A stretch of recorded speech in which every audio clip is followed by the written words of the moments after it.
Hmm. Oh wait, it's actually started streaming.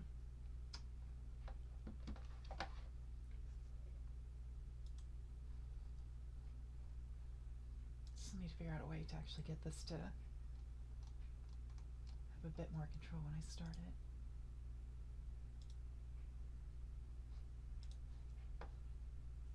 Okay, so yeah, I guess mainly here to celebrate actually finishing up all the stuff I had to get done for. It's pretty much the equivalent of my master's degree thesis.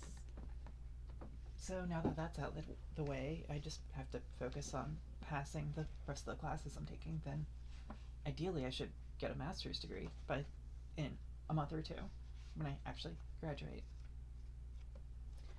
But until then, figured probably can actually do like a stream without me spending half of it focusing on hand sewing and everything. So I guess I need to, if I want to do short stories, I probably should select a short story to read.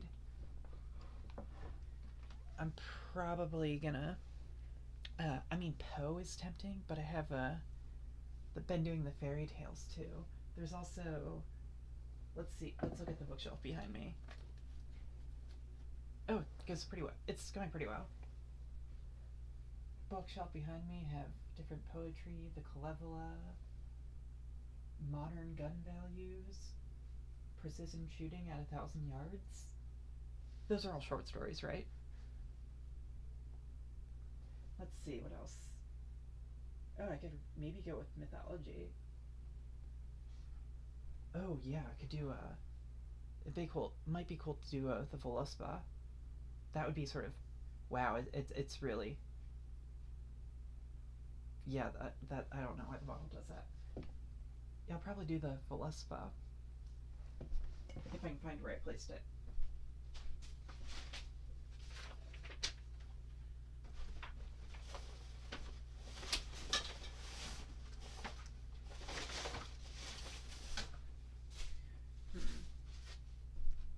Or maybe not. Let's see. Aquinas, Beowulf. Ooh, Beowulf would actually be a fun one. Yeah, probably gonna go with Beowulf. I mean, I'm sure you've all read Beowulf in school, but it seems like it'd be that way you get the. Oh yeah, I've been meaning to actually. I've been wanting to get into precision shooting. I figured I should at least get a book on it. It's actually at a antique arms club I was a member of for a while. I moved out of that state, so I'm not a member of it anymore. But they would always have people bringing in books and other stuff to sell. So picked up kind of cheap from there. So I guess sort of here's the ASMR part of the stream. Oh, the mic was not perfect.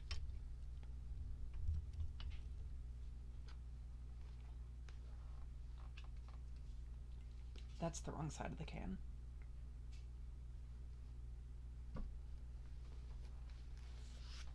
Okay. So I guess I'll read at least part of Beowulf. So, the Speardanes in days gone by, and the kings who ruled them had courage and greatness. We have heard of those princes' heroic campaigns. There was Shield Chieftain, scourge of many tribes, the wrecker of mead benches, rampaging among foes. This terror of the hall troops had come far.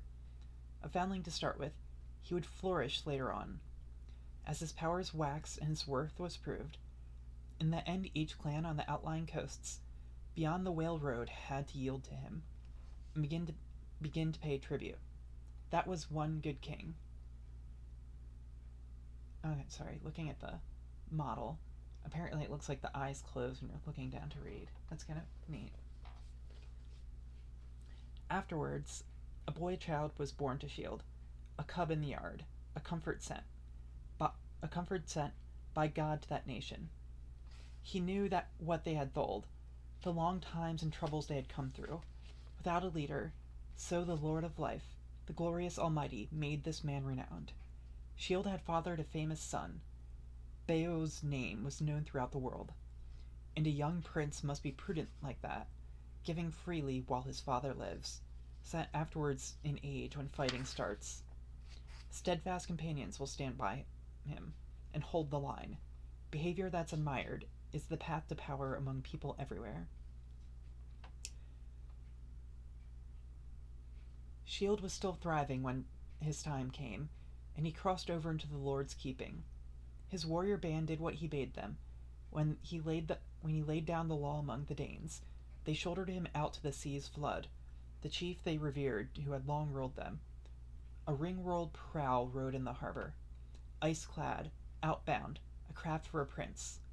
They stretched their beloved lord in his boat, laid out by the mast amidships, the great ring-giver. Far-fetched treasures were piled upon him in precious gear. I never heard before of a ship so well furbished, with battle tackle, bladed weapons, and coats of mail. The mast treasure was loaded on top of him. It would travel far, on out into the ocean's sway. They decked his body no less bountifully with offerings than those first ones did, who cast him away when he was a child, and launched him alone out over the waves. And they set a gold standard up, high above his head, and let him drift, to wind and tide, bewailing him, and mourning their loss. No man can tell, no wise man in hall or weathered veteran knows for certain who salvaged that load. That's kind of interesting. Vaguely remember, like, high school English class, they talked about how, or maybe this was just me reading it on my own, or something on my own, about how, you can tell the pagan roots of the story, even though a monk later changed everything to have everybody be Christian, despite the fact that that was a full-on pagan burial. So, then it fell to Beowulf to keep the forts. He was well regarded and ruled the Danes for a long time after his father took leave of his life on earth, and then his heir, the great Halfdane, held sway for as long as he lived, their elder and warlord. He was 4 times a father, this fighter prince. One by one they entered the world. Herogar, Hrothgar, the good Halga, and a daughter, I have heard, who was Onella's queen, a balm in bed to the battle-scarred Swede. The fortunes of war favored Hrothgar.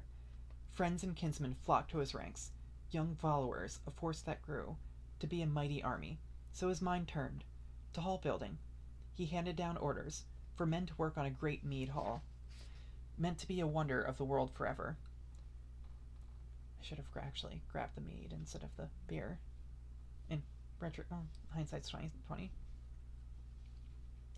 It would be his throne room, and there he would dispense his God-given goods to young and old, but not the common land or people's lives. Far and wide throughout the world, I've heard, orders for work to adorn that wallstead were sent to many peoples, and soon it stood there, finished and ready, in full view. The Hall of Halls. Harrowrot was the name. He had settled on it, whose utterance was law. Nor did he renege, but doled out rings and torques at his table.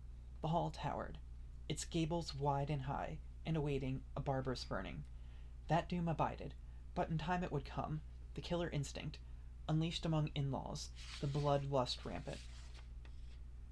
Then a powerful demon, a prowler through the dark, nursed a hard grievance. It harrowed him to hear the din of the loud banquet, every day in the hall, the harp being struck, in the clear song of a skilled poet, telling with mastery of man's beginnings, how the Almighty had made the earth. A gleaming plaid girdled with waters.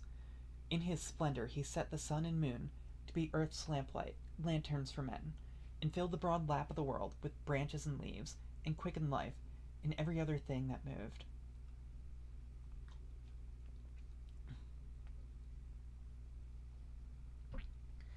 Maybe I probably should finish my beer and switch to mead.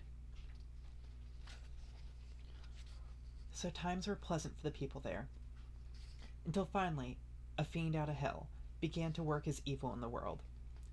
Grendel was the name of this grim demon, haunting the marches, marauding around the heath, and the desolate fens. He had dwelt for a time in misery among the banished monsters, Cain's clan, whom the Creator had outlawed and condemned as outcasts. For the killing of Abel, the eternal Lord had exacted a price. Cain got no good from committing that murder, because the Almighty made him anathema. And out of the curse of his exile there sprang ogres and elves and evil phantoms, and the giants too who strove with God, time and again, until he gave them their reward. So, after nightfall, Grendel set out for the lofty house to see how the ring Danes were settling into it after their drink. And there he came upon them, a company of the best, asleep from their feasting, insensible to pain and human sorrow. Suddenly then, the god-cursed brute was creating havoc. Greedy and grim, he grabbed 30 men from their resting places and rushed to his lair, flushed up and inflamed from the raid, blundering back with the butchered corpses.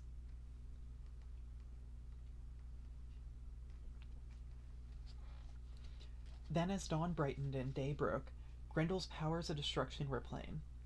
Their wassail was over, they wept to heaven, and mourned under mourning.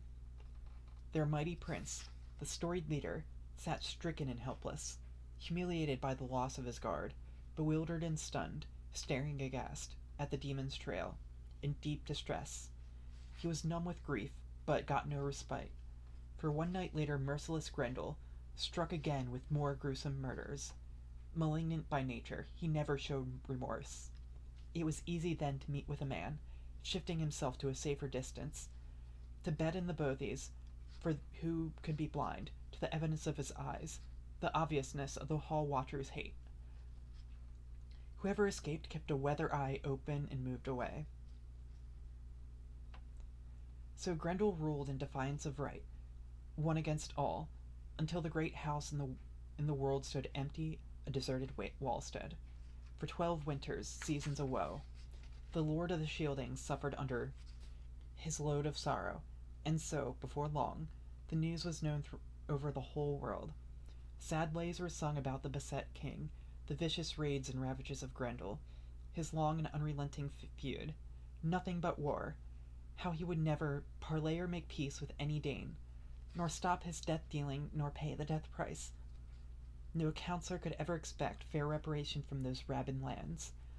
All were endangered, young and old, were hunted down by that dark death shadow, who lurked and swooped in the long nights, on the misty moors, nobody knows, where the reavers from hell roam on their errands.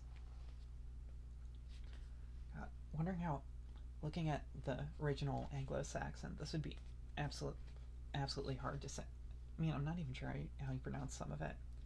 Vinskilda, Vina Gevelken, Sidra Sorga, Vordam Secum Verd. I mean, I know Verd is fate. Ilda Bernam, Undirn Kud. That's a Eth rune, and that's a thorn. Gidam Gemora, Thete Grendel Lan. Yeah, that might be fun if I actually learn how to pronounce it properly.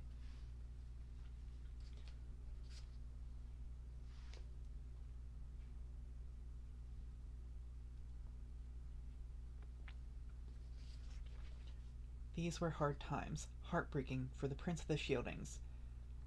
Powerful counselors, the highest in the land, would lend advice, plotting how best the bold defenders might resist and beat off sudden attacks. Sometimes at pagan shrines they vowed, offerings to idols, swore oaths, that the killer of souls might come to their aid and save the people. That was their way, their heathenish hope. Deep in their hearts, they remembered hell, the almighty judge of good deeds and bad, the Lord God, head of the heavens and high king of the world, was unknown to them. Oh, cursed is he, who in time and trouble has to thrust his soul into the fire's embrace, forfeiting help. He has nowhere to turn, but blessed is he, who after death can approach the Lord, and find friendship in the Father's embrace. Yeah, more, covering up the fact that this was originally pagan before a monk transcribed it and fixed it up. So that troubled time continued, woe, that never stopped, steady affliction, For Halfdane's son, too hard an ordeal. There was panic after dark. People endured raids in the night, riven by terror. When he heard about Grendel, Hygelac's Thane was on home ground over in Geatland. There was no one else like him alive. In his day, he was the mightiest man on earth, high-born and powerful. He ordered a boat that would ply the waves. He announced his plan: to sail the Swan's Road and search out that king, the famous prince who needed defenders. Nobody tried to keep him from going. No elder denied him, dear as he was to them. Instead, they inspected omens and spurred his ambitions to go, whilst he moved about like the leader he was, enlisting men, the best he could find. With 14 others, the warrior boarded the boat as captain, a canny pilot among coast and currents. Time went by. The boat was on water, in close under the cliffs. Men climbed eagerly up the gangplank. Sand churned in surf. Warriors loaded, a cargo of weapons, shining war gear, in the vessel's hold, then heaved out, away with a wheel in their wood-wreathed ship. Over the waves, with wind behind her, and foam at her neck, she flew like a bird, until her curved prow had covered the distance, and on the following day, at the due hour, those seafarers sighted land. Sunlit cliffs, sheer crags, and looming headlands. The landfall they sought. It was the end of their voyage, and the Geats vaulted over the side, out onto the sand, and moored their ship. There was a clash of mail and a thresh of gear. They thanked God for that easy crossing on a calm scene.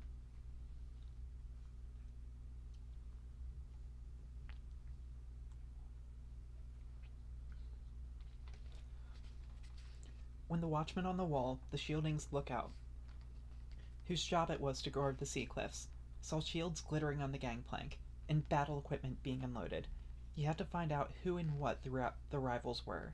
So he rode to the shore, this horseman of Hrothgar's, and challenged them, in formal terms, flourishing his spear.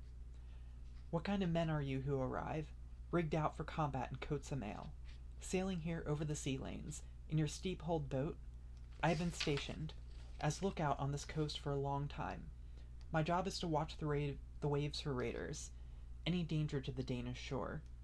Never before has a force under arms disembarked so openly, not bothering to ask if the sentries allowed them safe passage, or the clan had consented, nor have I seen a mightier man-at-arms on this earth than the one standing here. Unless I am mistaken, he is truly noble. This is no mere hanger-on in a hero's armor. So now, before you fare inland as interlopers, I have to be informed about who you are and where you hail from. Outside from across the water, I say it again, the sooner you tell where you come from and why, the better.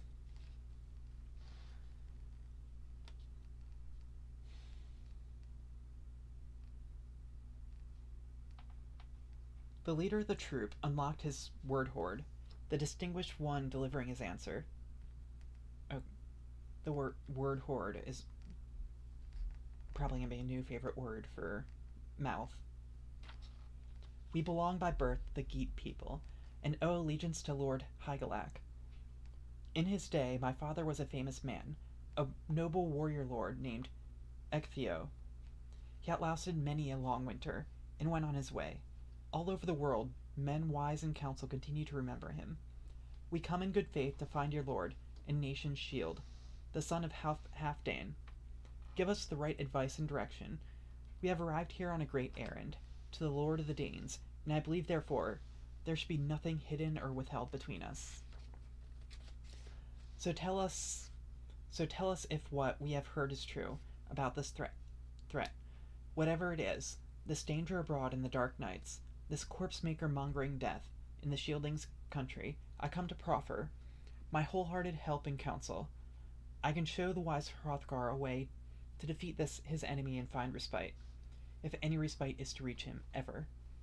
I can calm the turmoil and terror in his mind. Otherwise, he must endure woes, and live with grief for as long as his hall stands at the horizon on its high ground. Probably should.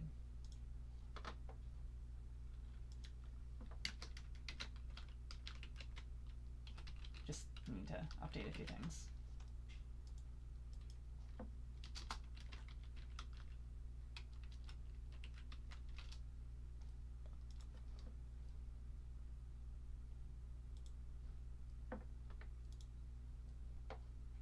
I mean, I'm sure most people here are already familiar with the plot of Beowulf. I mean, everybody knows the Grendel part, and depending how fast it takes to get through that, might also continue on to him fighting the dragon. Which, anybody else here remember the movie, the 13th Warrior? Because they sort of foreshadowed that part of it too. I mean, you know how it was loosely based off Beowulf.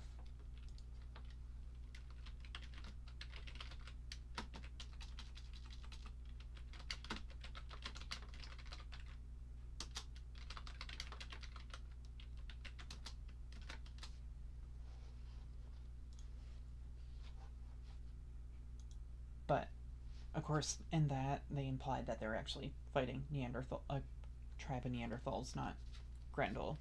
Or Denisovians, one of the two. I mean, it was a pretty good movie. And kind of creative. I still need to actually read the book.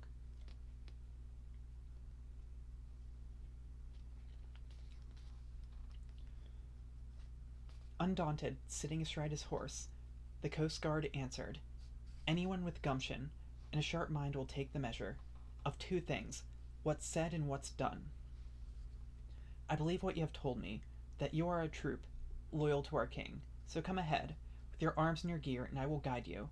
What's more, I will order my own comrades, on their word of honor, to watch your boat, down there on the strand. Keep her safe, in her fresh tar, until the time comes, for her curved prow to preen on the waves, and bear this hero back to Geatland. May one so valiant and venturesome come unharmed through the clash of battle." So they went on their way. The ship rode the water, broad-beamed, bound by its hawser, and anchored fast. Boar shapes flashed. Above their cheek guards the brightly forged work of goldsmiths, watching over those stern-faced men. They marched in step, hurrying on till the timbered hull rose before them, radiant with gold. Nobody on earth knew of another building like it. Majesty lodged there. Its light shone over many lands.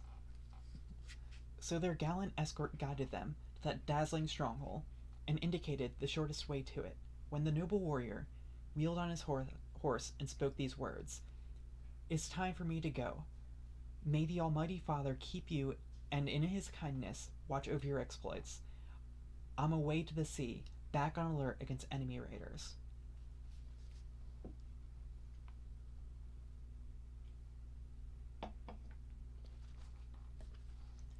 It was a paved track, a path that kept them in marching order.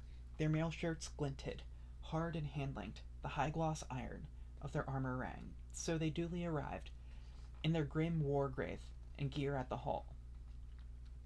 And, weary from the sea, stacked wide shields of the toughest hardwood against the wall, then collapsed on the benches, battle dress and weapons clashed. They collected their spears. In a seafarer's stook, a stand of greyish, tapering ash, and the troops themselves were as good as their weapons. Then a proud warrior questioned the men concerning their origins. "Where do you come from, carrying these decorated shields and shirts of mail? These cheek-hinged helmets and javelins? I am Hrothgar's herald and officer. I have never seen so impressive or large an assembly of stranger. Stoutness of heart, bravery not banishment, must have brought you to Hrothgar." Which, I guess that's pretty reasonable. Kind of a pretty relaxed reception considering a large group of heavily armed people are just showing up in their hall and sitting down. The man whose name was known for courage, the Geat leader, resolute in his helmet, answered in return, "We are retainers from Hygelac's band. Beowulf is my name. If your lord and master, the most renowned, son of Halfdane, will hear me out, and graciously allow me to greet him in person. I am ready and willing to report my errand. Wulfgar replied, a Wendel chief, renowned as a warrior, well known for his wisdom, and the temper of his mind. I will take this message, in accordance to your wish, to our noble king, our dear lord, friend of the Danes, the giver of rings. I will go and ask him about your coming here, then hurry back with whatever reply it pleases him to give. With that he turned to where Hrothgar sat, an old man among retainers. The valiant follower stood foursquare, in front of his king. He knew the courtesies. Wulfgar addressed his dear lord. People from Geatland have put ashore. They have sailed far over the wide sea. They call the chief in charge of their band by the name of Beowulf. They beg, my lord, an audience with you, exchange of words, and formal greeting. Most gracious Hrothgar, do not refuse them, but grant them a reply. From their arms and appointment they appear well born, and worthy of respect, especially the one who has led them this far. He is formidable indeed.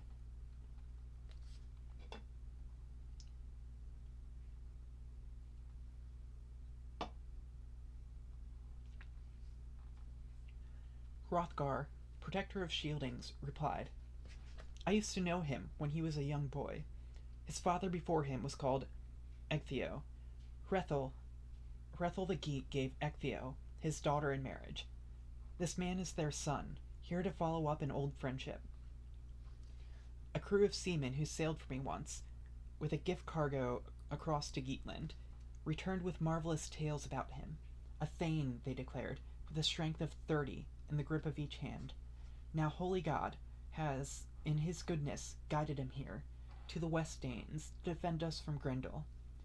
This is my hope, and for his heroism I'll recompense him with a rich treasure.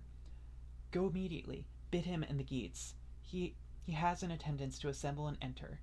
Say, moreover, when you speak to them, they are welcome to Denmark.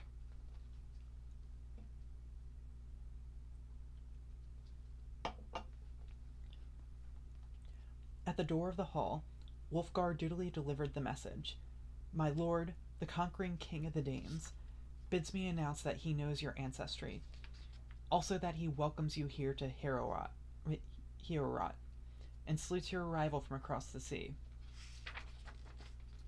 You are free now to move forward, to meet Hrothgar, in helmets and armor, but shields must stay here, and spears be stacked, until the outcome of the audience is clear.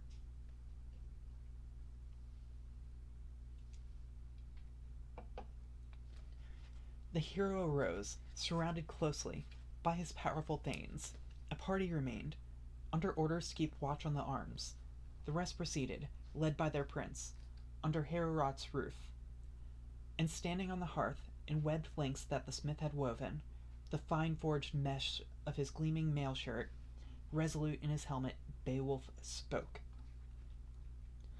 Greetings to Hrothgar. I'm Hygelac's kinsman, one of his hall troop. When I was younger, I had great triumphs. Then news of Grendel, hard to ignore, reached me at home. Sailors brought stories of the plight you suffer in this legendary hall, how it lies deserted, empty and useless once the evening light hides itself under heaven's dome.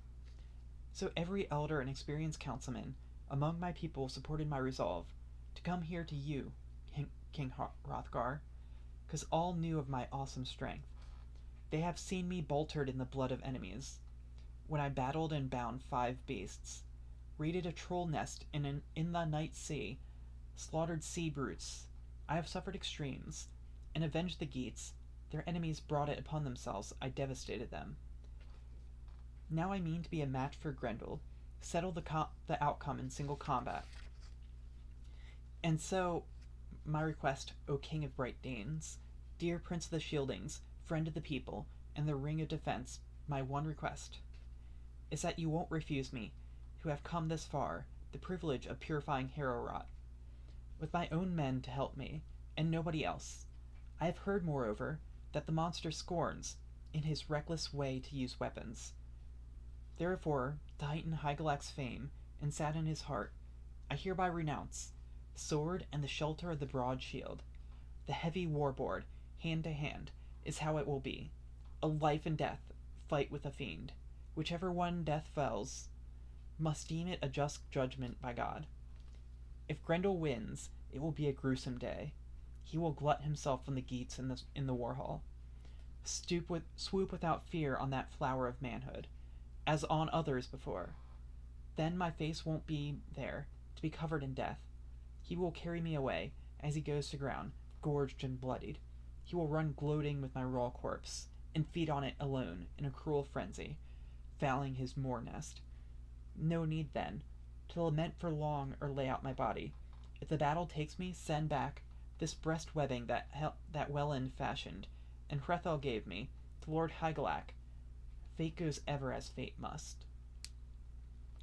If you're not familiar with, it kind of shows up in not just Anglo-Saxon mythology, but also Celtic and like others. That he mentioned that his armor was actually made by Wayland, who, I mean, a lot of people think he was ehumerized, but he was an Anglo-Saxon forge god. Like, supposedly, if I remember correctly, another one of his famous things he made was Excalibur. So, that Wayland, the smith. I mean, the actual myths concerning him are kind of messed up. But I mean, it's kind of interesting how, like, this hero in a tale that's nominally Christian has a sword.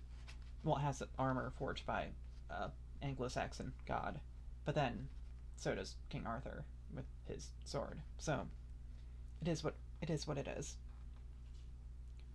So just that little bit that most people, especially in like if you're reading this in high school, which is when most people read Beowulf, that's the kind of thing that they wouldn't really pick up on. Just think that bit's kind of neat. Hrothgar, the helmet of Shieldings, spoke. Beowulf, my friend, you have traveled here to favor us with help and to fight for us.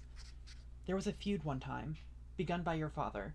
With his own hands he had killed Heathaloth, who was a wolfing, so war was looming, and his people, in fear of it, forced him to leave. He came away then over rolling waves, to the South Danes here, the sons of honor. I was then in the first flush of kingship, establishing my sway over all the rich strongholds of this heroic land. Heorogar, my older brother and the better man, also a son of half-Danes, had died. Finally, I healed the feud by paying. I shipped a treasure trove to the Wolfings, and Ectheo acknowledged me with oaths of allegiance. It bothers me to have to burden anyone with all the grief Grendel has caused, and the havoc he has wreaked upon the Harrowrot. Our humiliations. My household guard are on the wane. Fate sweeps them away, into Grendel's clutches. But God can easily halt these raids and harrowing attacks.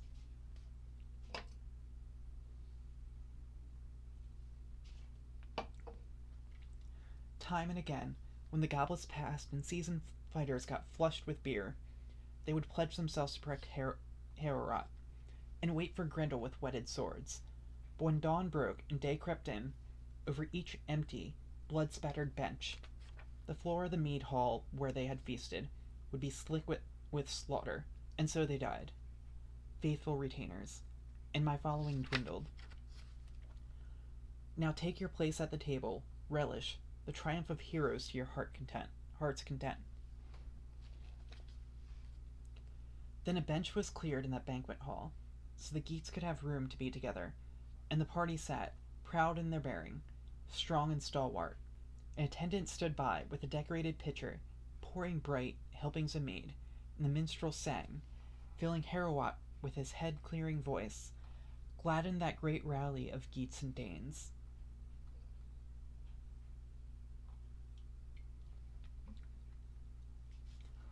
From where he crouched at the king's feet, Unferth, a son of Eclafs, spoke contrary words. Beowulf's coming, his sea-braving, made him sick with envy. He could not brook or abide the fact that anyone else alive under heaven might enjoy greater regard than he did. Are you Beowulf, who took on Breca in a swimming match across the open sea, risking the water just to prove that you could win? It was sheer vanity made you venture out on the main deep, and no matter who tried, friend or foe, to deflect the pair of you, neither would back down. The sea test obsessed you. You waded in, embracing water, taking its measure, mastering currents, riding on the swell. The ocean swayed. Winter went wild in the waves, but you vied, for 7 nights, and then he outswam you, came ashore the stronger contender. He was cast up safe and sound one morning, among the Heathoremes, then made his way to where he belonged in Bronding country, home again, sure of his ground, in strong room and bawn. So Breca made good his boast upon you, and was proved right. No matter, therefore, how you may have fared in every bout and battle until now. This time you'll be worsted. No one has ever outlasted an entire night against Grendel.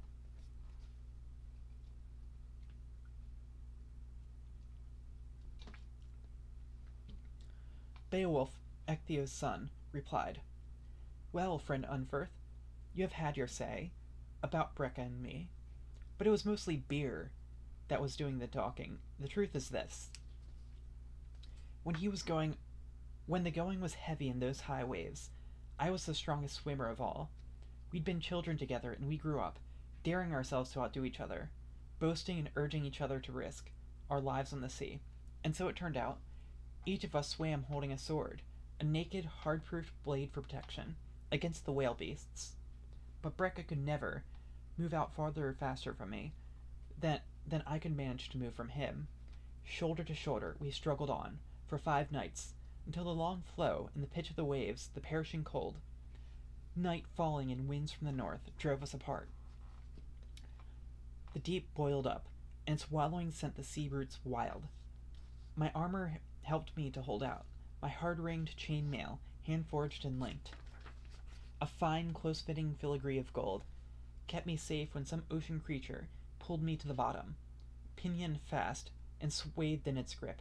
I was granted one final chance. My sword plunged, and the ordeal was over. Through my own hands, the fury of battle had finished off the sea beast.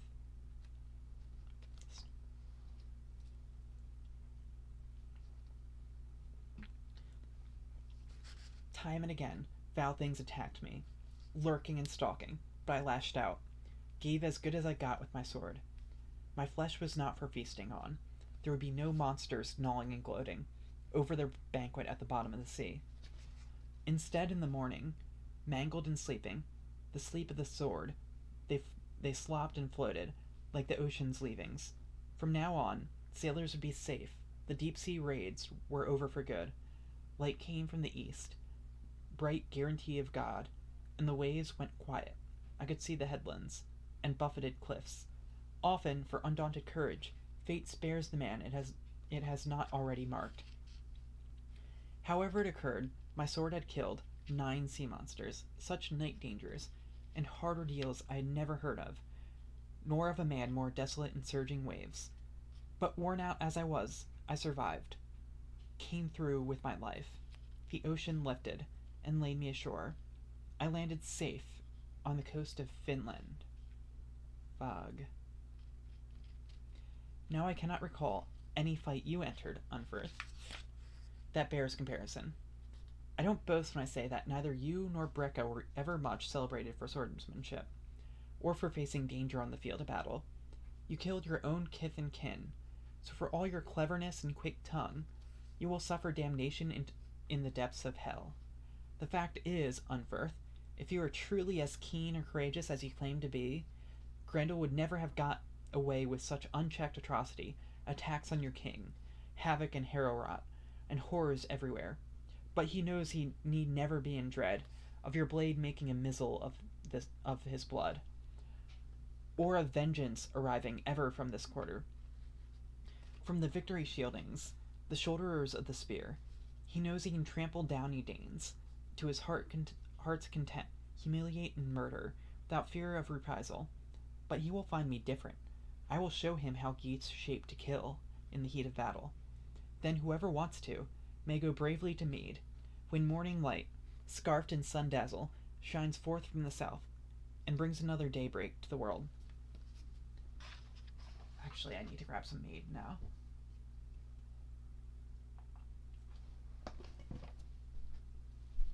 And I'll be right back.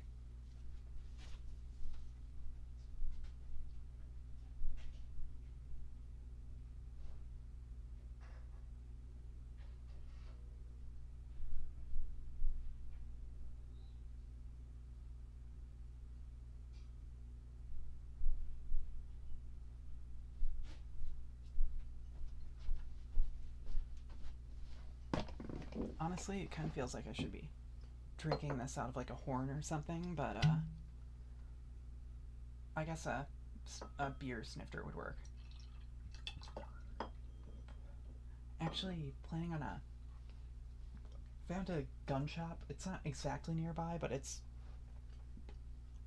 driving distance, and it's on the way to where I'm going on Friday anyway, so probably gonna stop by it's a gun shop that specializes in black powder stuff, including like stuff for making your own powder horns and everything, so was thinking of buying a few horns to try making.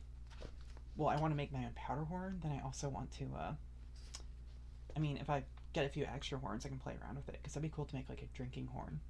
If I do it like brass mounted, that would be super fun.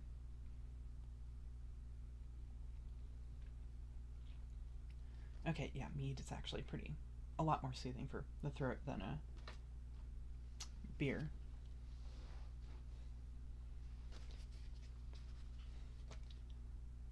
Then the gray-haired treasure-giver was glad. Far famed in battle, the prince of bright Danes, and keeper of his people counted on Beowulf, on the warrior's steadfastness and his word. So the laughter started, the din got louder, and the crowd was happy. Wealhtheow came in, Hrothgar's queen, observing the courtesies.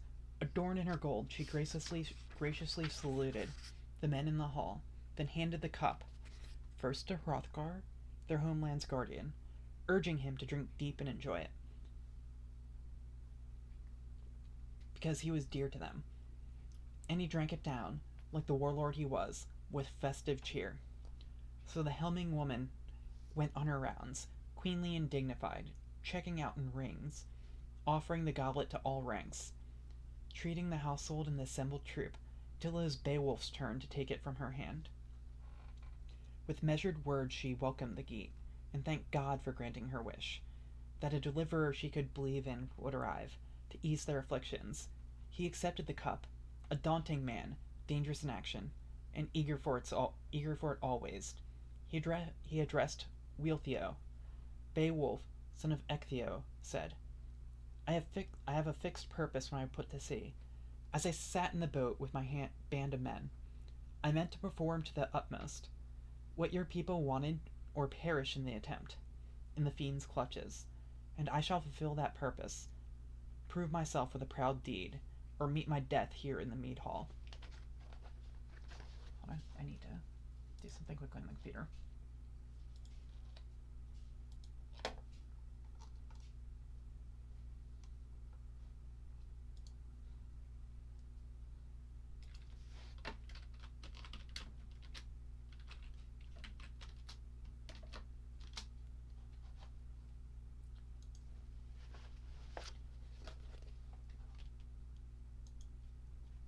This formal boast by Beowulf the Geat pleased the lady well, and she went to sit by Hrothgar, regal, and arrayed with gold. Then it was like old times in the echoing hall, crowd talk and the people happy, loud and excited, until soon enough, Halfdane's heir had to be away, to his night's rest. He realized that the demon was going to descend on the hall, that he had plotted all day, from dawnlight until darkness gathered again over the world. And stealthy night shapes came stealing forth, under the cloud murk. The company stood, as the two leaders took leave of each other. Hrothgar wished Beowulf health and good luck, named him hall warden, and announced as follows: Never, since my hand could hold a shield, have I entrusted or given control of the Danes' hall to anyone but you. Ward and guard it, for it is the greatest of houses. Be on your mettle now. Keep in mind your fame. Beware of the enemy. There is nothing you wish for that won't be yours if you win through alive.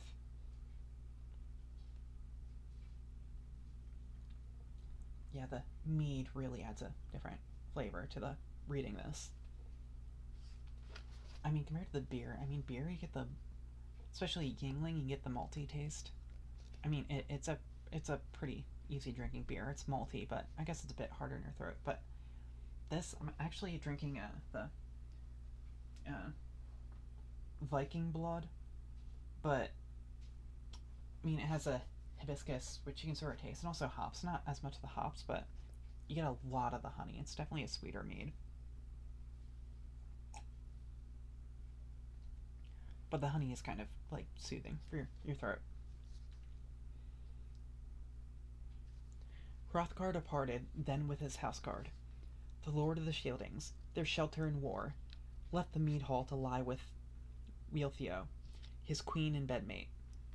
The King of Glory, as people learned, had posted a lookout, who was a match for Grendel, a guard against monsters, special protection to the Danish prince. And the Geat placed complete trust in his strength of limb and the Lord's favor. He began to remove his iron breastmail, took off his helmet, and handed his attendant the patterned sword, a smith's masterpiece, ordering him to keep the equipment guarded. And before he bedded down, Beowulf, that prince of goodness, proudly asserted, "When it comes to fighting, I count myself as dangerous any day as Grendel, so it won't be a cutting edge I'll wield, to mow him down, easily as I might. He has no idea of the arts of war, of shield or sword play, although he does possess a wild strength, no weapons therefore. For either this night, unarmed he shall face me, if face me he dares, and may the divine Lord, in his wisdom, grant the glory of victory to whichever side he sees fit." Then down the brave man lay with his bolster, under his head and his whole company of sea rovers at rest beside him. None of them expected he would ever see his homeland again or get back to his native place and the people who reared him.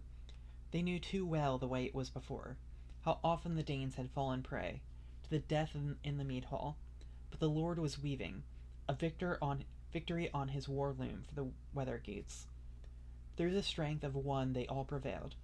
They would crush their enemy and come through in triumph and gladness. The truth is clear. Almighty God rules over mankind, and always has.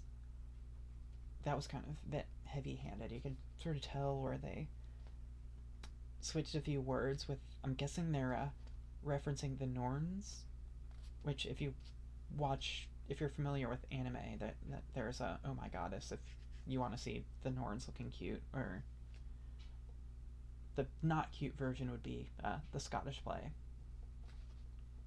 because it's kind of heavily implied that they're based off of the Norns, because they keep on, well, they're the weird sisters, and weird is anglo-saxon for fate.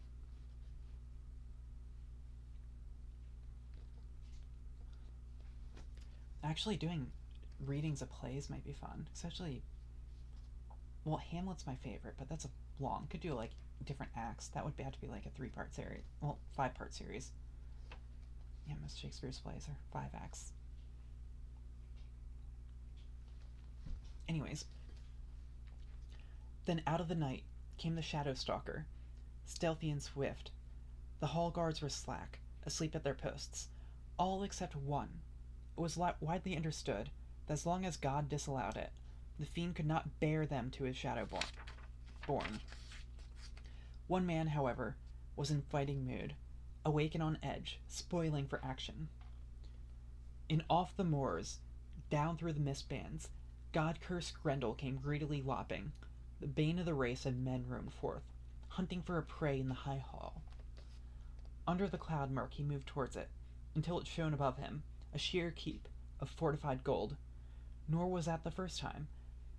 he had scouted the grounds of Hrothgar's dwelling. Although never in his life, before or since, did he find harder fortune or hall defenders. Spurned and joyless, he journeyed on ahead, and arrived at the bawn. The iron-braced door turned on its hinge when his hands touched it. Then his rage boiled over. He ripped it open, the mouth of the building, maddening for blood, pacing the length of the patterned floor with his loathsome tread, while a baleful light, flame more than light, flared from his eyes. He saw many men in the mansion, sleeping, a ranked company of kinsmen and warriors, quartered together, and his glee was demonic. Picturing the mayhem, before morning he would rip life from limb and devour them, feed on their flesh. But his fate that night was due to change. His days of ravening had come to an end. Mighty and canny, Hygelac's kinsman was keenly watching for the first move the monster would make, nor did the creature keep him waiting, but struck suddenly and started in. He grabbed and mauled a man on his bench, bit into his bone lappings, bolted down his blood, and gorged on him in lumps, leaving the body, utterly lifeless, eaten up, hand and foot. Venturing closer, his talon was raised to attack Beowulf. Where he lay on his bed, he was bearing in, with open claw when the alert heroes' comeback and armlock forestalled him utterly. The captain of evil discovered himself in a hand grip harder than anything he had ever encountered in any man on the face of the earth. Every bone in his body quailed and recoiled, but he could not escape. He was desperate to flee to his den and hide with the devil's litter, for in all his days he had never been clamped or cornered like this. Then Hygelac's trusty retainer recalled his bedtime speech, sprang to his feet, and got a firm hold. Fingers were bursting, the monster backtracking, the man overpowering. The dread of the land was desperate to escape, or take a roundabout road and flee to his lair in the fens.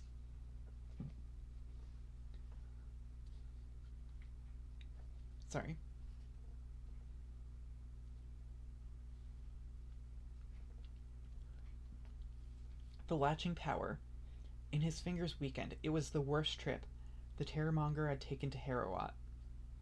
And now the timbers trembled and sang, a hall session that harrowed every Dane. Inside the stockade, stumbling in fury, the two contenders crashed through the building. The hall clattered and hammered, but somehow survived the onslaught and kept standing. It was handsomely structured, a sturdy frame, braced with the best of the blacksmith's work, inside and out. The story goes that as the pair struggled, mead benches were smashed and sprung on the floor, gold fittings and all. Before then, no shielding elder would believe there was any power or person on earth capable of wrecking their horn-rigged hall, unless the burning embrace of a fire engulfed it in flame. Then an extraordinary wail arose, and bewildering fear came over the Danes. Everyone felt it, who heard that cry as it echoed off the wall, a god-cursed scream and strain of catastrophe. The howl of the loser, the lament of the hell-serf, keening his wound. He was overwhelmed, manacled tight by the man who of all men was foremost and strongest in the days of this life.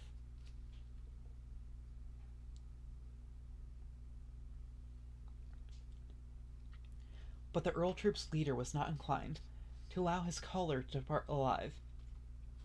He did not consider that life of much account to anyone anywhere. Time and again, Beowulf's warriors worked to defend their lord's life, laying about them as best they could with their ancestral blades. Stalwart in action, they kept striking out on every side, seeking to cut straight to the soul. When they joined the struggle, there was something they could not have known at the time, that no blade on earth, no blacksmith's art, could ever damage their demon opponent. He had conjured the harm from the cutting edge of every weapon, but his going away out of this world in the days of his life would be agony for him, and his alien spirit would travel far into fiend's keeping. So, God, sort of feels like that Lord of the Rings scene where, well, it's sort of like a less well, it's vaguely reminiscent of the one Ringwraith, uh, the Witch King of Agmar, saying, like, laughing at Eowyn, saying, like, there's no man who can kill me. It's like, well, I'm not a man. Then she stabs him. But sort of the same, where it's like, there's no blade that can kill me. Then Beowulf just rips off his arm. Actually, we haven't gotten to that part yet. I mean, I guess that technically works. I mean, no blade can kill him, but you literally just beat the shit out of him. And, like, yeah, that works. Then he who has harrowed the hearts of men with pain and affliction in former times, and had given offence also to God, found that his bodily powers failed him. Hygelac's kinsmen kept him helplessly, locked in a hand grip. As long as either lived, he was hateful to the other. The monster's whole body was in pain. A tremendous wound appeared on his shoulder. Sinews split, and the bone lappings burst. Beowulf was granted the glory of winning. Grendel was driven, under the fen banks, fatally hurt, to his desolate lair. His days were numbered. The end of his life was coming over him. He knew it for certain, and one bloody clash had fulfilled the dearest wishes of the Danes. The man who had lately landed among them, proud and sure, had purged the hall, kept it from harm. He was happy with his night work, and the courage he had shown. The Geat captain had boldly fulfilled his boast to the Danes. He had healed and relieved a huge distress, unremitting humiliations. The hard fate they'd been forced to undergo, no small affliction. Clear proof of this could be seen in the hand the hero displayed, high up near the roof, the whole of Grendel's shoulder and arm, his awesome grasp.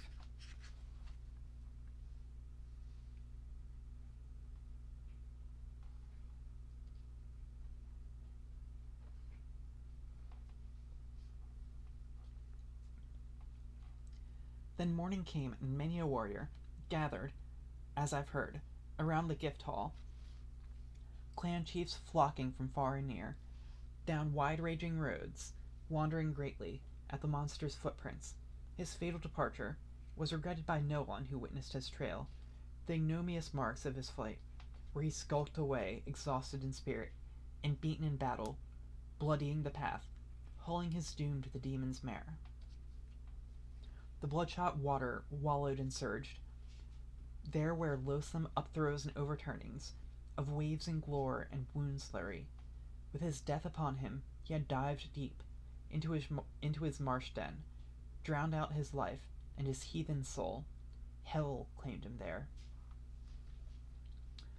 Then away they rode, like old retainers, with many a young man following after, a troop on horseback, in high spirits, on their bay steeds. Beowulf's doings were praised over and over again. Nowhere, they said, north or south, between the two seas or under the tall sky, on the broad earth was there anyone better, to raise a shield or to rule a kingdom. Yet there was no laying of blame on their lord, the noble Hrothgar. He was a good king. At times the warband broke into a gallop, letting their chestnut horses race, where they found the going good, on those well-known tracks. Meanwhile, a thane, of the king's household, a carrier of tales, a traditional singer deeply schooled in the lore of the past, linked a new theme to a strict meter. The man started to recite with skill, rehearsing Beowulf's triumphs and feats in well-fashioned lines, entwining his words.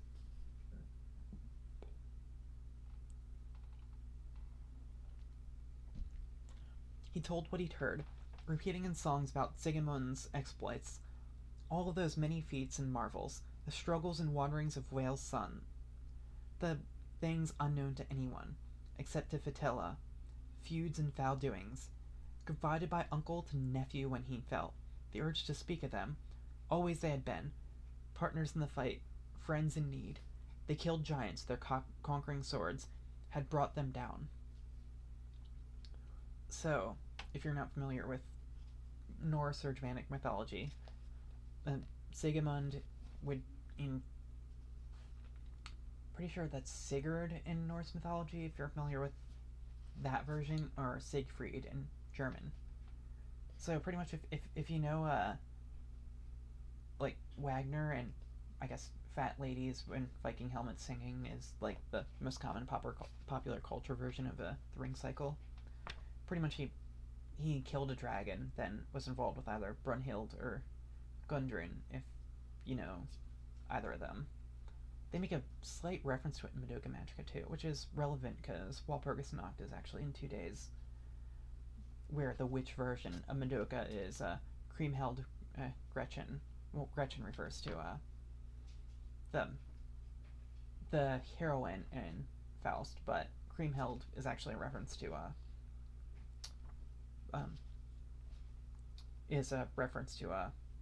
the ring cycle and Siegfried.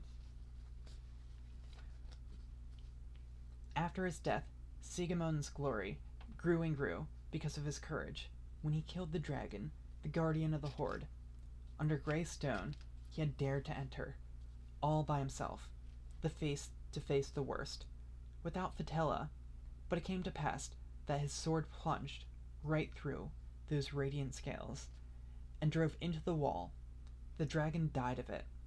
His daring had given him total possession of the treasure hoard, his to dispose of however he liked. He loaded a boat. Whale's son weighted her hoard with dazzling spoils. The hot dragon melted. Siegmund's name was known everywhere.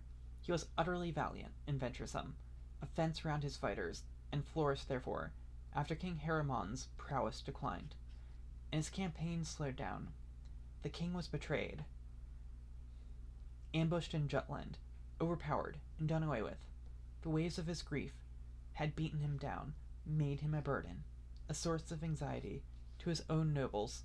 That expedition was often condemned, in those earlier times, by experienced men who relied on his lordship for redress, who presumed that the part of a prince was to thrive on his father's throne and defend the nation, the shielding land where they lived and belonged, its holdings and strongholds. Such was Beowulf in the affection of his friends and of everyone alive. But evil entered into Haramod.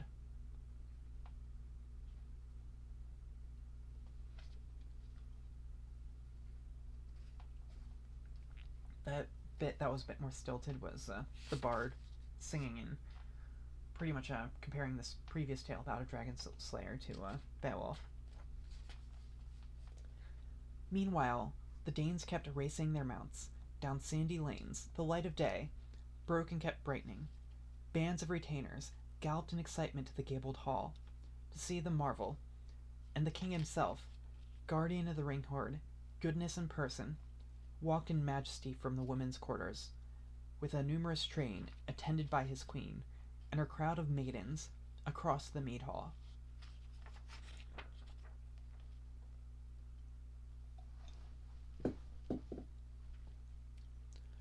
When Hrothgar arrived at the hall, he spoke, standing on the steps under the steep eaves, gazing at the roofwork and Grendel's talon. First and foremost, let the Almighty Father be thanked for this sight. I suffered a long harrowing by Grendel, but the heavenly shepherd can work his wonders away and everywhere. Not long since, it seemed I would never be granted the slightest solace or relief from any of my burdens. The best of the houses glittered and reeked and ran with blood. This one worry outweighed all others, a constant distress to counselors entrusted with defending the people's forts from assault by monsters and demons. But now a man, with the Lord's assistance, has accomplished something none of us could manage before now. For all our efforts, whoever she was, who brought forth this flower of manhood, if she is still alive, that woman can say that in her labor the Lord of ages bestowed a grace on her. So now, Beowulf, I adopt you in my heart as a dear son. Nourish and maintain this new connection. You noblest of men, there will be nothing you'll want for, no worldly goods that won't be yours. I have often honored smaller achievements, recognized warriors not nearly as worthy, lavished rewards on the less deserving. But you have made yourself immortal. By your glorious action, may the God of ages continue to keep and requite you well. Beowulf, son of Ecgtheow, spoke. We have gone through with a glorious endeavor, and been much favored in this fight we dared, against the unknown. Nevertheless, if you could have seen the monster himself, where he lay beaten, I would have been better pleased. My plan was to pounce, pin him down, in a tight grip and grapple him to death, have him panting for life, powerless and clasped, in my bare hands, his body in thrall. But I couldn't stop him from slipping my hold. The Lord allowed it, my lock on him wasn't strong enough. He struggled fiercely, and broke and ran. Yet he bought his freedom at a high price, for he left his hand, and arm, and shoulder to show he had been here, a cold comfort for having come among us. And now he won't be long for this world. He has done his worst, but the wound will end him. He is hasped and hooped and whirpling with pain, limping and looped in it, like a man outlawed for wickedness. He must await the mighty judgment of God in majesty.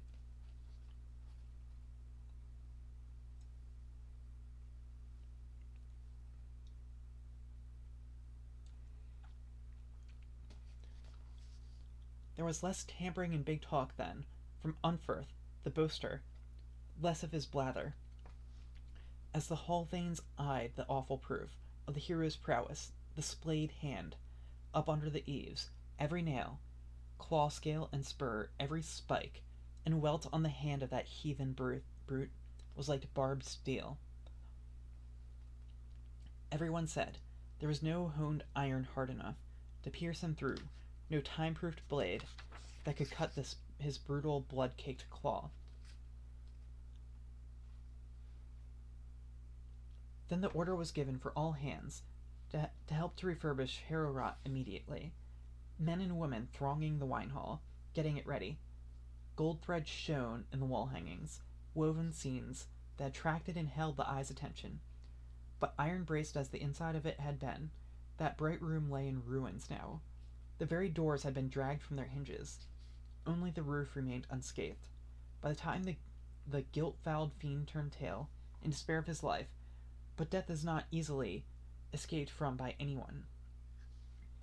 All of us with souls, earth-dwellers, and children of men, must make our way to a destination already ordained, where the body, after banqueting, sleeps on its deathbed.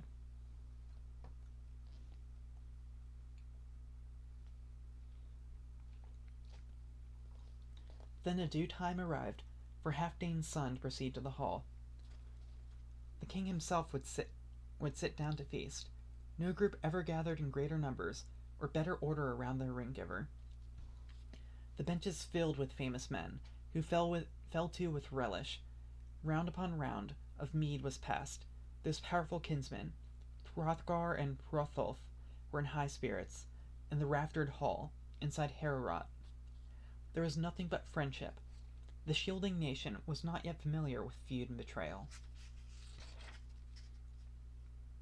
Then Halfdane's son presented Beowulf with a gold standard as a victory gift, an embroidered banner, also breastmail, and a helmet, and a sword carried high, that was both precious object and token of honor. So Beowulf drank his drink at ease. It was hardly a shame to be showered with such gifts in front of the hall troops. There haven't been many moments, I am sure, where a man exchanged 4 such treasures as so friendly a sitting. An embossed ridge, a band lapped with wire, arched over the helmet, head protection, to keep the keen ground cutting edge from damaging it when danger threatened, and the man was battling behind his shield. Next the king ordered 8 horses, with gold bridles to be brought through the yard, into the hall. The harness of one included a saddle of sumptuous design, the battle seat where the son of Halfdane rode when he wished to join the swordplay. Wherever the killing and carnage were the worst, he would be to the fore, fighting hard. Then the Danish prince, descendant of Ing, handed over both the arms and the horses, urging Beowulf to use them well. So their leader, the lord and guard, the coffer and strong room, with customary grace, bestowed upon Beowulf both sets of gifts. A fair witness can see how well each one behaved. Okay, my memory may be a bit fuzzy on this, but I'm pretty sure Ing is a humorized ancient Indo-European god. if you're familiar with like the basics of well, Indo-European religion in general, unless I'm mistaken, I'm probably mistaken. I thought Ing was one of the two brother horse gods. I'm probably wrong though.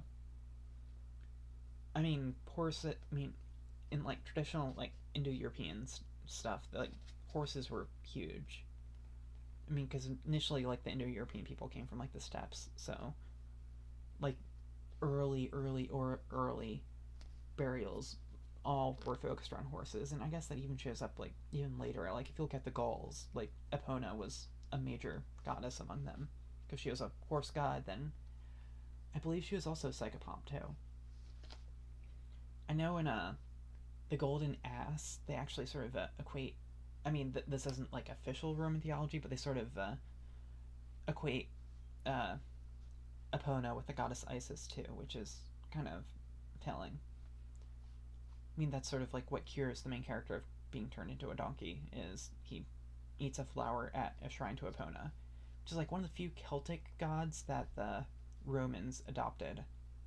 Normally they just said like, oh, that one's just kind of close enough to a Mercury, or like if you read like Caesar's Bellus Gaulius when he's talking about the tribes, like the religious beliefs of the different tribes, like he doesn't call what the god they worship by what the tribe calls it. He's like, oh yeah, like the Germans they mainly worship Mercury, which of course would be Odin, because they're kind of analogous.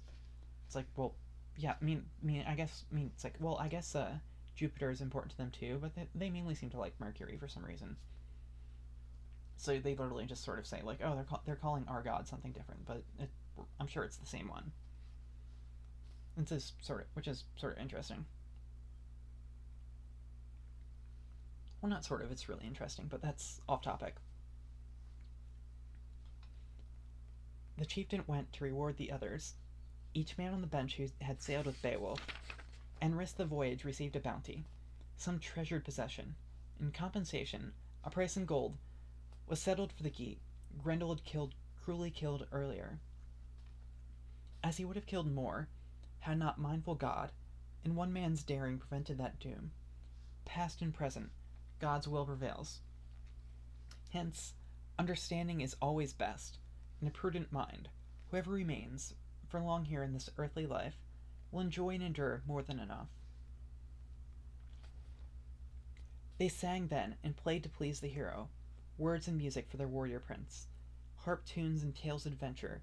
There were high times on the hall benches, and the king's poet performed his part, with the saga of Finn and his sons unfolding. The tale of the fierce attack on Friesland, where Hrungnef, king of the Danes, met death. Hildebur had little cause to credit the Jutes. Son and brother, she lost them both on the battlefield. She bereft, and blameless they, foredoomed, cut down, and spear-gored. She, a woman in shock, waylaid by grief. Hawk's daughter, how could she not lament her fate when morning came and the light broke on her murdered dears? And so farewell, delight on earth, war carried away, Finn's troop of Fanes, all but a few. How then could Finn hold the line, or fight on, to the end with Hengist? How save the rump of his force from the enemy chief? So a truce was offered as follows. First, separate quarters, to be cleared for the Danes, hall and throne, to be shared with the Frisians. Then second, every day, at the dole out of gifts, Finn, son of Folkwald, should honor the Danes, bestow with an even hand to Hengist and Hengist's men the wrought gold gifts. Bounty to match the measure he gave his own Frisians, to keep morale in the beer hall high. Both sides then sealed their agreement. With oaths to Hengist, Finn swore, openly, solemnly, that the battle survivors would be guaranteed honor and status, no infringement by word or deed, no provocation would be permitted.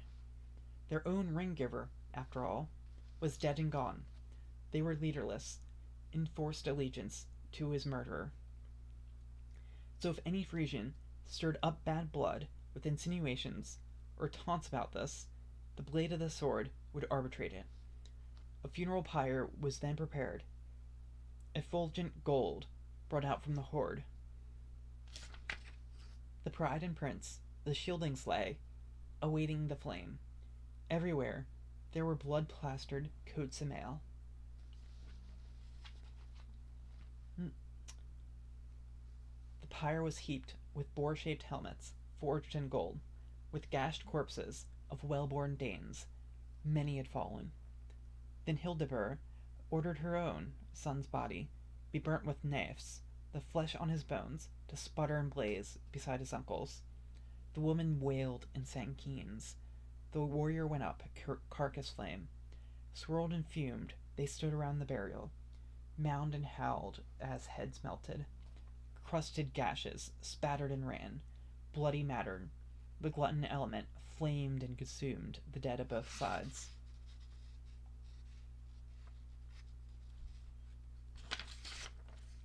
Their great days were gone, warriors scattered to homes and forts all over Friesland. Fewer now, feeling loss of friends. Hengist stayed, lived out that whole, resentful, blood-sullen winter with Finn. Homesick and helpless, no ring-whirled prow could up then, and away on the sea. Wind and water raged with storms. Wave and shingle were shackled in ice, until another year appeared in the yard, as it does to this day. The seasons constant, the wonder of light coming over us. When winter was gone, earth's lap grew lovely. Longing woke, in the cooped-up exile, for a voyage home, but more for vengeance, some way of bringing things to a head. His sword arm hankered to greet the Jutes. So he did not balk, once Hunlefing, placed on his lap, dazzled the jewel, the best sword of all, whose edges Jutes knew only too well. Thus blood was spilled, the gallant Finn, slain in his home. After Guthlaf and Oslaf, back from their voyage, made old accusation, the brutal ambush, the fate they had suffered, all blamed on Finn.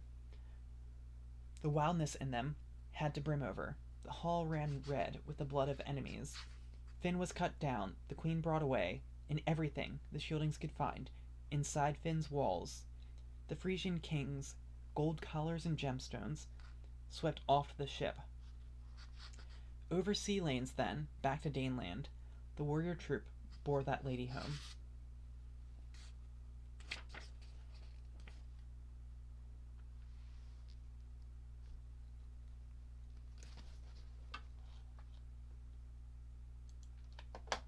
Slight pause.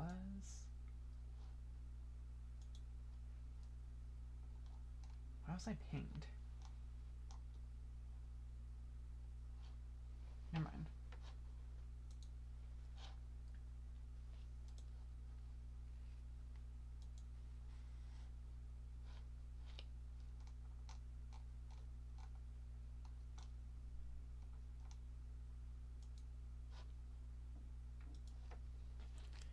The poem was over.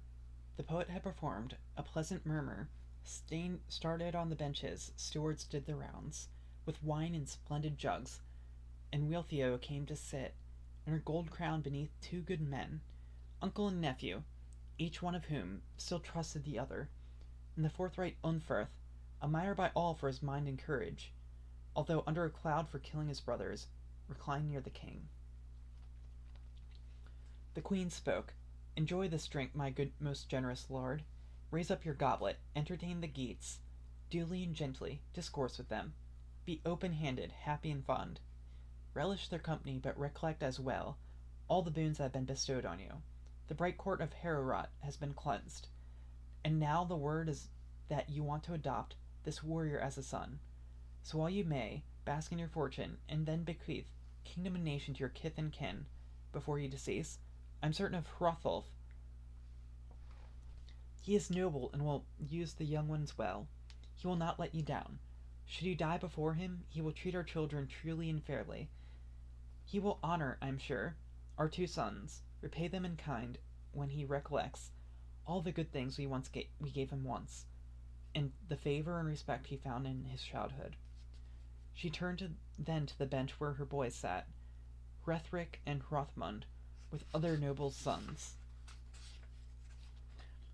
all the youth together, and that good man, Beowulf the Geat, sat between the brothers.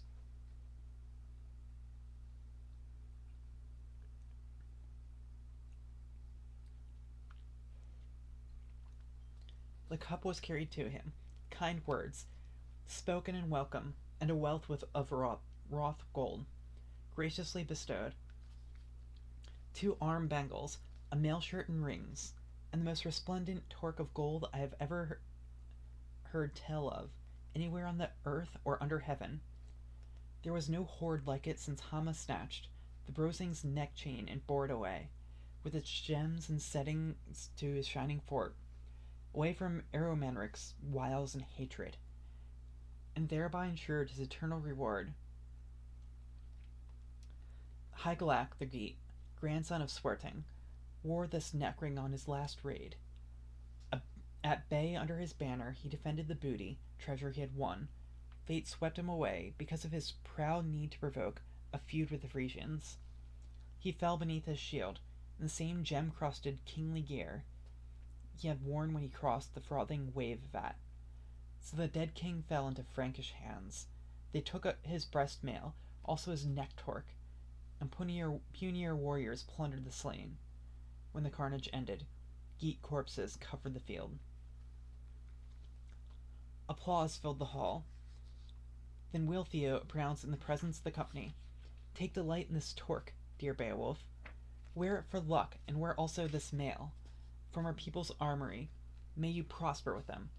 Be acclaimed for strength, for kindly guidance, these 2 boys, and your bounty will be sure.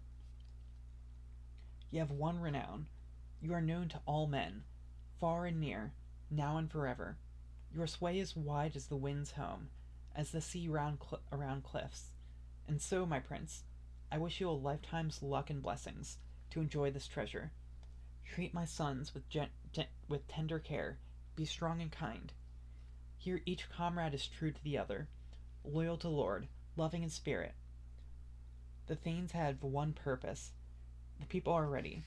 Having drunk and pledged, the ranks do I bid."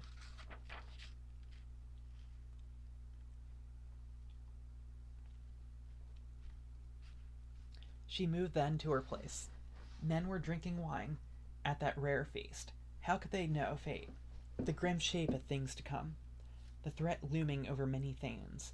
As night approached and King Hrothgar prepared to retire to his quarters, retainers in great numbers were posted on guard as so often in the past. Benches were pushed back, bedding gear and bolsters spread across the floor, and one man lay down to his rest, already marked for death. At their heads they placed their polished timber battle shields, and on the bench above them each man's kit was kept to hand: a towering war helmet, webbed mail shirt, and great shafted spear. It was their habit, always and everywhere, to be ready for action, at home or in camp, in whatever case, and at whatever time the need arose. To rally round their lord, they were a right people. They went to sleep, and one paid dearly for his night's ease, as had happened to them often, ever since Grendel occupied the Gold Hall, committing evil until the end came. Death after his crimes. Then it became clear, obvious to everyone once the fight was over, that Avenger lurked and was still alive, grimly biding time. Grendel's mother.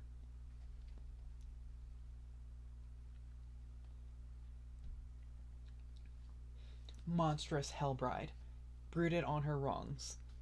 She had been forced down into fearful waters, the cold depths, after Cain had killed his father's son, felled his own brother with a sword, branded an outlaw, marked by having murdered, he moved into the wilds, shunned company and joy, and from Cain there sprang misbegotten spirits, among them Grendel, the banished and accursed, due to, come to grips with that watcher in Heorot, waiting to do battle. The monster wrenched and wrestled with him, but Beowulf was mindful of his mighty strength, the wondrous gifts God had showered on him. He relied for help on the Lord of all, on his care and favor, so he overcame the foe, brought down the hell brute, broken and bowed, outcast from all sweetness, the enemy of mankind, made for his death den.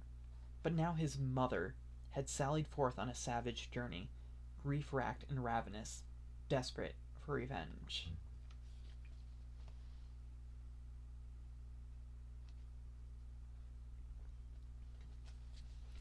She came to Heorot.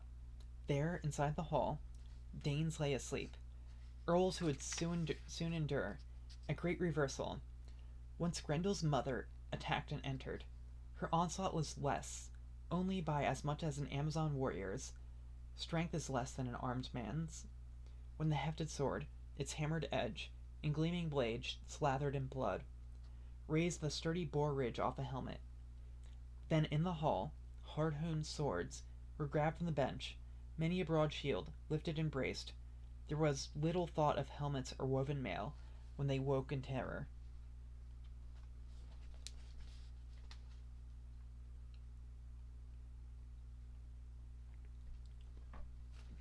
The Helldam was in panic, desperate to get out, in mortal terror the moment she was found. She had pounced and taken one of the retainers in a tight hold, then headed for the fen. To Hrothgar, this man was the most beloved of the friends he trusted between the two seas. She had done away with a great warrior, ambushed him at rest. Beowulf was elsewhere. Earlier, after a ward of the treasure, the Geat had been given another lodging. There was uproar in Heorot. She had snatched their trophy, Grendel's bloodied hand. It was a fresh blow to the afflicted Bawn. The bargain was hard, both parties having to pay with the lives of friends.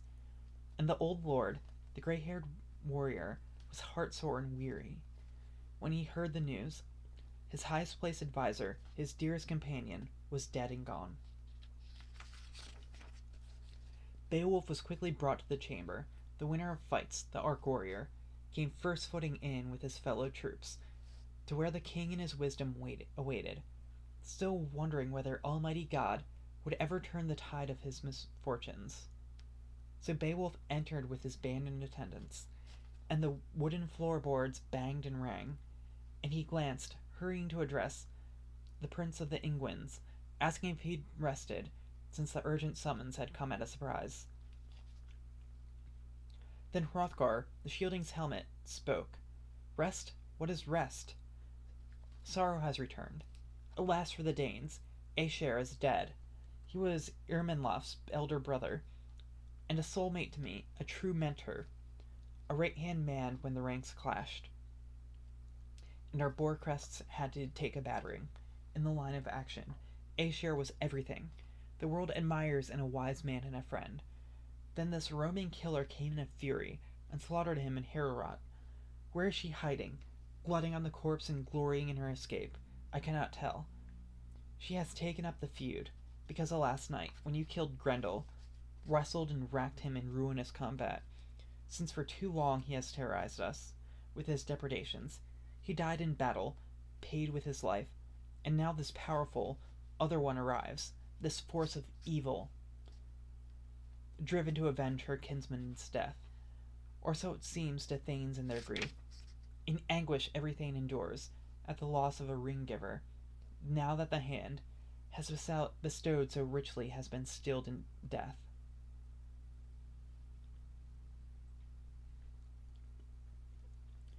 I've heard it said by my people in Hall, counselors who live in the upland country, that they have seen two such creatures, prowling the moors, huge marauders, from some other world.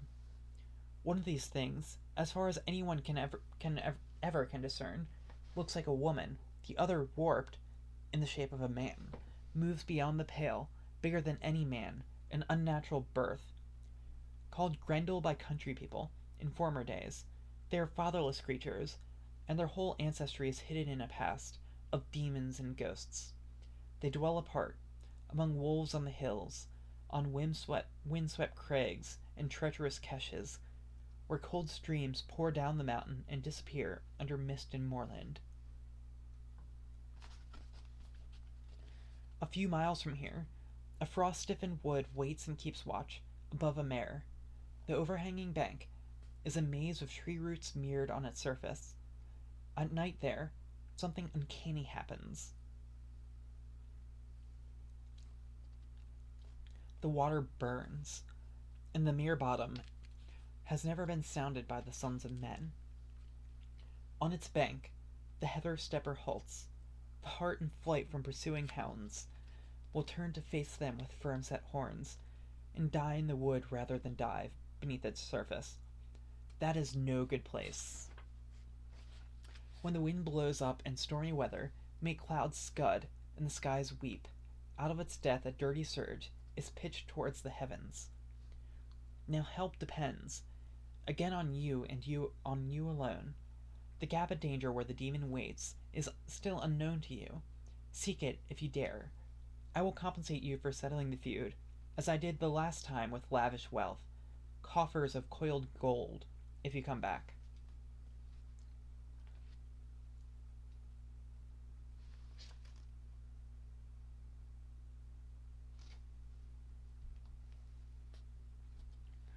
Beowulf, son of Ectheo, spoke. Why, sir, do not grieve. It is always better to avenge dear ones than to indulge in mourning. For every one of us, living in this world, means waiting for our end. Let whoever can with glory before death. Let whoever can win glory before death. When a warrior is gone, that will be his best and only bulwark. So arise, my lord, and let us immediately set forth on the trail of this troll dam. I guarantee you, she will not get away. Not to the dens underground, nor upland groves, nor the ocean floor. She'll have nowhere to flee to. Endure your troubles today, bear up, and be the man I expect you to be. I think that's another bit where the original origins of this shine through. Because that was a very, pre-Christian Germanic idea of glory. Well, sort of like the Havamal, where I'm gonna be massively butchering this line, but pretty much a coward, pretty much why is that? Yeah, pretty much talking about a coward avoids fighting because even if the spears grant him truth, old age never will. So better for a man to die by the sword than wither away in old age. Which I guess the monk who initially transcribed this didn't get around to changing that part. With that, the old lord sprang to his feet and praised God for Beowulf's pledge. Then a bit and halter were brought for his horse, with the plaited mane. The wise king mounted the royal saddle and rode out in style, with a force of shield-bearers. The forest paths were marked all over with the monster's tracks. Her trail on the ground, wherever she had gone, across the dark moors, dragged away the body of that Thane, Hrothgar's best, counselor and overseer of the country. So the noble prince proceeded undismayed, up fells and screes, along narrow footpaths, and ways where they were forced into single file, ledges on cliffs above lairs of water monsters. They went in front of a few men, good judges of the lie of the land, and suddenly discovered the dismal wood, mountain trees growing out at an angle, above grey stones. The bloodshot water surged underneath. It was a sore blow to all the Danes, friend of the Shieldings, a hurt to each and every one of that noble company when they came upon Asher's head at the foot of the cliff. Everyone gazed as the hot gore kept wallowing up in an urgent war horn, repeated its notes. The whole party sat down to watch. The water was infested with all kinds of reptiles. There were writhing sea dragons, and monsters slouching on slopes by the cliff, serpents and wild things such as those that often surface at dawn to roam the sail road and doom the voyage. Down they plunged, lashing in anger at the loud call of the battle bugle. An arrow from the bow of the Geat chief got one of them. As he surged to the surface, the seasoned shaft stuck deep in his flank, and his freedom in the water got less and less. It was his last swim. He swiftly overwhelmed in the shallows, prodded by barbed boar spears, cornered, beaten, pulled up on the bank. A strange lake birth, a loathsome catch. Men gazed at it in awe. Beowulf got ready, donned his war gear, indifferent to death. His mighty, hand-forged, fine-webbed mail would soon meet with the menace underwater.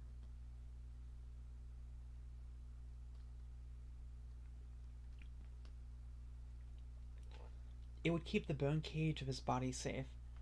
No enemy's clasp would crush him in it. No vicious arm lock choke his life out. Bone cage is a kind of interesting kenning to refer to. I mean, if you like, you've probably noticed how they use these like two-part words to describe something simpler, like whale-road to describe the ocean, because it's the road whales use. That's something that's used a lot in anglo-saxon poetry. At least that's what I vaguely remember from a high school English class. I believe a bone cage would be for rib cage. Well, yeah, that's close enough. But the original Anglo-Saxon, okay. That him Hilde, no, that's not it. Sud Kunyan, Seo de Bankofan. So Bankofan. I'm probably butchering the pronunciation, but I've heard YouTubers do much worse. I mean, my French pronunciation isn't good either, but I've heard a certain francophile gun collector say some horrible things that were supposed to be French, but mine's probably just as bad, so I have no room to talk.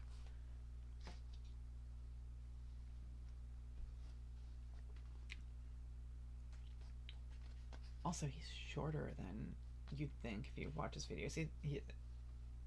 Yeah.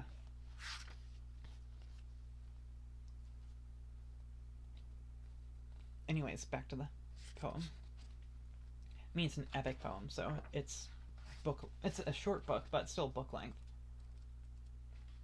Actually, I'll probably just do till Grendel's mother is dead, and then I can do. Unlike other people, actually do the part where he fights the dragon, because that's the most exciting part. But it's also, I vaguely remember actually. If you remember that Wishbone series, they actually had like novelizations too, and in elementary school those were like my absolute like first, second grade, that was like my absolute favorite thing to read. And some of the novelizations they had I mean, they also did ones where it's literally just breaking down other stuff for younger readers, and one of them was Beowulf. So I remember reading the Wishbone version of Beowulf in like second or third grade, and just being, well, they didn't actually sugarcoat any of the deaths either, so it was like maybe it was for middle schoolers, that might be some of it. But well, I remember Romeo and Juliet too, the like getting like, they didn't do it in a play format, but it was like, oh god, no, that was like little like third grade year old me just like reading through that. It's like, wow, this is actually pretty good. Why do people keep on talking about it like a cutesy romance? Like, there's like all this sword fighting and everything. This is actually pretty cool. Then it's like, wait, Romeo, why are you at that apothecary shop? Like,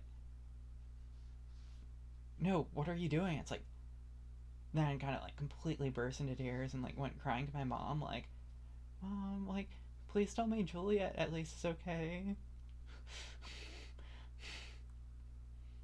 And I'm guessing she just misremembered how it ended, because she didn't actually sugarcoat it either. She's just like, oh, Juliet goes to a nunnery, then she kills herself. And it's like, then like few years later, when I actually got the courage to read the original thing, it's like, no, she kills herself right then.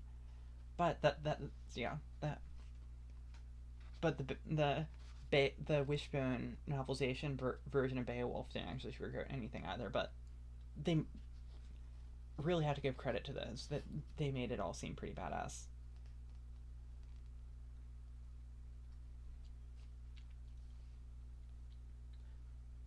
But yeah, that's probably part of the reason why I was reading Shakespeare in elementary school.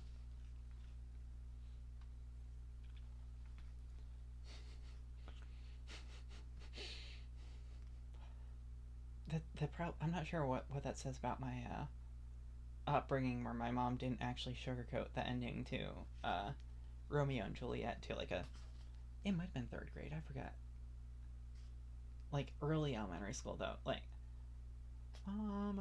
mom, they why did Romeo kill himself? And it's like, I mean, well, I knew why, but like, no, like, but Friar Lawrence did all that. Yeah, or, yeah. Anyways, back to Beowulf. Beowulf Beowulf got ready, donned his war gear, indifferent to death. Okay, yeah. Anyways, no, I was at a bone cage. To guard his head, he had a glittering helmet that was due to be muddied on the mare bottom and blurred in the upswirl. It was a beaten gold, princely headgear hooped and hasped by a weaponsmith who had worked wonders in the days gone by and adorned it with boar shapes. Since then it had resisted every sword. And another item lent by Unferth at that moment of need was no small importance. The Brehon handed him a hilted weapon, a rare and ancient sword named Hrunting. The iron blade, with its ill-boding patterns, had been tempered in blood. It had never failed the hand of anyone who hefted it in battle, anyone who had fought and faced the worst, in a gap of danger. This was not the first time it had been called to perform heroic feats. When he lent that blade to the better swordsman, Unferth, the strong-built son of Ecglaf, could hardly have remembered the ranting speech he had made in his cups. He was not man enough to face the turmoil of a fight underwater, and the risk to his life, so there he lost fame and repute. It was different for the other, rigged out in his gear, ready to do battle.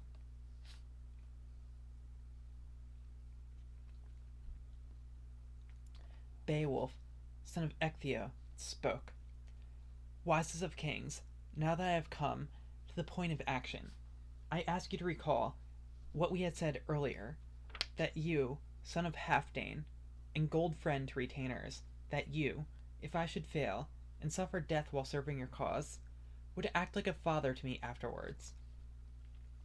If this combat kills me, take care of my young company, my comrades in arms. And be sure also, my beloved Hrothgar, to send Hygelac the treasures I received. Let the Lord of the Geats gaze on that gold.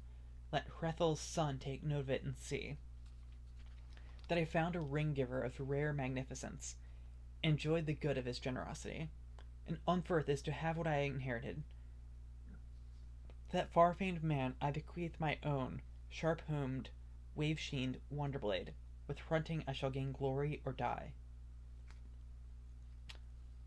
So that part's actually pretty impressive. So pretty much, well, that's almost like giving a, like, yeah, death letter to somebody.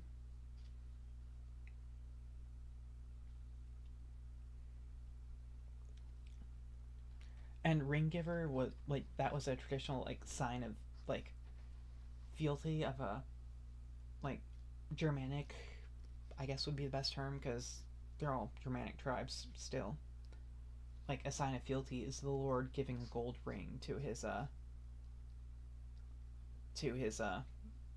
like servant, like the people who serve him. I've been drinking a little bit, so forgive me a little bit if forgive me a bit if I can't remember the exact terms, because I'm also celebrating, like, finishing up my the equivalent of my master's thesis in theory for fashion design, but Honestly, most of what I turned in was literally just my weapons autism, thinly veiled as fashion accessories. Let's see, like for like the keystone look of my collection, like the first like the garment, accessories, everything. The biggest piece of it that I put the most effort into is a gun belt, like the Wild West style gun belts where it's modeled after a horse's girth strap, because that, well, there's whole historical reasons for that, because like once they invented cartridge weapons, they wanted to actually store the cartridges with them, because it wasn't like before where they would just have Slim Jims and a small belt, like Slim Jim holsters and a small belt, because they didn't need to worry about reloading, because they were kind of screwed if they had to reload. Like once they invented cartridge weapons, it's like, I want to carry all these cartridges with me. So they invented cartridge loops, and they realized that those put a lot of weight on a belt. So if you had a smaller belt, it would really cause it to droop. I mean, people come across the same issues today with concealed carry belts. So what they did was pretty much well, if you made a belt wide enough to hold up all those cartridges, you would need a massive buckle for it. And if you made everything thicker, then it was more difficult to use the buckle. So eventually what they did is just they copied what they would use for girth straps on saddles, where you have like the actual strap part be sewed on top of the main part. So I probably could find an example of this. I'll have to post this, even though it's completely unrelated to Beowulf. But it's important to me because I take gun belts. I take gun belts seriously, which is my, I mean, as is my prerogative. See, I probably have a good picture of this somewhere because it is kind of.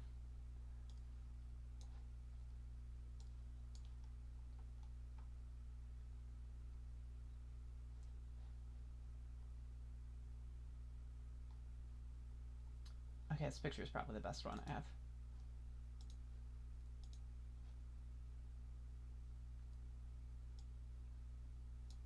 So, well, you can see the tooling too, because I was using a vine inspiration, but you have like the wider body of the belt.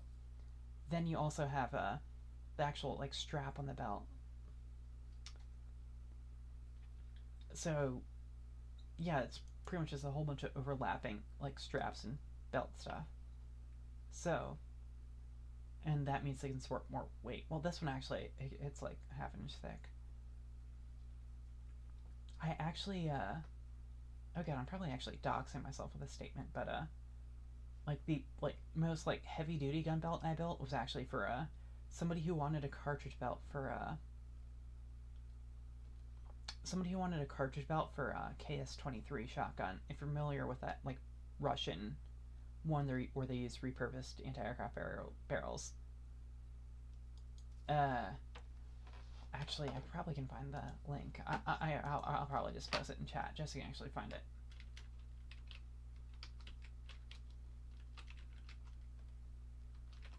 I mean, make sure you at least wait till after this stream to watch it, but you can see the belt I made in this. But he also uses my actual name, but it's a common name, so it is what it is. So somebody pinged me. 2 people pinged me.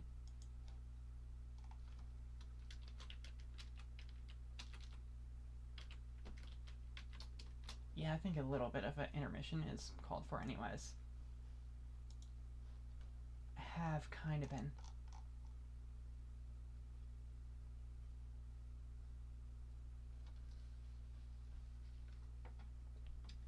Yeah, kind of have been reading for a while, so I'll take a slight break.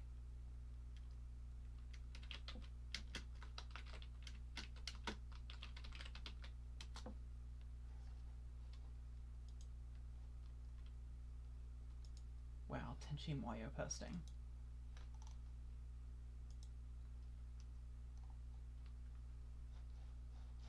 But oh yeah, here's the link I told you I'd give you.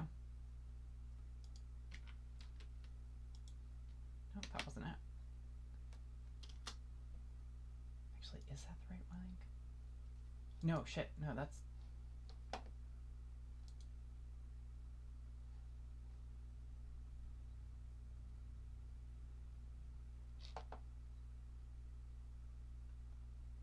Oops. That was the wrong button. Okay, yeah, so this is still live, right? Please tell me it's live. So anyways, I'm guessing that's open like a new tab. Okay. That's an important lesson. Okay, no. Yeah, okay, I guess that's working. Yeah, that was a oops moment.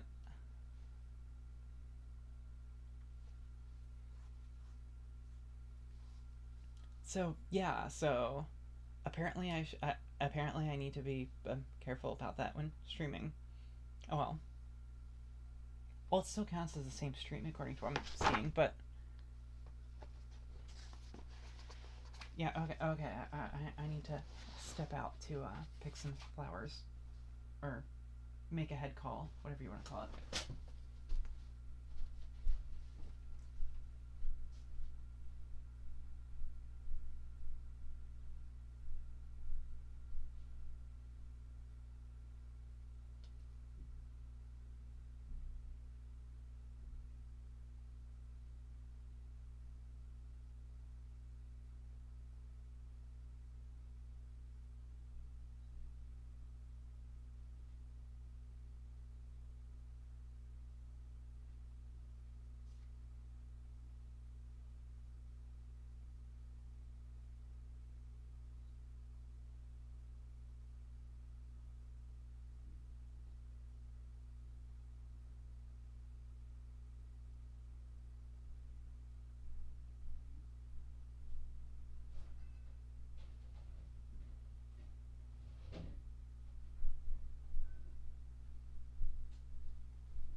Oh yeah, if anybody's wondering if like all the streams are gonna end up being like this,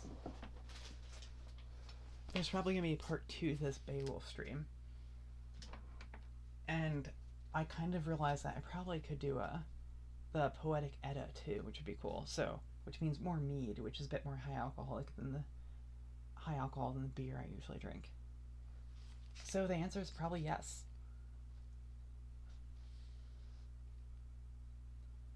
So, yeah.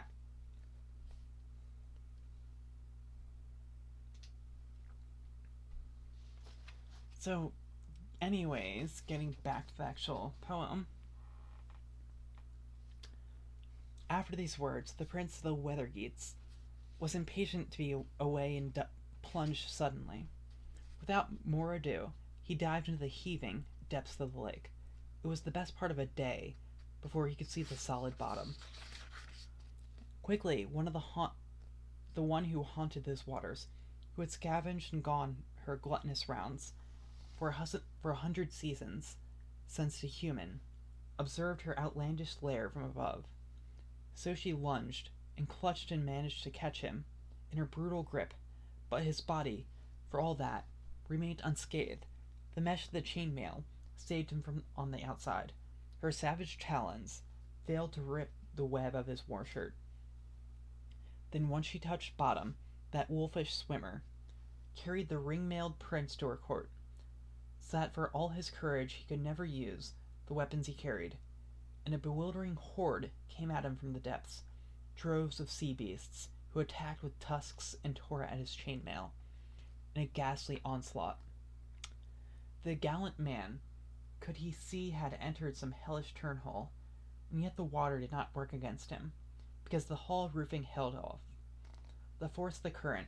Then he saw firelight, a gleam and flare-up, a glimmer of brightness. The hero observed that swamp thing from hell, the Tarn hag in all her terrible strength, then heaved his war sword and swung his arm.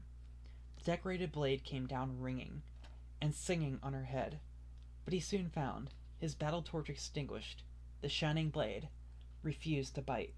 It spared her and failed the man to his need.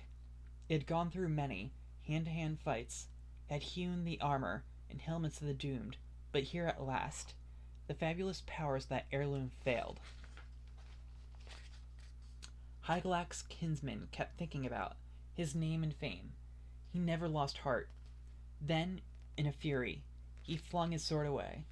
The keen, inlaid, worm-looped patterned steel was hurled to the ground. He would have to rely on the might of his arm. So must a man do who intends to gain enduring glory in a combat. Life doesn't cost him a thought. Then the prince of the war geats, warming to this fight, with Grendel's mother, gripped her shoulder and laid about him in a battle frenzy. He pitched his killer opponent to the floor, but she rose quickly and retaliated, grappled him tightly in her grim embrace. The sure-footed fighter felt daunted. The strongest of warriors tumbled and fell. So she pounced upon him and pulled out a broad, whetted knife. Now she would avenge her only child, but the mesh of the chainmail on Beowulf's shoulder shielded his life, turned the edge and tip of the blade. The son of Ectheo would have surely perished, and the Geats lost their warrior under the wide earth. Had the strong links and locks of his war gear not helped save him, holy God decided the victory. It was easy for the Lord, the ruler of heaven, to redress the balance once Beowulf got back up on his feet. Then he saw a blade that boded well, a sword in her armory, an ancient heirloom from the days of giants, an ideal weapon, one that any warrior would envy, but so huge and heavy of itself, only Beowulf could wield it in battle. So the Shielding's hero, hard-pressed and enraged, took a firm hold of the hilt and swung, the blade in an arc, a resolute blow that bit deep into her neck bone and severed it entirely, toppling the doomed house of her flesh. She fell to the floor. The sword dripped blood. The swordsman was elated. A light appeared, and the place brightened, the way the sky does when heaven's candle is shining clearly. He inspected the vault, with sword held high, its hilt raised, to guard and threaten Hygelac's Thane, scouted by the wall in Grendel's wake. Now the weapon was to prove its worth. The warrior determined to take revenge for every gross act Grendel had committed, and not only for that one occasion, when he come to slaughter the sleeping troops, 15 of Hrothgar's house guards, surprised on their benches and ruthlessly devoured, and as many again carried away a brutal plunder. Beowulf, in his fury, now settled that score. He saw the monster in his resting place, war-weary and wrecked, a lifeless corpse, a casualty of the battle in Heorot. The body gaped at the stroke dealt to it after death. Beowulf cut the corpse's head off. Immediately the counselors kept keeping a lookout, with Hrothgar, watching the lake water, saw heave up in a surge of waves, and blood in the backwash. They bowed gray heads, spoke in their sage, experienced way, about the good warrior, how they never again expected to see that prince returning, in triumph to their king. It was clear to many that the wolf of the deep had destroyed him forever.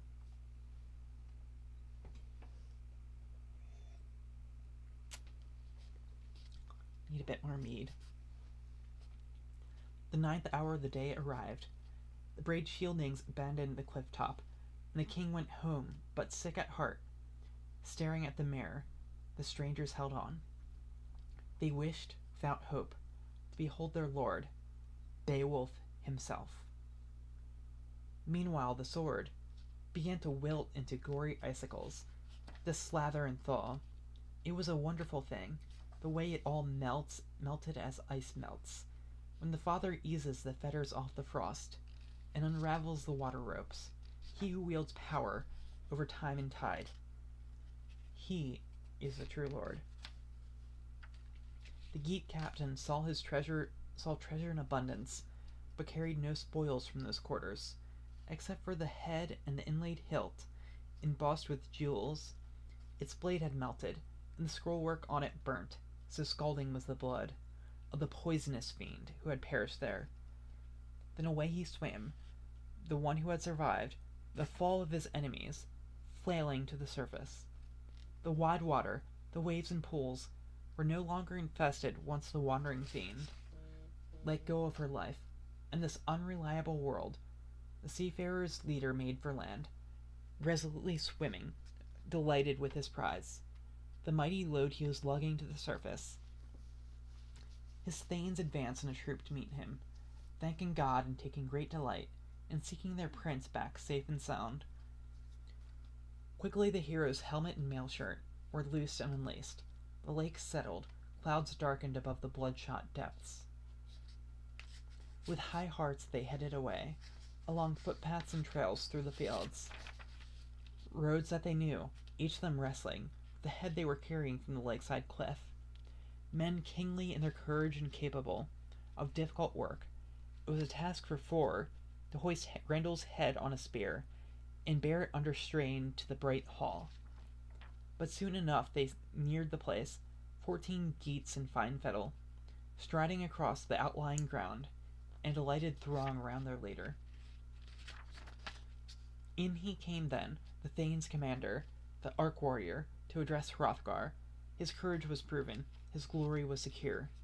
Grendel's head was hauled by the hair, dragged across the floor where the people were drinking, a horror for both queen and company to behold. They stared in awe. It was an astonishing sight. Beowulf, son of Ecgtheow, spoke.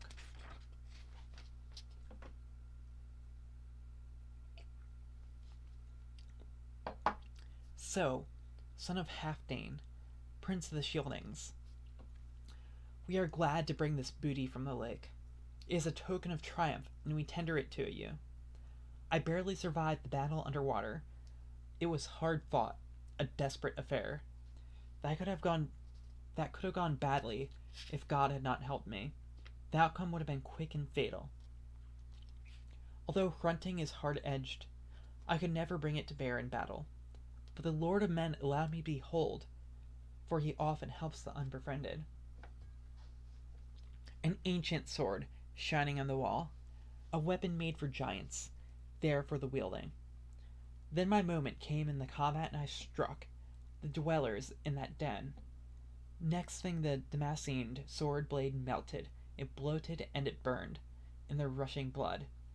I have wrested the hilt from the enemy's hand, avenged the evil done to the Danes. It is what was due, and this I pledge, O Prince of the Shieldings. You can sleep secure with your company of troops in Harrowat Hall.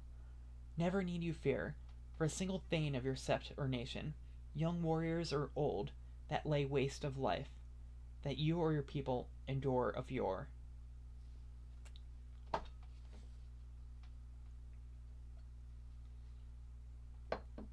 Then the gold hilt was handed over to the old lord, a relic from long ago, for the venerable ruler. That rare smith-work was passed on to the Prince of Danes. When those devils perished, once death removed, that murdering, guilt-steeped, blood-cursed fiend, eliminating his unholy life. And his mother's as well. It was willed to the king that the king, who of all the lavish gift lords of the north, was the best regarded between the two seas. Hrothgar spoke. He examined the hilt, that relic of old times. It was engraved all over, and showed how war first came to the world, and the flood destroyed the tribe of giants. They suffered a terrible severance from the Lord. The Almighty made the waters arise, drowned them in the deluge for retribution, and pure gold inlay on the sword guards. They were rune markings correctly incised, stating and recording for whom the sword had been first made and ornamented, with its scroll-worked hilt. Then everyone hushed, as the son of Halfdane spoke this wisdom. A protector of his people, pledged to uphold truth and justice, and to respect tradition, is entitled to affirm that this man was born to distinction. Beowulf, my friend, your fame has gone far and wide. You are known everywhere. In all things you are even-tempered, prudent and resolute. So I stand firm by the promise of friendship we exchanged before. Forever you will be your people's mainstay and your own warriors' helping hand.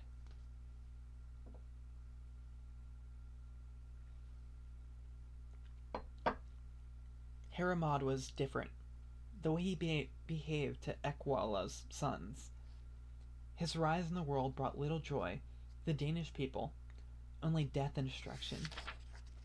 He vented his rage on men he caroused with, killed his own comrades, a pariah king, who cut himself off from his own kind, even though God Almighty had made him eminent and powerful and marked him from the start for a happy life. But a change happened.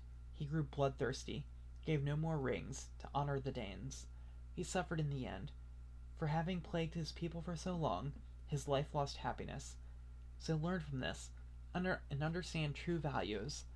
I who tell you have wintered into wisdom. So this whole next bit's pretty much just Hrothgar warning Beowulf about being careful with power.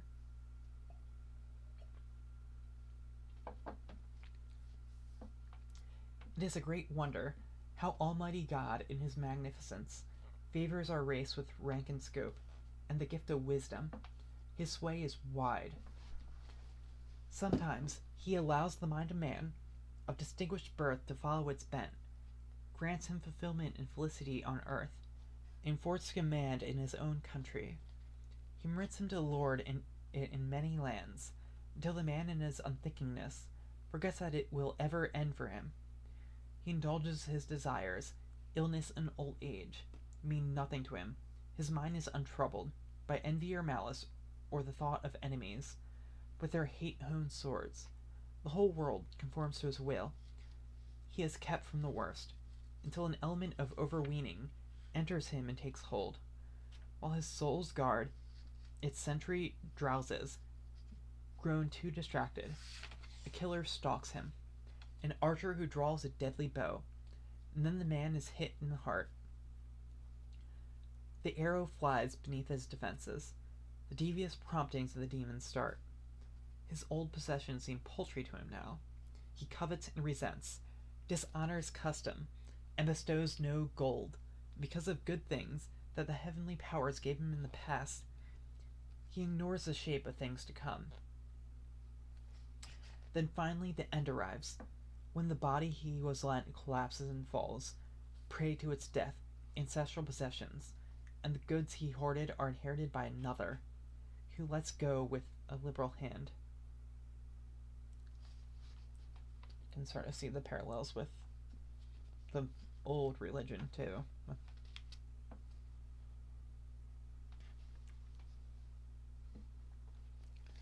O flower of warriors, beware that trap.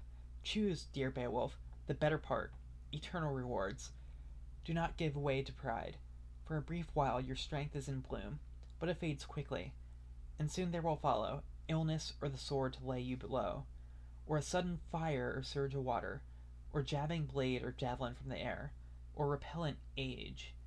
Your piercing eye will dim and darken, your death will arrive, dear warrior, to sweep you away. Just so I ruled the Ringdanes' country for 50 years, defend them in wartime, with spear and sword against constant assaults. By many tribes, I came to believe my enemies had faded from the face of the earth. Still, what happened was a hard reversal. From bliss to grief, Grendel struck. After lying in wait, he laid waste the land, and from that moment my mind was in dread of his depredations. So I praised God in his heavenly glory that I lived to behold his head dripping blood, and that after such a harrowing I came to look upon it in triumph at last. Take your place, then, with pride and pleasure, and move to feast. Tomorrow morning our treasure will be shared and showered upon you. The Geat was elated and gladly obeyed the old man's bidding. He sat on the bench, and soon all was restored, the same as before. Happiness came back, the hall was thronged, and banquet set forth. Black night fell, and covered them in darkness. Then the company rose, for the old campaigner, the gray-haired prince, was ready for bed. in a need for rest, came over the brave shield-bearing Geat. He was a weary seafarer, far from home, so immediately a houseguard guided him, one whose office entailed looking after whatever a thane on the road in those days might need or require. It was a noble courtesy.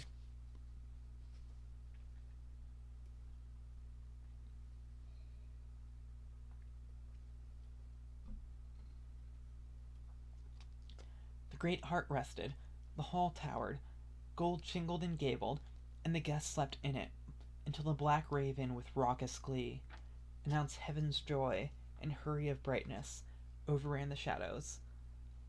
Warriors rose quickly, impatient to be off. Their own country was beckoning the nobles, and the bold voyager longed to be abroad his distant boat.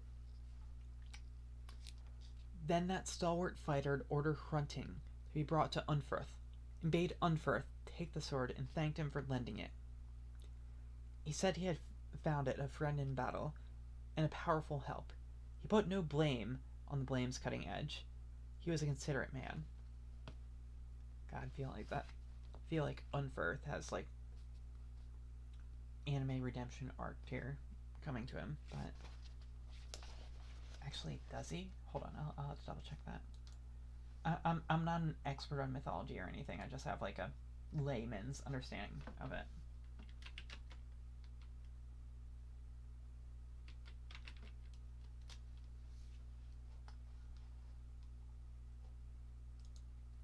Oh, apparently it's originally supposed to be pronounced Unferth with a F instead of just regular TH. I mean, F is kind of like a mix of D and TH, like Unferth. Not that I'm an expert on it. I mean, he's kind of more of like a politician than a warrior, which is kind of why they're pretty hard on him.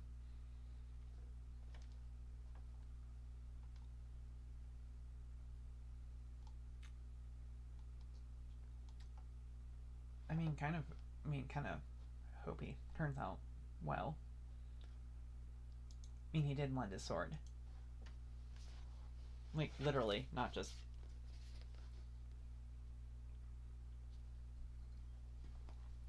Back to the poem. And there the warriors stood in their war gear, eager to go, while their honored lord approached the platform where the others sat. The undaunted hero addressed Hrothgar. Beowulf, son of Ecgtheow, spoke. Now we who crossed the wide sea have to inform you that we feel a desire to return to Hygelac. Here we have been welcomed and thoroughly entertained. You have treated us well. If there is any favor on earth I can perform, beyond deeds of arms I have done already, anything that would merit your affections more, I shall act, my lord, with alacrity. Yeah, a bit of a stumble there. Alacrity. If I ever hear from across the ocean that people on your borders are threatening battle, as attackers have done from time to time, I shall land with 1,000 thanes at my back to help your cause. Hygelac may be young to rule a nation, but this much I know. About the king of the Geats, he will come to my aid, and want to support me by word and action. In your honor of need, when honor dictates, that I raise a hedge of spears around you. Then if Hrethric should think about traveling, as a king's son to the court of the Geats, he will find many friends. Foreign places yield more to one who is himself worth meeting.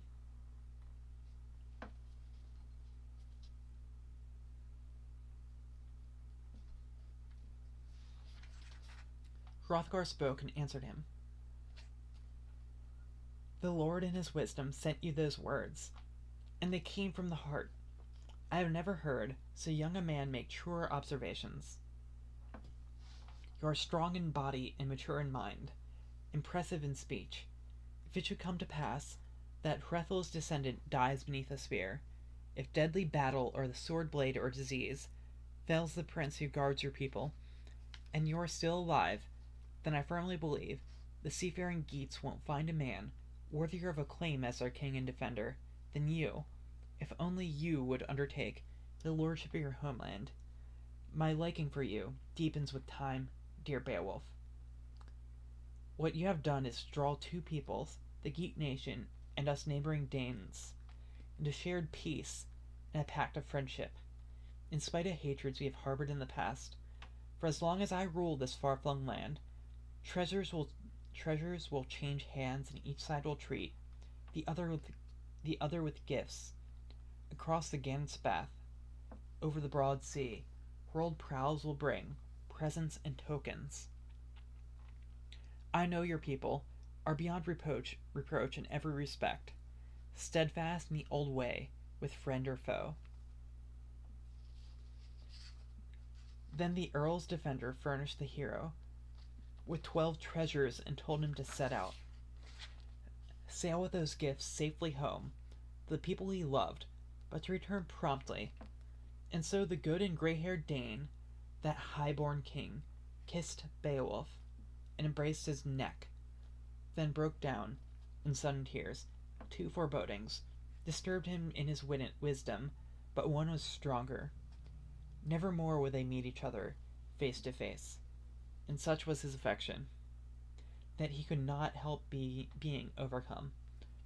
His fondness for the man was so deeply founded, it warmed his heart and wound the heartstrings tight on his breast. The embrace ended, and Beowulf, glorious in his gold regalia, stepped the green earth. Straining at anchor and ready for boarding, his boat awaited him.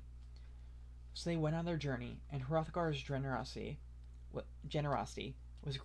was praised repeatedly. He was a peerless king, until old age sapped his strength and did him mortal harm, as it has done so many. Down to the waves then, dressed in web. What the fuck was that? Of their chainmail and war shirts, the young men marched in high spirits. The coast guard spied them, Thane setting forth, the same as before. His salute this time from the top of the cliff was far from unmannerly. He galloped to meet them, and as they stood, they took ship in their shining gear. He said how welcome they would be in Geatland. Then Broad Hull was beached on the sand, to be cargoed with treasure, horses and war gear. The curved prow motioned, the mast stood high, above Hrothgar's riches in the loaded hold.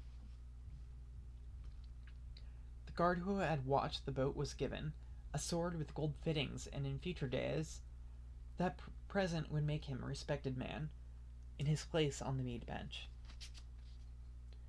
Then the keel plunged and shook in the sea, and they sailed from Denmark. Right away the mast was rigged with its sea shawl. Sail ropes were tightened, timbers drummed, and stiff winds kept the wave crosser skimming ahead as she heaved forward. Her foamy neck was fleet and buoyant, a lapped prow lopping over currents, until finally the Geats caught sight of coastline and familiar cliffs. The keel reared up, wind lifted it home. It hit on land.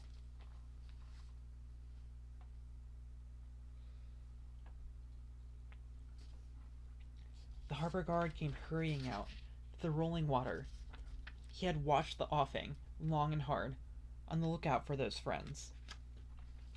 With the anchor cables, he moored their craft, right where it had beached, in case a backwash might catch the hull and carry it away. Then he ordered the prince's treasure trove to be carried ashore. It was a short step from there to where Hrethel's son and heir, Hygelac, the gold giver, made his home, on a secure cliff, in company of retainers. The building was magnificent, the king majestic, ensconced in his hall, although Hygd, his queen, was young, a few short years at court. Her mind was thoughtful and her manners sure. Hereth's daughter behaved generously, and stinted nothing when she distributed, bounty to the Geats.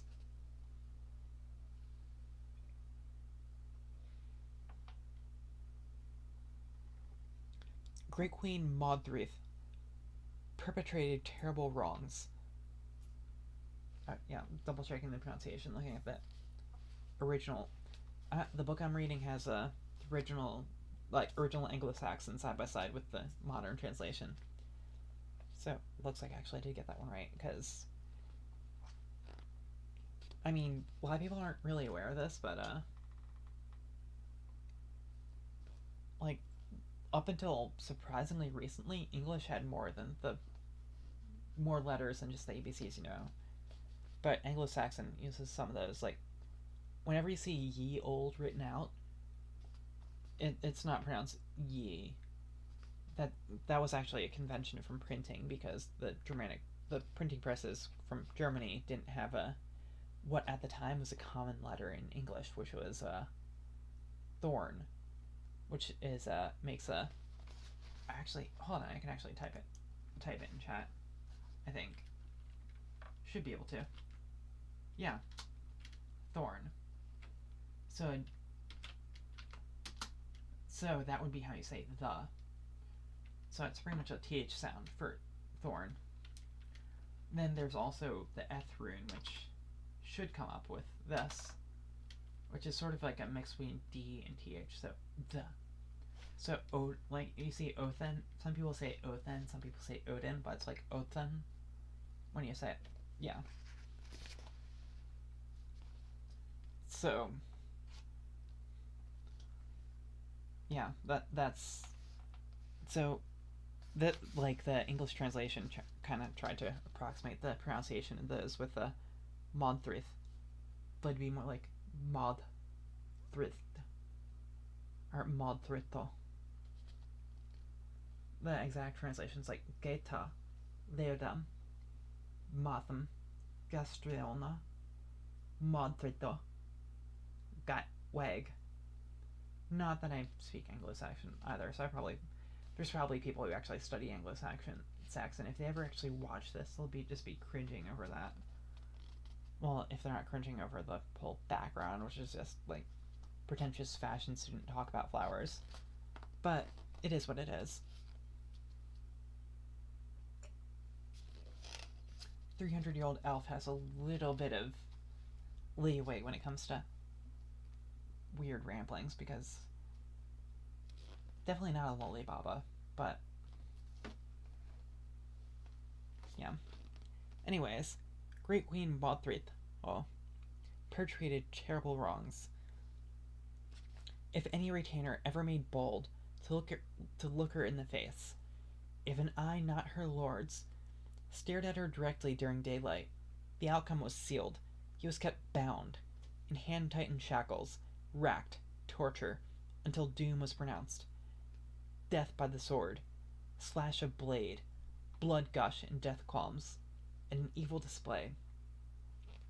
Even a queen, outstanding in beauty, must not overstep like that. A queen should weave peace, not punish the innocent, with loss of life for imagined insults. But Hemming's kinsman put a halt to her ways. The drinkers round the table had another tale. She was less of a bane to people's lives, less cruel-minded after she was married. To the brave Offa, a bride arrayed in her gold finery, given away by a caring father, ferried to her young prince over dim seas, in days to come, should grace the throne and grow famous for her good deeds and conduct of life, her high devotion to the hero king, who was the best king, it has been said, between the two seas or anywhere else on the face of the earth. Offa was honored far and wide for his generous ways. Side note, pretty sure I'm not an expert, but I'm assuming the two seas refers to the North Sea and the Baltic Sea, because this does kind of take place in like sort of that area. I mean, he goes from Great Britain to Denmark, which would be North Sea. Then there's the Baltic Sea, because they even mention Finland. his fighting spirit and his far-seeing defense of his homeland. From him there sprang Eomer, Garamund's grandson, kinsman of Hemming, his warrior's mainstay and master of the field. Which, if you're familiar with Tolkien, Eomer, oh yeah, Tolkien was huge into all this stuff. Like, oh no, the reason why you have to read Beowulf in high school nowadays is because Tolkien wrote a whole essay talking about how this is the premier English language epic poem. Which, he is right. It's a great poem.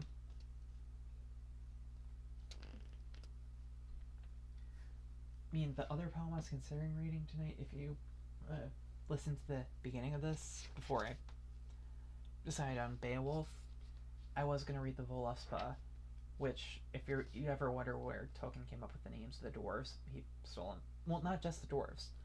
Like, part of the Voluspa, if you're familiar with it, involves the seeress that Odin summons the soul of, proving her knowledge by listing off the names of the elder dwarves.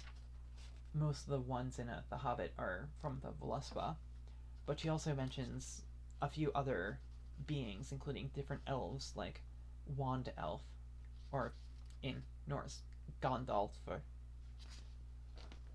I probably mispronounced that one too. But Ulfr means elf, Gand means wand, but Gandalf means wand elf. Which kind of links Gandalf with elves, but I think I was imagining that this channel would end up with a gun theme, and here I am talking about Lord of the Rings and mythology. Heroic Beowulf and his band of men crossed the wide strand, striding along the sandy foreshore. The sun shone. The world's candle warmed them from the south. As they hastened to where, as they had heard, the young king, Ogentheo's killer, and his people's protector, was dispensing rings. Inside his bawn, Beowulf's return was reported to Hygelac as soon as possible. News that the captain was now in the enclosure, his battle brother back from the fray, alive and well, walking to the hall. Room was quickly made on the king's orders, and the troops filed across the cleared floor. After Hygelac had offered greetings to his loyal thane in lofty speech, he and his kinsman, that hale survivor, sat face to face. Hereth's daughter moved about with the mead jug in her hand, taking care of the company, filling the cups that warriors held out. Then Hygelac began to put courteous questions to his old comrade. In the high hall, he hankered to know every tale the sea gates had to tell.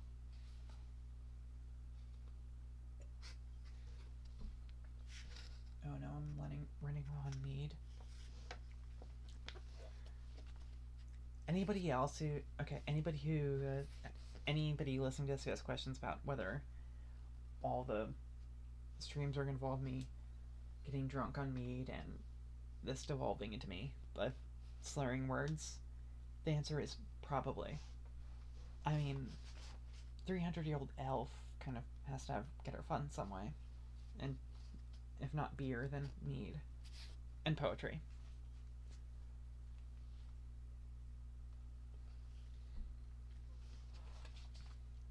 How did you fare on your foreign voyage, dear Beowulf, when you abruptly decided to sail away across the salt water and fight at Harrowat?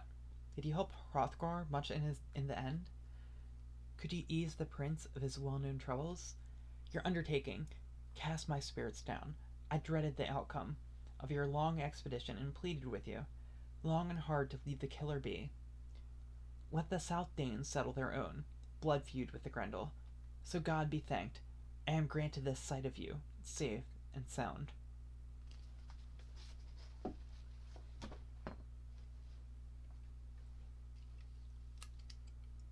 A little bit more ASMR for the people who appreciate the real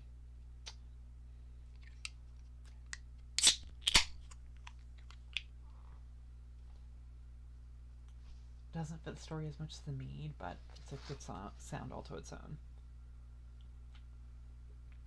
Beowulf, son of Ectheo, spoke. What happened, Lord Hygelac, is hardly a secret, any more among men in this world.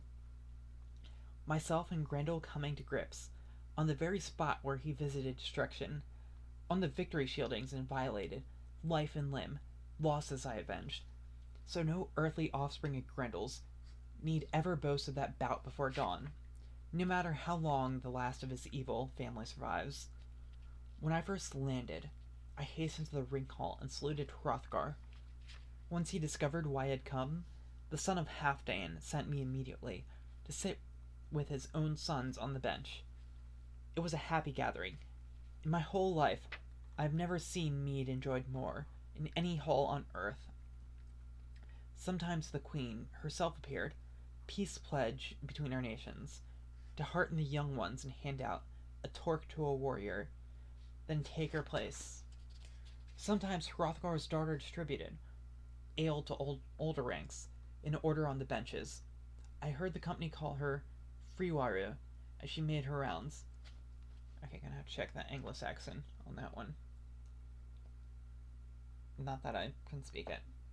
Wheelum for Dugud, daughter Hrothgar's, heirloom onde, elu weg bear, tha ik friwar, flet sitend.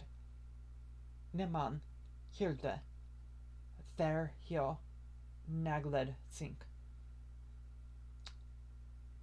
Heledum, seld, sio gehaten is, geon, goldrollen, gladum sunnen frodan.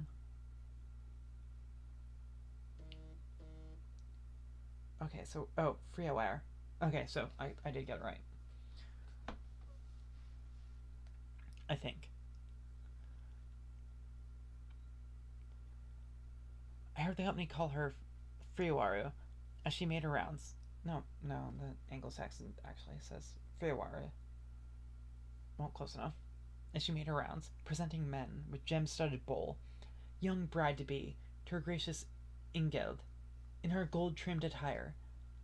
The friend of the Shieldings favors her betrothal. The guardian of the kingdom sees good in it, and hopes this woman will heal old wounds and grievous feuds.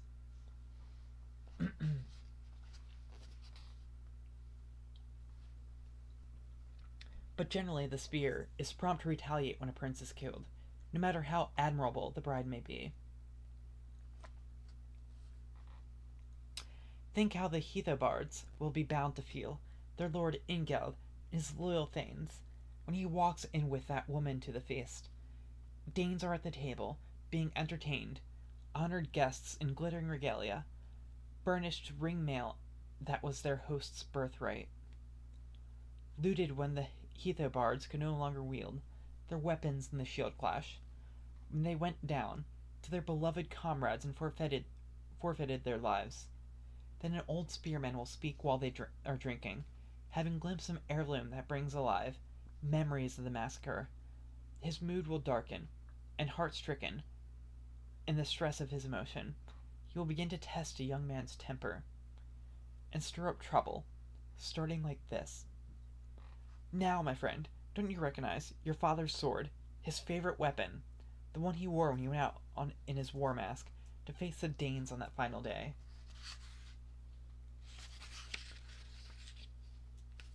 After Weathergill died and his men were doomed, the Shieldings quickly claimed the field. Now here's a son of one or other of those same killers coming through our hall, overbearing us, mouthing boasts, and rigged in armor that by right is yours. And so he keeps on, recalling and accusing, working things up with bitter words, until one of the lady's retainers lies, spattered in blood, split open, on his father's account. The killer knows the lie of the land and escapes with his life. Then on both sides the oath-bound lords will break the peace. A passionate hate will build up in Ingeld, and love for his bride will falter in him as the feud rankles. I therefore suspect the good faith of the Heathobards, the truth of their friendship, and the trustworthiness of their alliance with the Danes.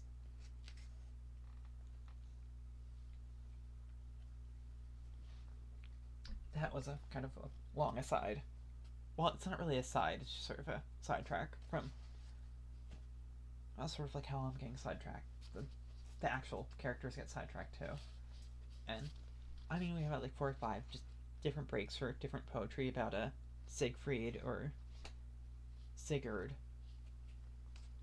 Was it Sigurd? Actually, I'm not an expert on anglo-saxon, so I'm probably wrong. Most definitely wrong, but if I'm right, somebody please give me a thumbs up.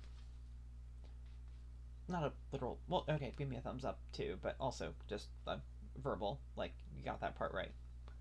That would be appreciated. Just so I know I'm not spreading false information.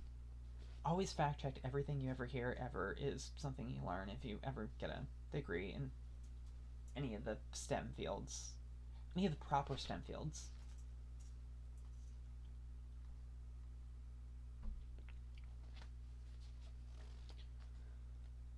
But now, my lord, I shall carry on with my account of Grendel, the whole story of everything that happened in the hand-to-hand fight. After heaven's gem had gone mildly to earth, that maddened spirit, terror of those twilights, came to attack us. There we stood guard, still safe inside the hall. Their deadly violence came down on Hanskio, and he fell as fate ordained, the first to perish. All the talk about fate ordained just kind of reminds me of Inshallah. Like, God wills it. Which, I guess, is fitting if you subscribe to that. Well, as if you ascribe to any. Yeah, no, the same thoughts found in like the traditional too. Like, if that's your fate, then well, Buddhism even like the whole idea of like the little bird saying like, "Are you prepared?" Like if today's the day you die, are you prepared for it?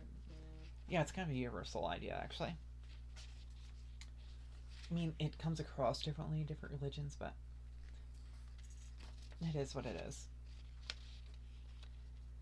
After heaven's gem has gone mildly to earth, that mad spirit, the terror of those twilights, came to attack us, where we stood guard, still safe inside the hall. Their deadly violence came down on Hansio, and he fell as fate ordained, the first to perish. Rigged out for the combat, a comrade from our ranks had come to grief in Grendel's maul, and ate up the entire body. There was blood on his teeth. He was bloated and furious, all roused up, yet still unready, to leave the hall empty-handed. Renowned for his might, he matched himself against me, wildly reaching. He had his roomy pouch, a strange accoutrement, intricately strung, and hung at the ready, a rare patchwork of devilishly fitted dragon skins. I had done him no wrong, yet the raging demon wanted to cram me and many another into this bag, but it was not to be. Once I got to my feet in a blind fury, I would take too long to tell how I repaid the terror of the land for every life he took. And so won credit for you, my king, and for all your people. And although he got away, to enjoy life's sweetness for a while longer, his right hand stayed behind him in Harrowat, evidence of his miserable overthrow, as he dived into murk on the mare bottom. Which, that phrasing may seem a bit odd, but at least the way the monk is telling it, like, even if Grendel's dying, suffering, and pain with his arm and shoulder, right arm and shoulder torn off, it's not nearly as bad as the suffering he'll face in hell as a literal demon hellspawn. So, but I mean, there's also the bragginess you get with like Germanic poetry. Well, Germanic, Norse, whatever, like Indo-European poetry. I got lavish rewards from the Lord of the Danes for my part in the battle, beaten gold, and much else. Once morning came, we took our places at the banquet table. There was singing and excitement. An old reciter, a carrier of stories, recalled the early days.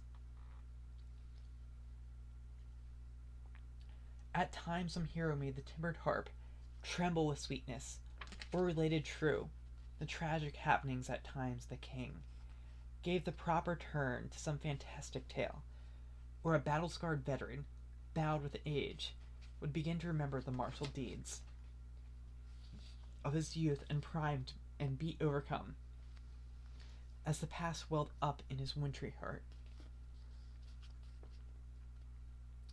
We were happy there the whole day long, enjoyed our time until another night descended upon us.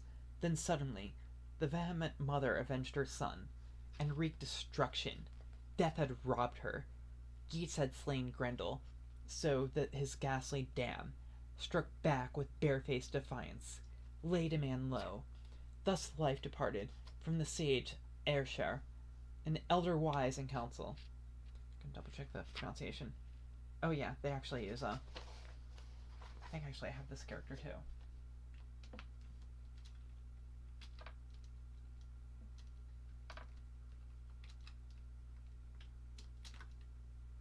No, I don't think I have it.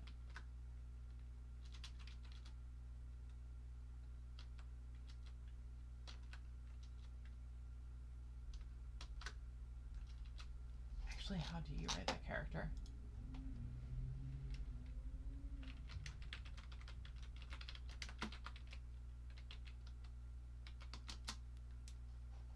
Wow, this is kind of oh, okay, that's how you do it. Sure.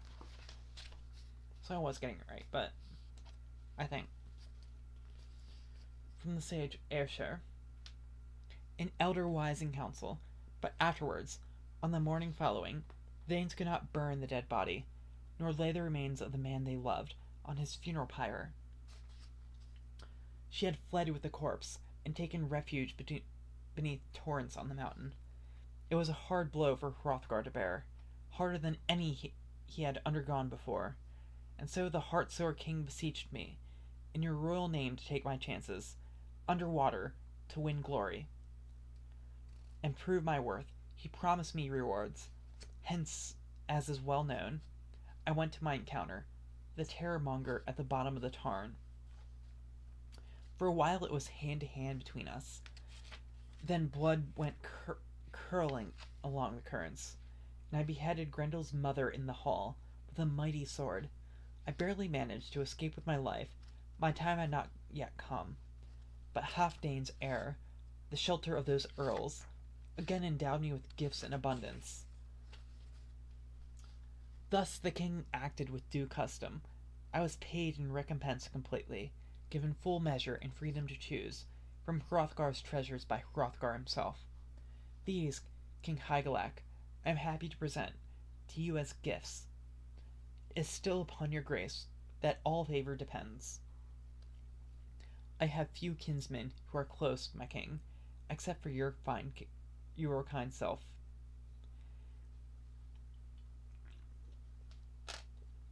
Then he ordered the boar-frame standard to be brought, the battle-topping helmet, the mail shirt grey as hoarfrost, and the precious war-sword, and proceeded with his speech.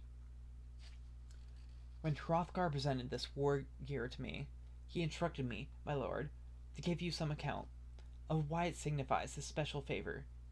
He said it had belonged to his older brother, King Herogar, who had long kept it, for that Herogar had never bequeathed it to his son Rudyard, that worthy scion, loyal as he was. Enjoy it well.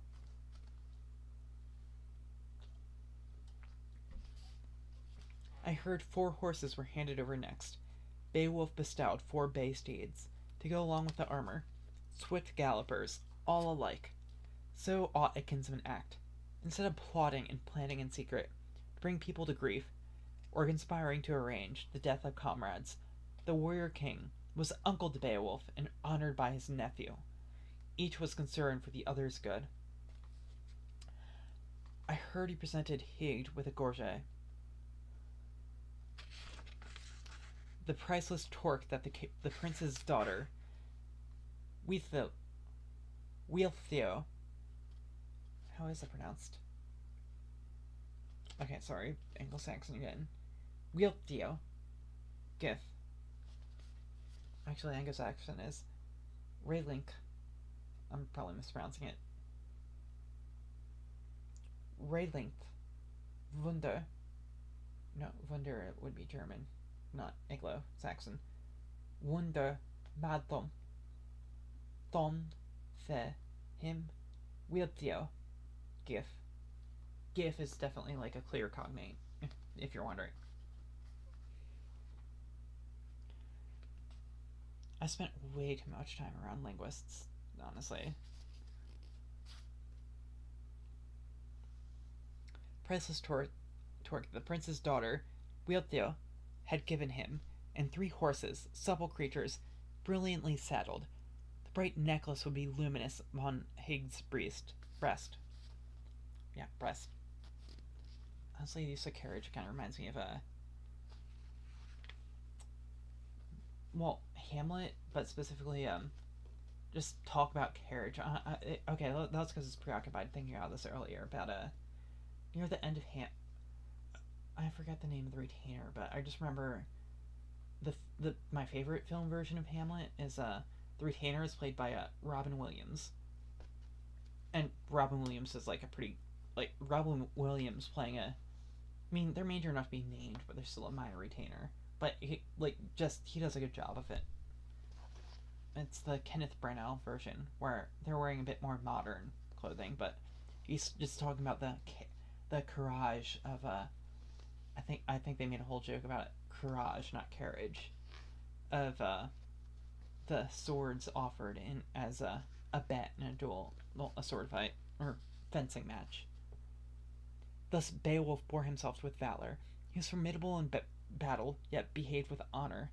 Took no advantage, never cut down. A comrade who was drunk kept his temper, and, warrior that he was, watched and controlled his God-sent strength and his outstanding natural powers. He had been poorly regarded for a long time, was taken by the Geats for less than he was worth. And their lord, too, had never much esteemed him in the mead hall. They firmly believed that he lacked force, that the prince was a weakling. But presently every affront to his deserving was reversed. So they thought he was weak, despite being able to tear off somebody's shoulder, tear off a monster's shoulder.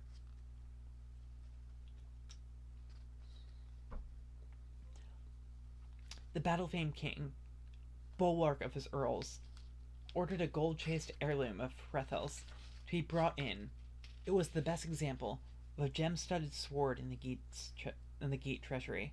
This he laid on Beowulf's lap, and then rewarded him with land as well. 7,000 hides, and a hall and a throne. Both owned land by birth in that country. Ancestral grounds, the greater right, and sway were inherited by the higher-born. A lot was to happen in later days. In the fury of battle, Hygelac fell, and the shelter of Heardred's shield provided useless against the fierce aggressing of the Shiflings. Ruthless swordsmen, seasoned campaigners, they came against him and his conquering nation, and with cruel force cut him down, so that afterwards the wide kingdom reverted to Beowulf. He ruled it well, for 50 winters, grew old and wise as warden of the land. So now Beowulf's probably pushing 60 or 70. Probably 60. I'm assuming he's still teenager tier when he faced Grendel, because people grew up fast back then. Until one began to dominate the dark, a dragon on the prowl.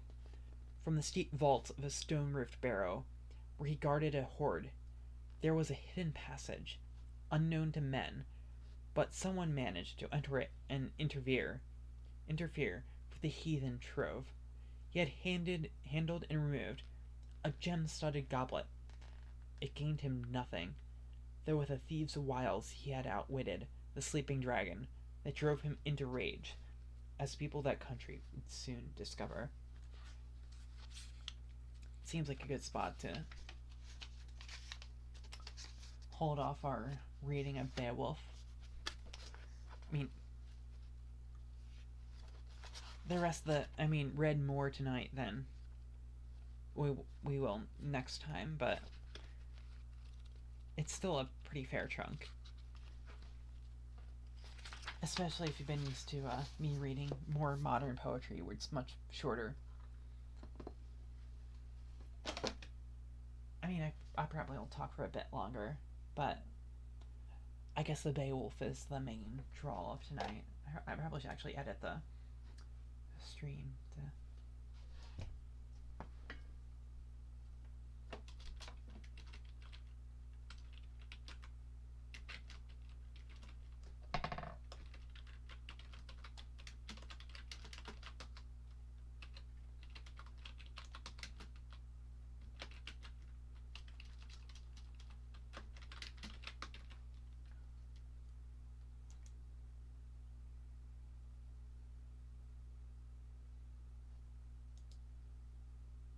Actually, how do you spell that word again?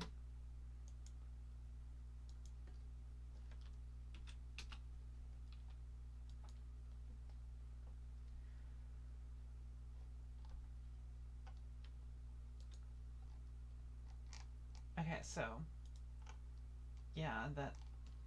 So I'll probably actually just continue. I'll have to finish this tomorrow. I don't want you waiting too long. Not that you would need to wait that long, because it is a pretty well-known poem.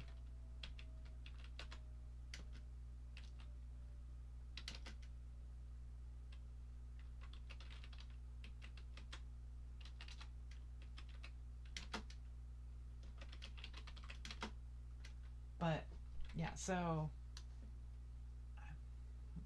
just let me know what you all thought of the poem, specifically my reading of it and my drunken interpretations of the different mythological aspects, because I mean, you can, I mean, they sort of mentioned it to you when you read it in high school, but you can sort of tell where the author, like the monk who was transcribing it, decided to add his Christian flavor to what was previously clearly kind of pagan, because a lot of those ideals are definitely more pagan than Judeo-Christian with what Beowulf was saying, which that in itself is incredibly fascinating. I mean, most of what we know about Anglo-Saxon mythology in the first place is comes from like Christian sources, because the monks kind of kept a lot of that knowledge. So, I mean, people who are overly pagan don't hate on the Christians too much, or vice versa.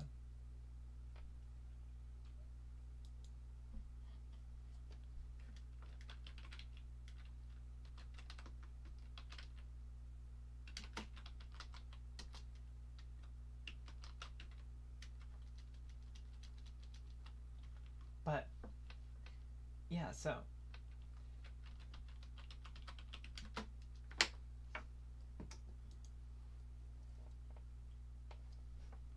sorry, gonna have to step out for a little bit. I'll be right back.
Oh yeah, the avatar does that when you leave.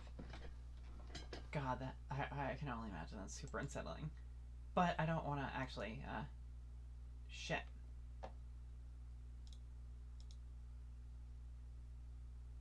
Uh, is it okay? Is this bleh?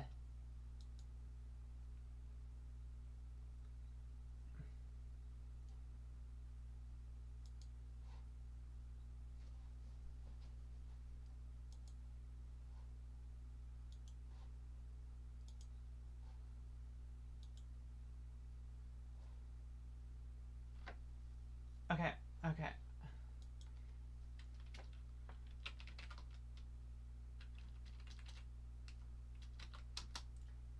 Okay, I guess I'm learning a lot about how YouTube works with streaming. Where you accidentally press the backspace button.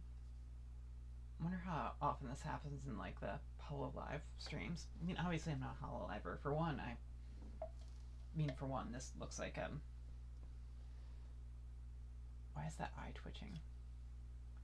Oh yeah, it's because my hair was getting in my eyes. But yeah. But yeah, if you watch this, definitely let me know what you think in the comments. I mean, overall, this is supposed to be a VTuber thing. Eventually, I'll do more of the VTuber stuff like playing video games and making weird noises for the delight of the viewers, where they can just take the clips of me like reacting to stuff weirdly or saying gamer words.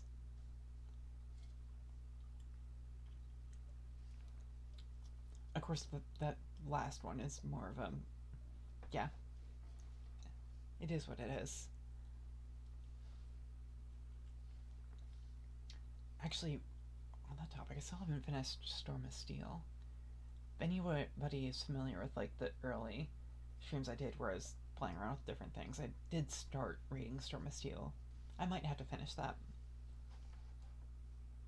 I mean, but that's up to viewers like you.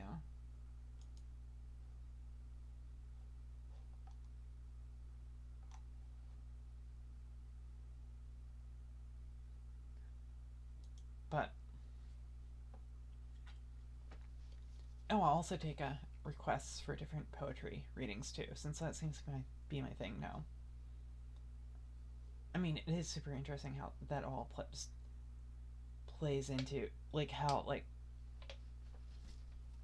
I mean, just reading like Beowulf, like how there's all these different like references to other works where he mentions like having like armor, like his armor was forged by Wayland. I guess actually, if you think about it, Wayland. Okay, that's definitely a stretch. But if you think of like the Finnish Ilmar. Okay, yeah, I'm definitely butchering that pronunciation. But the famous Sampo. Okay, I definitely don't speak Finnish. Despite the pointed ears, I'm not fluent in Finnish. But the Sampo, like the famous mythological like mill in Finnish mythology, was supposed to be by the Finnish smith god. That would be actually be a fun one if I could get a. I remember growing up, like my dad would read like me and my siblings like bedtime stories from the Tales of the Finnish Tupa. But it was pretty much like a book about Finnish folk tales, and that was super interesting. Just actually, that probably might have had a negative influence on me growing up because apparently Finnish folklore or Finnish fairy tales just assume everybody can use magic, including the protagonists. I mean, that's sort of like that. Well, that's sort of consistent with like Viking or Norse descriptions of Finland, where they're just like, yeah, people there are weird. Then you look at modern day depictions where it's like Sperdo and I mean, meme magic is a magic of its own, I guess.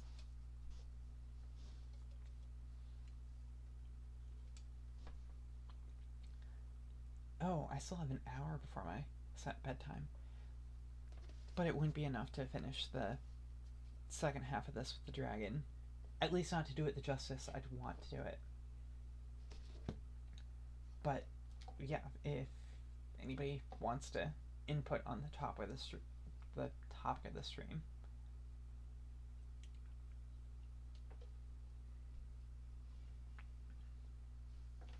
Maybe slightly biased, but I'm told that the ramblings of me when I'm drunk are far more interesting than the ramblings of me when I'm sober.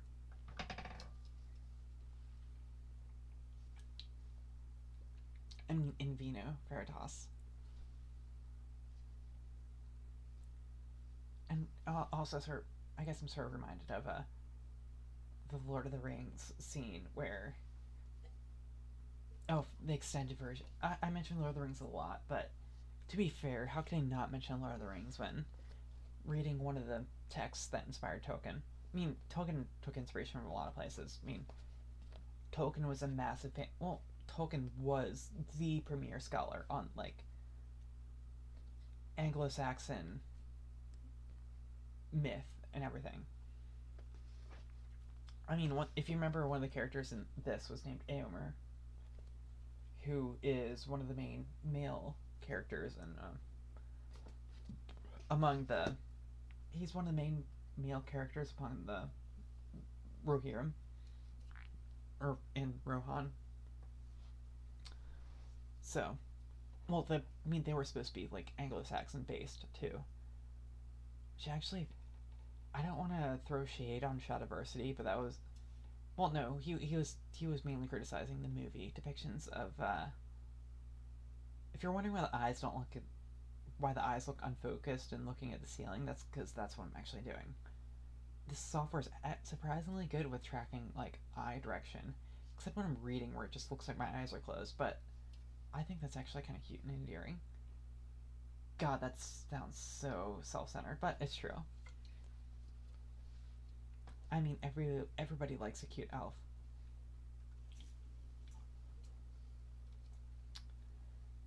Yeah, this is one drunken rant time. So wherever my stream of conscious wherever my stream of conscious may go, you can interpret that however you want. Except that Jung is, well, actually no, Jung would probably be the best way to interpret this. Freud has been not thorough, like absolutely debunked, but Freudian approach is absolutely like batshit. For in most cases, I'm kind of a huge proponent of Jung, actually. I mean, God, that's such a stereotypic girl with a psych degree, but I did do actual like real research, and I do have a backing in biology to sort of pump up the validity of my psych degree, because I kind of like focused. I did want to actually go into clinical work, and did have a professor recommend going into like physiopsych or neuropsych or neurology. So I'm not. Well, actually, I am completely talking out my ass, but I'm talking out of my ass with authority.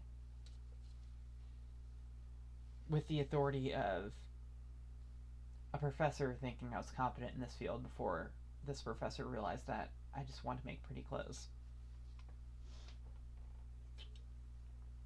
Well, I say that, but I ended up making swords instead.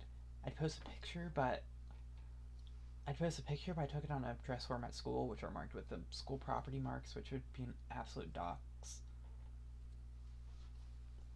But yeah, so for that whole final project I'm celebrating the end of, literally made a sword for it because I think swords are fashionable.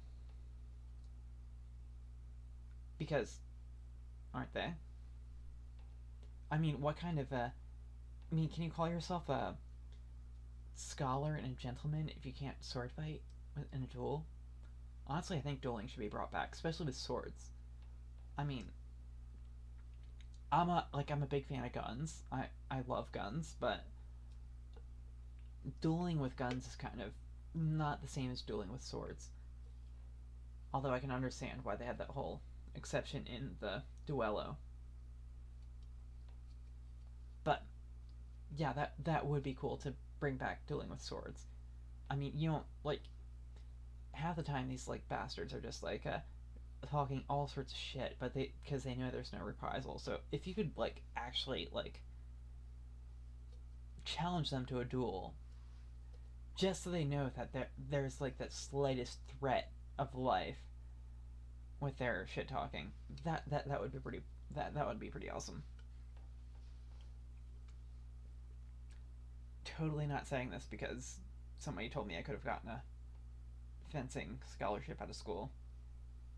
Not saying which school, but unfortunately the school I went to instead didn't have a fencing program, which kind of sucked because I could save a whole bunch of money and not even have had to pull out the... Yeah, long story.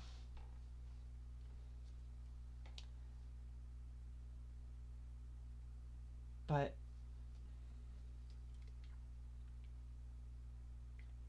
Oh, yeah, there definitely is a delay.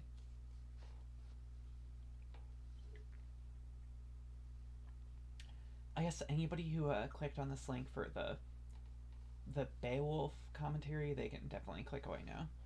Be sure to give it a like anyways, just be sure to note that in the comments that if you want Beowulf, the Beowulf is over for tonight. I'll finish it tomorrow night.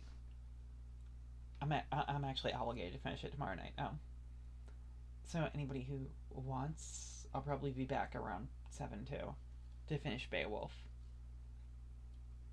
7, because I definitely need to run to the beer store to get more mead. Because that mead definitely was like... That honey was super soothing for, like, talking at the camera for non-stop for several hours. Oh, the horror. Oh, the tragedy.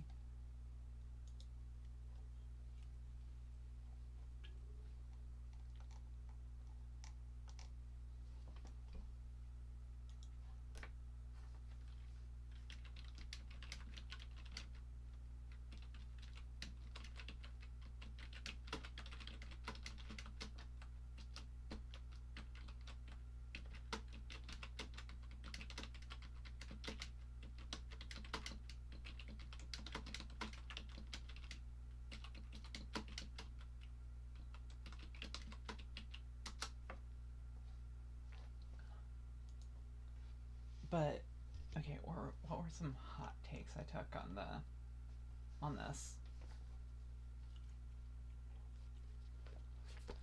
Already discussed the Wayland connection, which is already super interesting, in my mind at least. Which actually, who is the other concurrent viewer?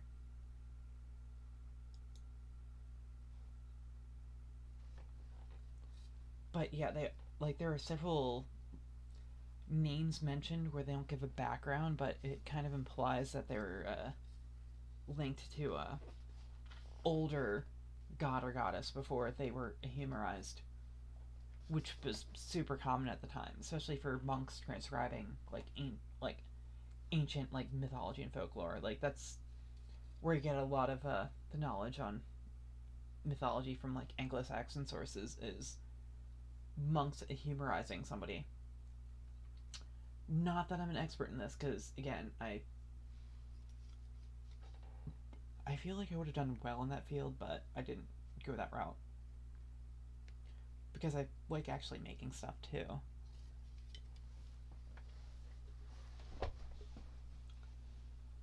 I mean,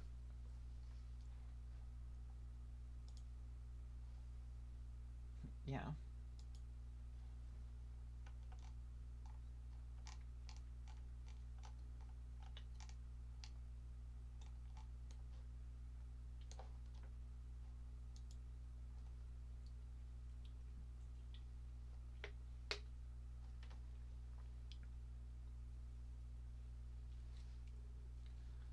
I actually haven't actually talked about my background either.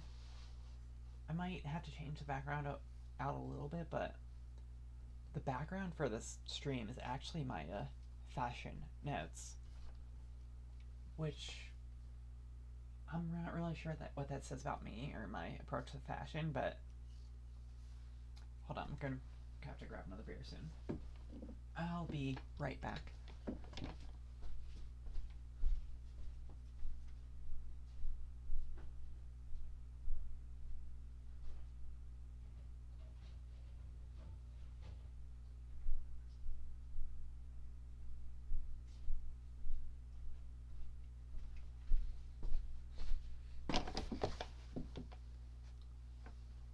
Yeah, it's weird how the avatar does that.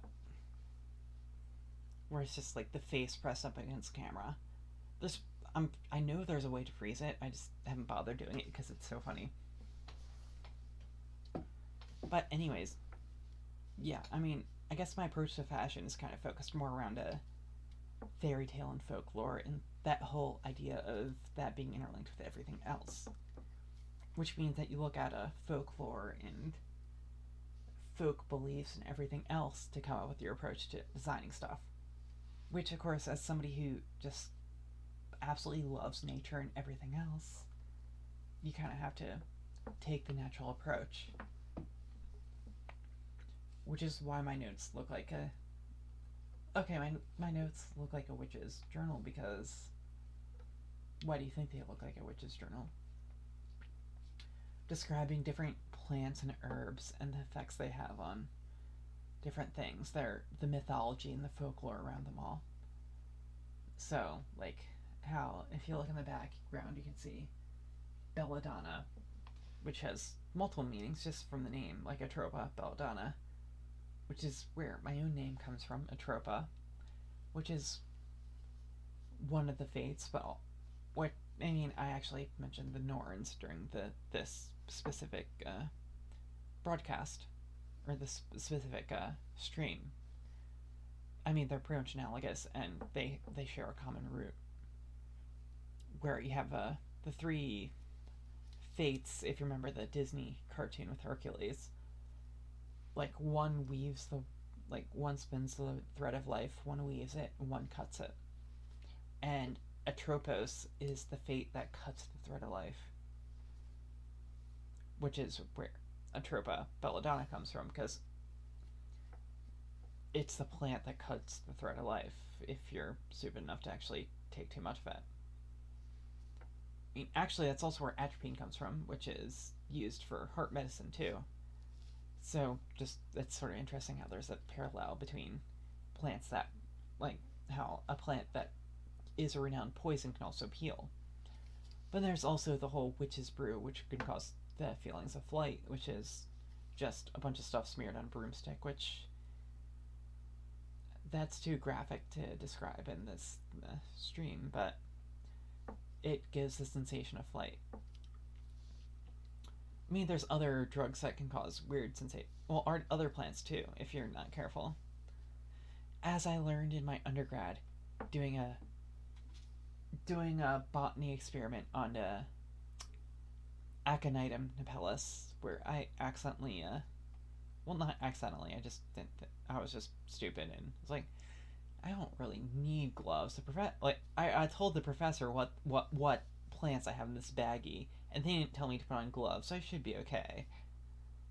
And then okay, so Aconitum napellus, or wolfsbane, which most people don't think is a real plant. And yeah, so yeah, there's a slight mishap with wolfsbane. I mean, just look at how I look. I mean, you can tell. Like, of course, I've experience with wolfsbane, but apparently, just because I have experience with it doesn't mean other people do it. I mean, if you go into a hospital, apparently with wolfsbane poisoning, the first reaction will be, I didn't think that was a real thing. I didn't think wolfsbane was a real thing. Despite the fact that it's literally called Queen of Poisons, which I think is one of the background things too. Just kind of funny because you go into, like, literally, like, if you accidentally get poisoned with wolfsbane, like the first time I was accidentally poisoned with wolfsbane, you go into a hospital, it's like, yeah, I accidentally got poisoned with wolfsbane. It's like, is that a real thing? Like, I didn't know that was real. It's like, aren't you a nurse? Like, shouldn't you know this kind of thing? Like, yeah, I accidentally got poisoned with the wolfsbane, please fix me. It's like, hold on, we're gonna have to call poison control because I don't think this is real. It's like, what? It's totally a real thing. It's literally Queen of Poisons. Like, that like, it's one of the most, like, well-known. It's called wolfsbane because they would use it for pest control. But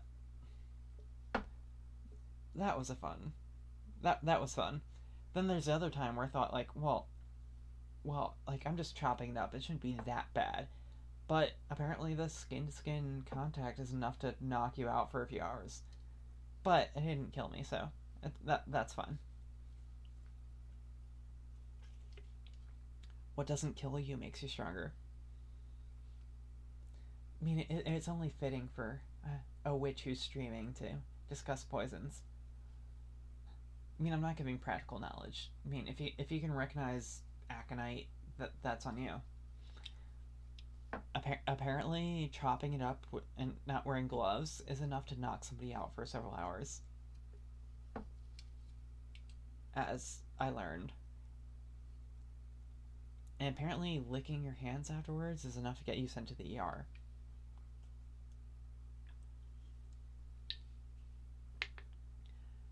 God, I'm gonna be forever branded as a retard.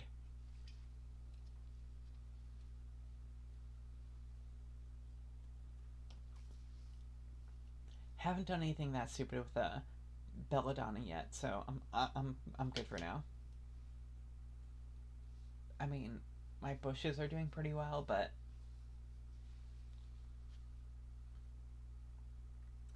oh yeah, the belladonna part actually comes from atropine's use as a vasodilator, which has medical purposes too. But specifically, like in Italy, they would use it as a cosmetic because they thought dilated pupils were super hot at one point. So they would take eye drops made from a tincture of deadly nightshade, which is what the plant is known as in English. One of the names it's known as in English, and they would use it as eye drops and dilate their pupils, which they thought was pretty at the time. Which I guess I could see that, like big black pupils being somewhat attractive, I guess. Of course, that also means it actually works as treatment for glaucoma. Not only that, but if you use that as treatment for glaucoma, you don't have to deal with all those annoying people talking about how like, oh, it's just my glaucoma, man, as they're wearing a Grateful Dead T-shirt. So maybe those people could use a little bit more. Okay, that's a bit too spicy of a take.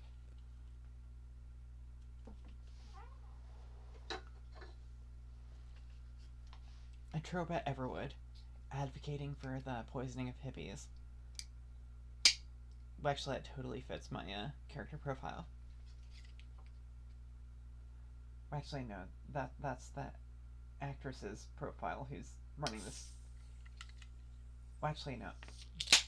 We've already established that this profile is literally just the speaker's self-insert. I mean, we even have the same hair, like the same eye color, and yeah, this character is like actually a total dox. I'm sorry, viewers, but I'm not playing a character. I'm literally an elf with heterochromia. I even have the same hairstyle. Oh well. I'm assuming you're mainly here for the random poetry readings. I guess next time, if we finish up Beowulf early enough, I might continue on with the Rime of the Ancient Mariner, the original poem, not the Iron Maiden song. Although I definitely recommend the Iron Maiden song. Oh, if you ever see Maiden, they put on a damn good show.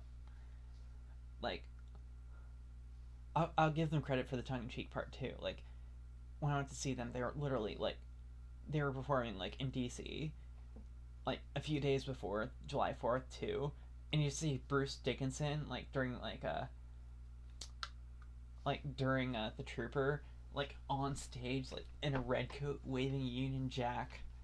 Afterwards, he like apologized. I was like, I guess the 4th of July is kind of like literally right around the corner, and here I am like waving a Union Jack around on stage in a red coat.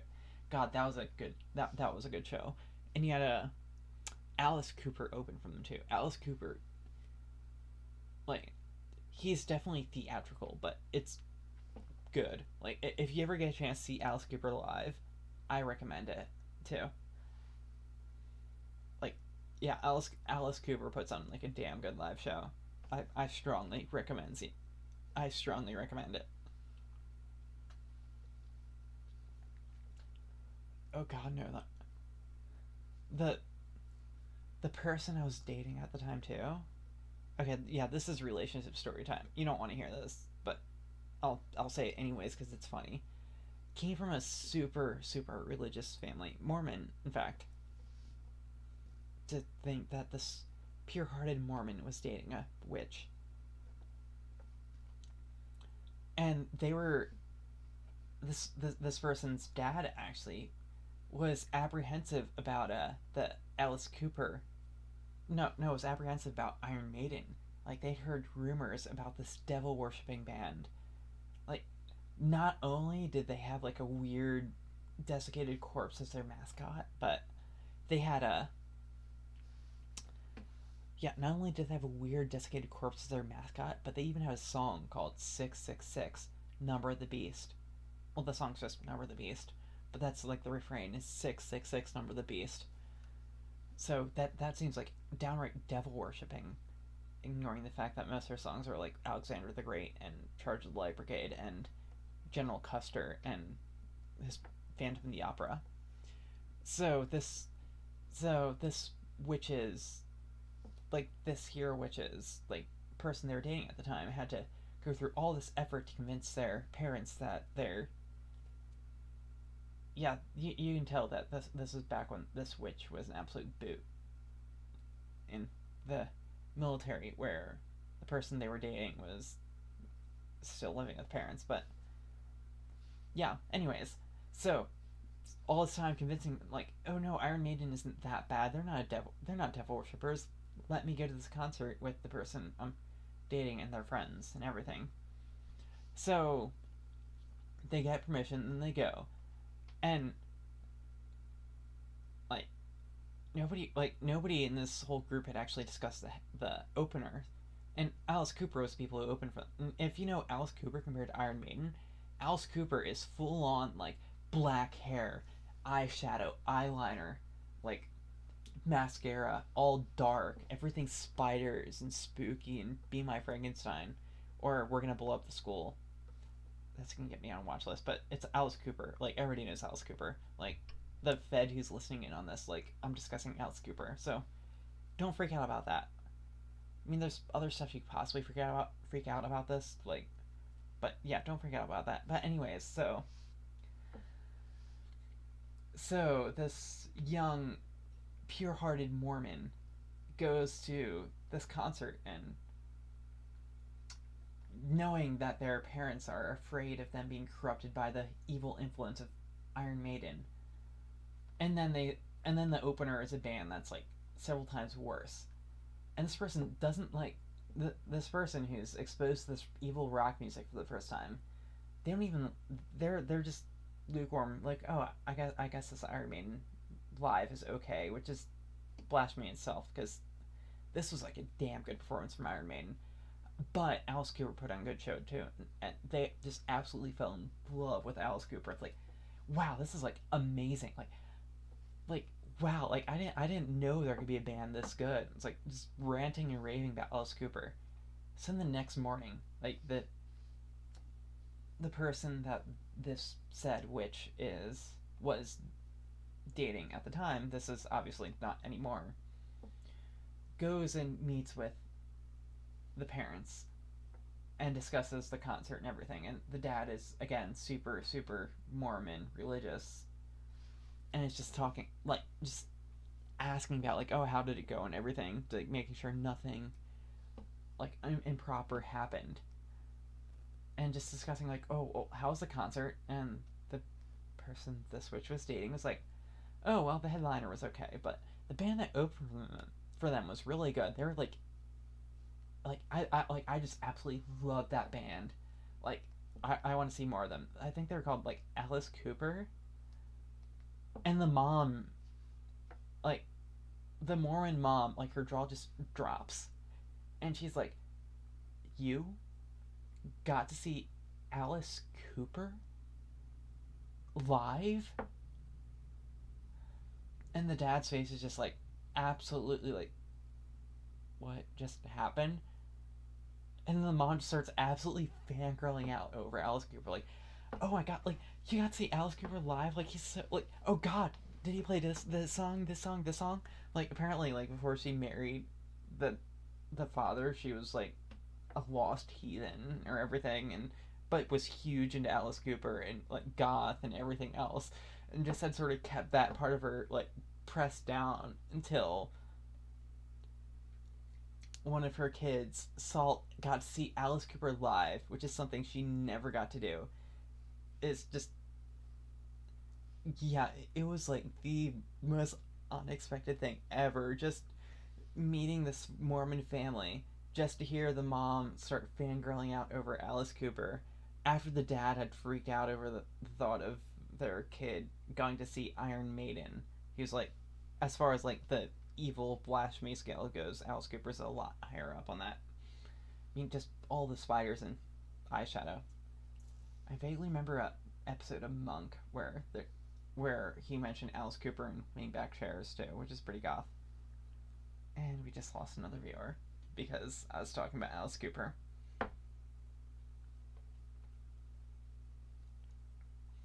But yeah, that was absolutely hilarious. Like,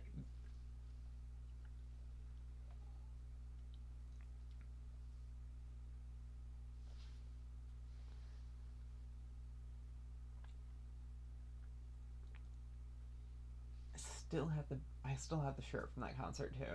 That was like over a decade ago by now, but totally worth it. I mean, obviously, like 300-year-old witch. I mean, I'm still pure, but I might have dated a bit. Oh god, that totally ruins the illusion for all you horrible. No, not horrible. Like all you poor neats. The thought that this witch might have been dating a pure-hearted Mormon and then just declined because this witch would never give up alcohol or tobacco or firearms. Actually, Mormons are more than okay with firearms. Mormons are definitely okay with firearms if you're familiar with the exalted John Moses Browning, which I'm sure you are.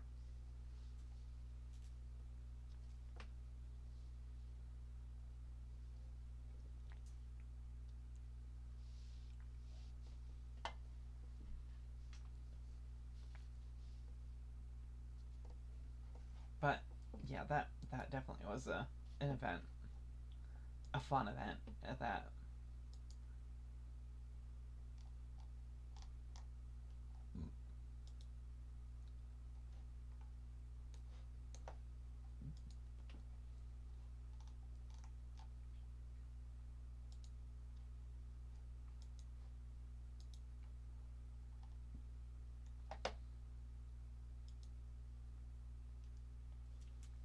But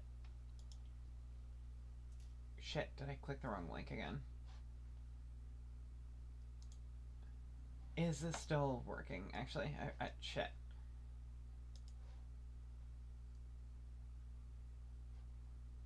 Fuck.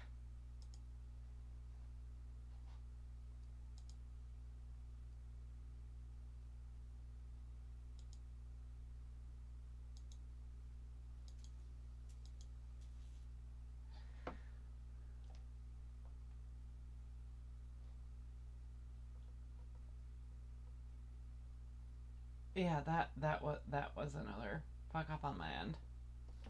But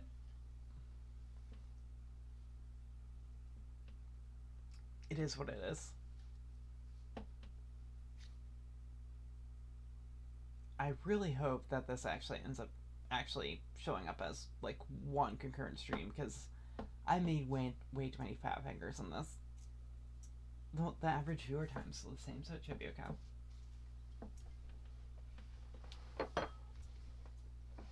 I mean, really, what kind of witch doesn't indulge in excess, like drinking too much and fat fingering the monitor? It's just me engaging in witchly behavior.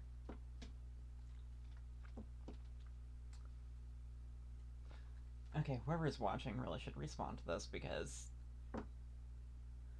need some validation for my excuses about this. Oh.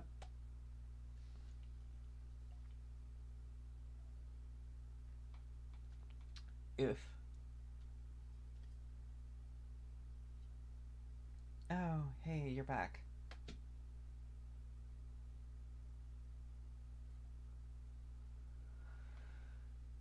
yeah, this has definitely been testing the limits of YouTube streaming for my listeners.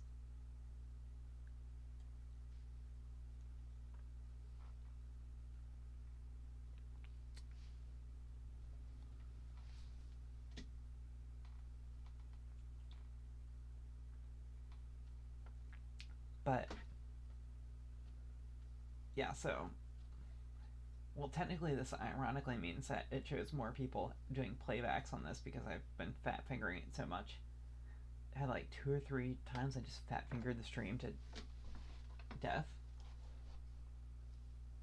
Well, actually, no, this past time that was kind of not exactly the same.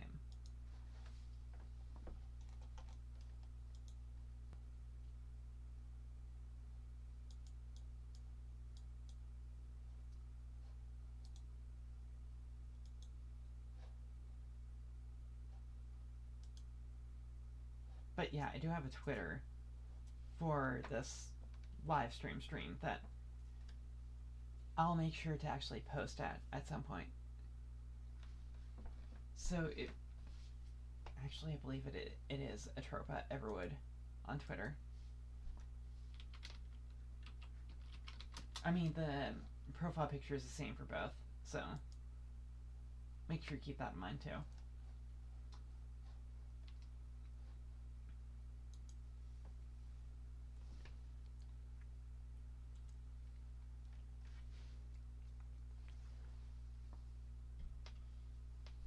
And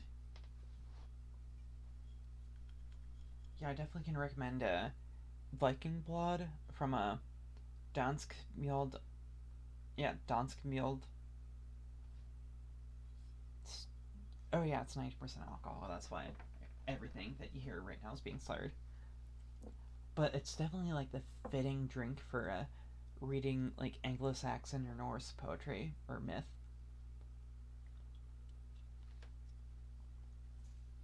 Yeah, tomorrow I'll probably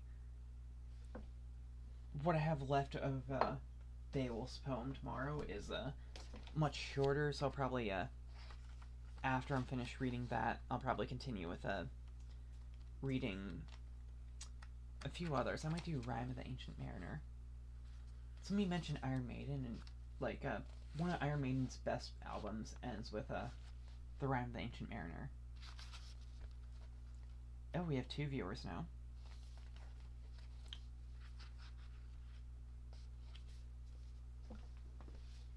But yeah, so after the completion of the Beowulf stream tomorrow, I'll probably do Rime of the Ancient Mariner, maybe a few other poems.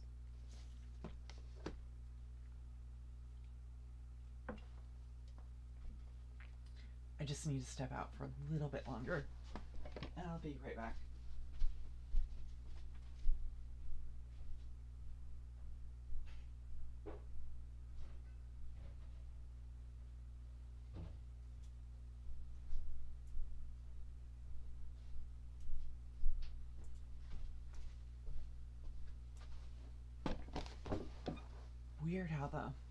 Weird how it does that when you leave the room. The whole like I guess it's a chance the viewers get a good look at the avatar. I still need to actually finish drawing the legs and everything, but that's a lot of effort and requires renewing my requires renewing the subscription to the Cubism software, which it is good software if you like rigging live 2D avatars. Totally recommend it.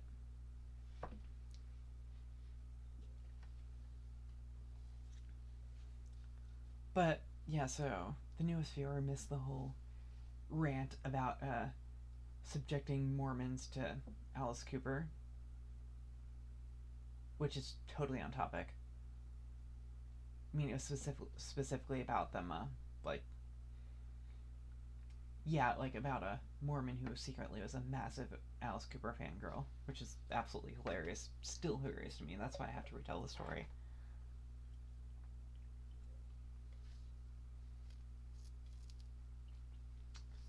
Then, looking at other poetry I could read too.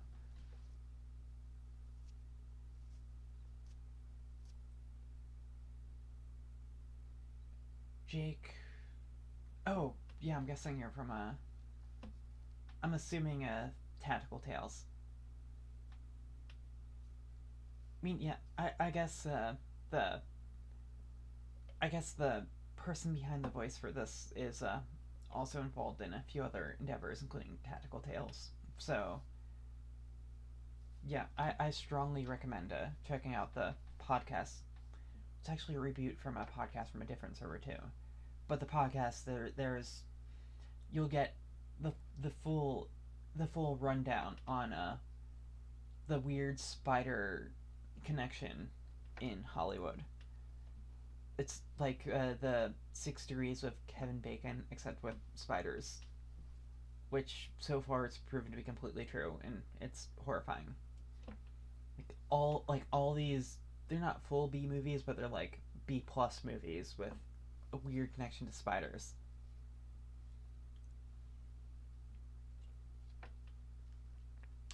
Just just don't watch these on an empty stomach, because for some reason they always seem to go the weird dark route of I don't want to go that I don't want to say that on my stream, but well, if you've seen Evolution with crap, what's his name from X-Files. But yeah, totally recommend those podcasts too. But Brutal Pilot, you kind of missed the main body of the stream, which was reading Beowulf. But I'll be got to the part where he defeated Grendel and got home, and I'll be finishing up actually probably tomorrow night with Beowulf fighting the dragon, which is I mean, like most modern depictions of Beowulf, they just cover him killing Grendel and Grendel's mother, which is impressive, but the dragon fight is the peak Beowulf. As somebody who feels the need to describe parts in mythology as peak mythology. In case you haven't realized, that most of what I end up doing in these streams is reading poetry. But that's fun in its own part if you like poetry. Okay, it's reading poetry and drinking, which is part of the reason why I stopped Beowulf, is I ran out of mead. So, I mean, I guess alcohol is really important for mood.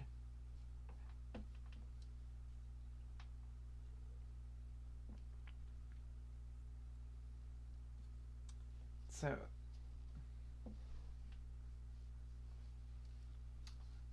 and once I finish Beowulf tomorrow, I'll probably end up doing the Havamal, or maybe Rhyme of the Ancient Mariner. It's up to which books I find and which books I actually read.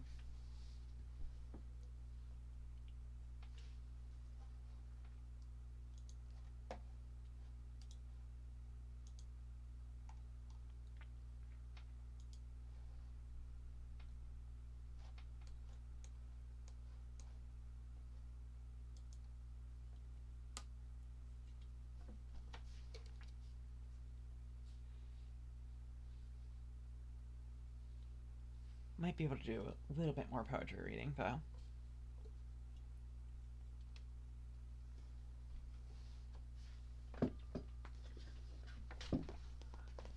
I guess to keep up with the anglo-saxon theme I've been having, I'll do one from Kipling.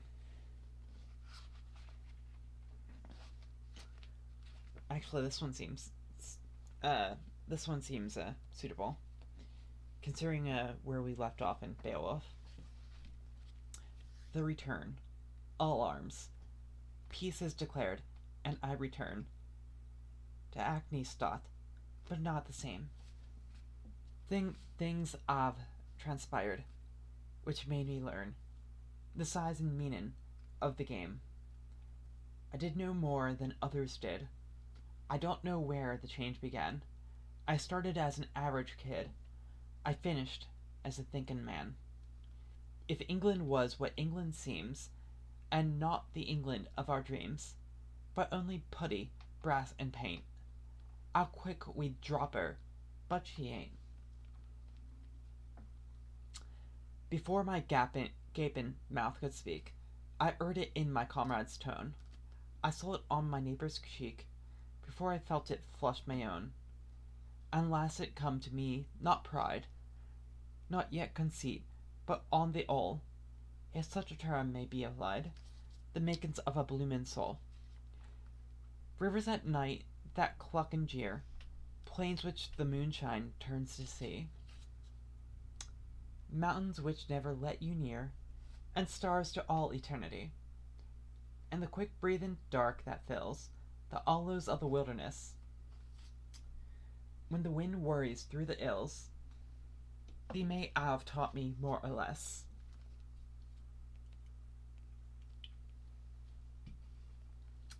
Towns without people 10 times took, and 10 times left and burned at last, and starving dogs that come to look for owners when a column passed, and quiet, homesick talks between men met by night you never knew, until is faced by shellfire seen once and struck. They taught me too. The days lay out, the morning sun beneath your lay at brim as you sight the dinner hush from noon till 1, and the full roar that lasts till night, and the poor dead that look so old, and was so young an hour ago, and the legs tied down before they are cold. These are the things which make you know. Also time running into the years, 1,000 places left behind, and men from both two hemispheres discussing things of every kind.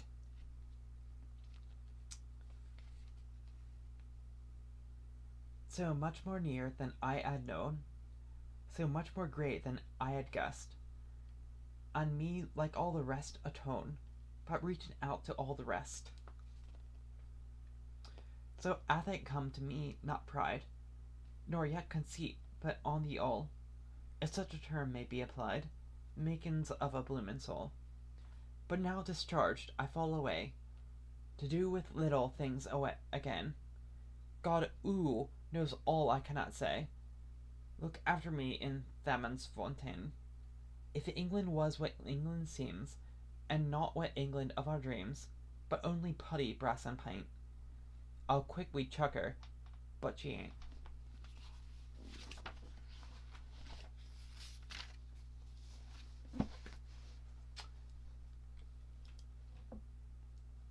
I mean, that's a bit of a different theme than Beowulf.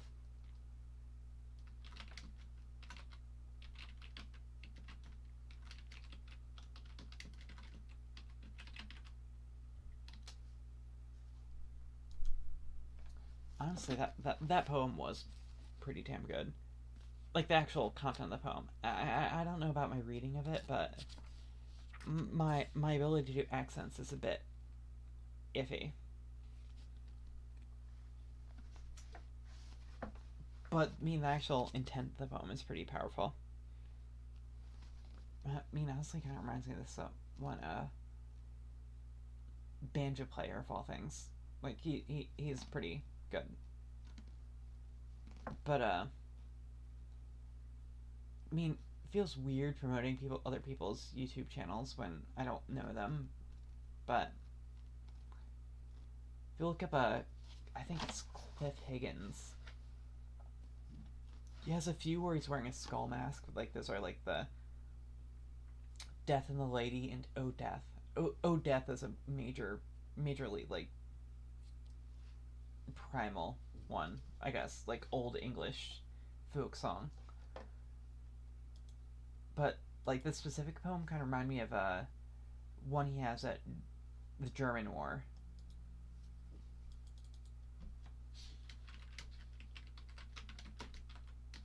Where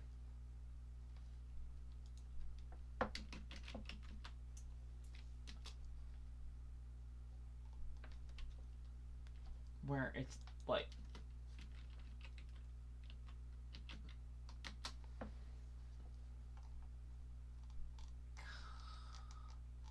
isn't it showing up?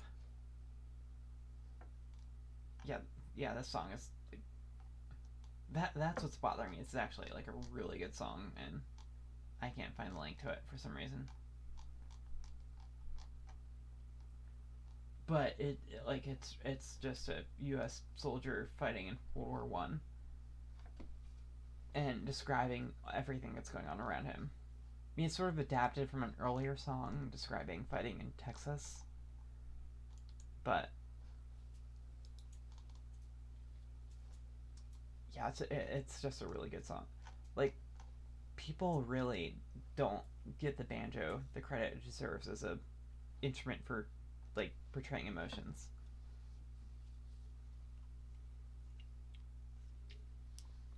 Plus, like, in general, like, the whole, like, folk music, like Appalachian music, which is, like, a lot of it's, not all of it, but a lot of it's taken from, like, old English, like, folk music too, or Scottish folk music, because a lot of them are, like, Scots, like, Anglo-Scots in that region. Like, that's just a super... I definitely overuse the term super, but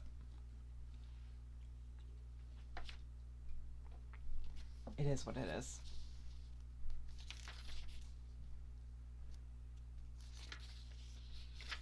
Oh, this poem seems cool.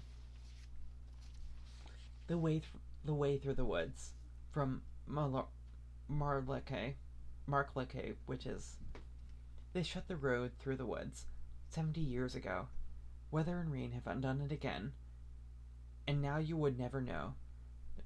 There was once a road through the woods, before they planted the trees. It is underneath the coppice and heath, and the thin anemones. Only the kipper sees, that where the ringdove broods, and the badgers roll at ease. There was once a road through the woods.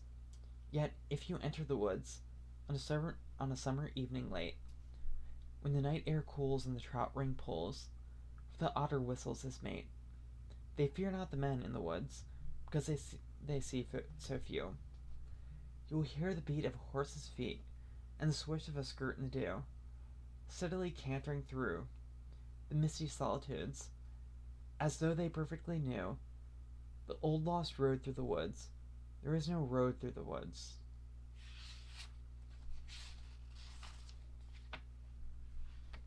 That seems pretty fitting for this channel, at least.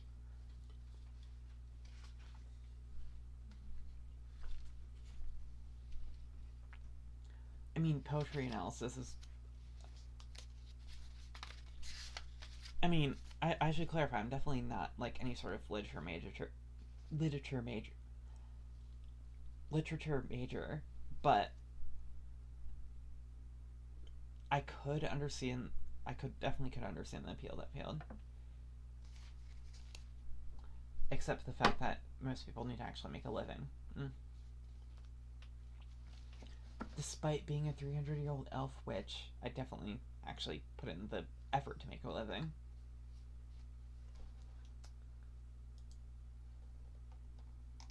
Oh, I've been pinged.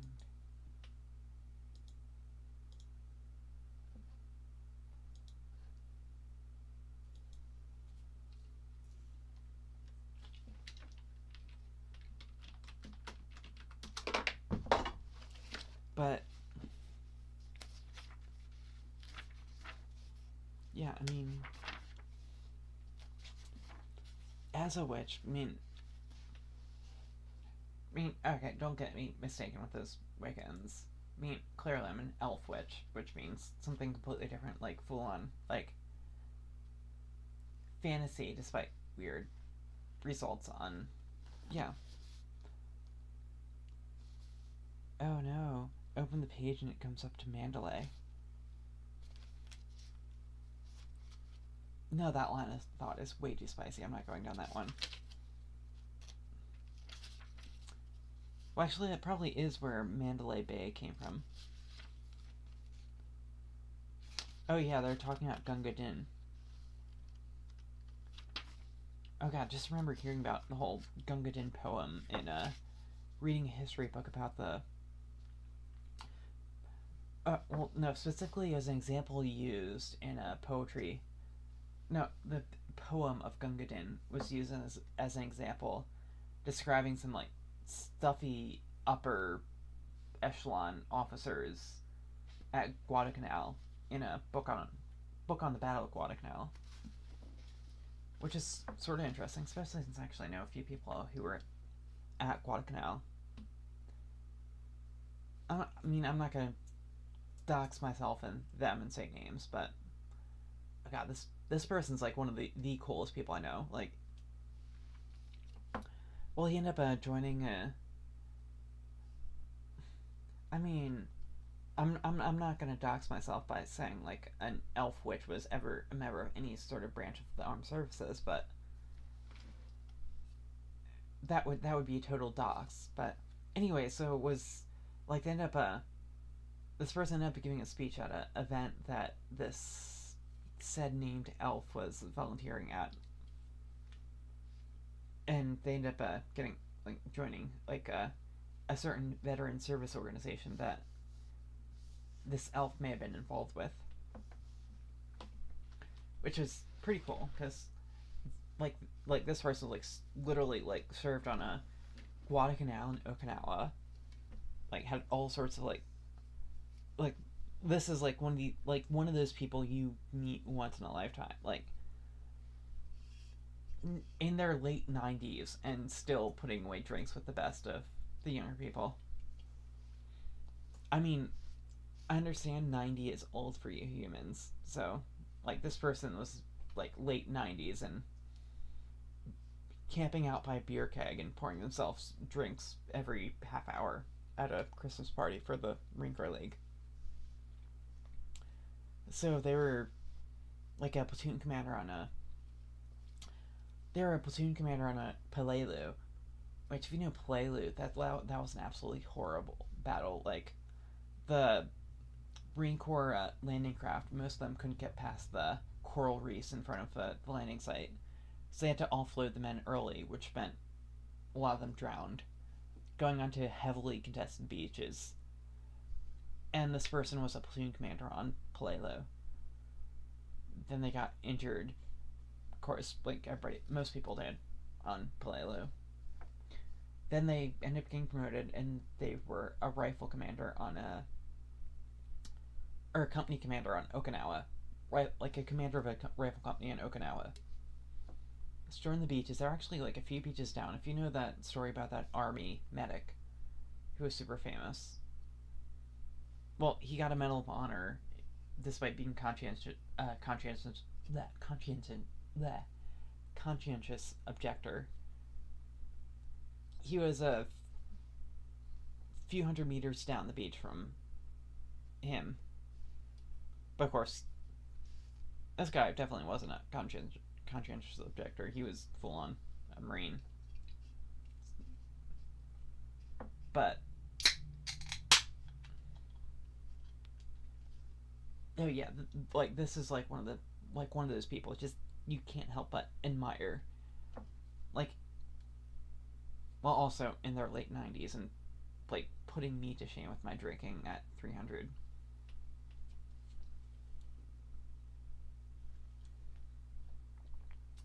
Then they had like a whole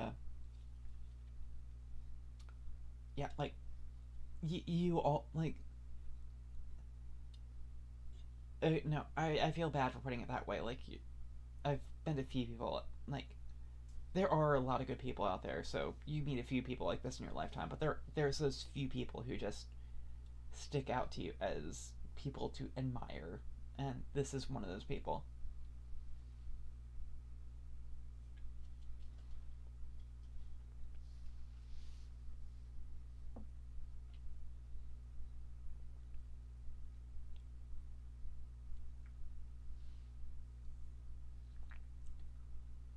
So, I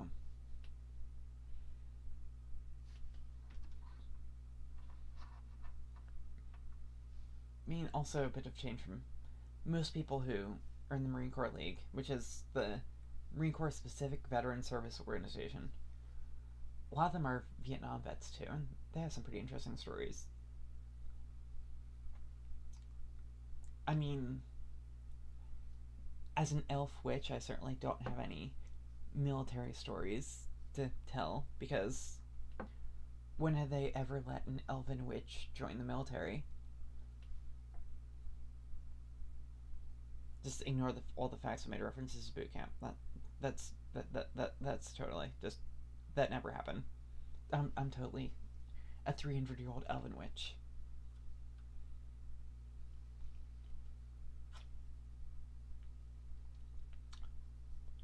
Never mind the fact that I can put away beers like any other Marine.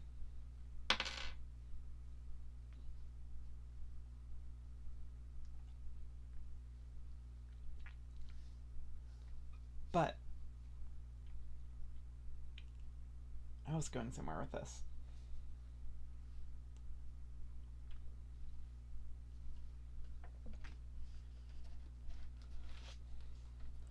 Oh no, just by mentioning the Marine Corps, I've probably ruined any illusion that anybody here might be talking to somebody who's a pure elven maiden, because nobody's ever known the Marine Corps for purity.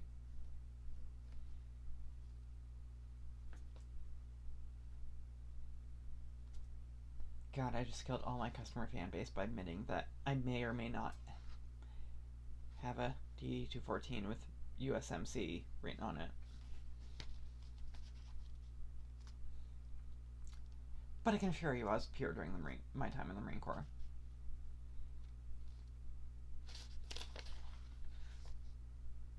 Wait, no, that's not reassuring. Let's just try another poetry reading. Chantf-Pagan. English irregular. Discharged.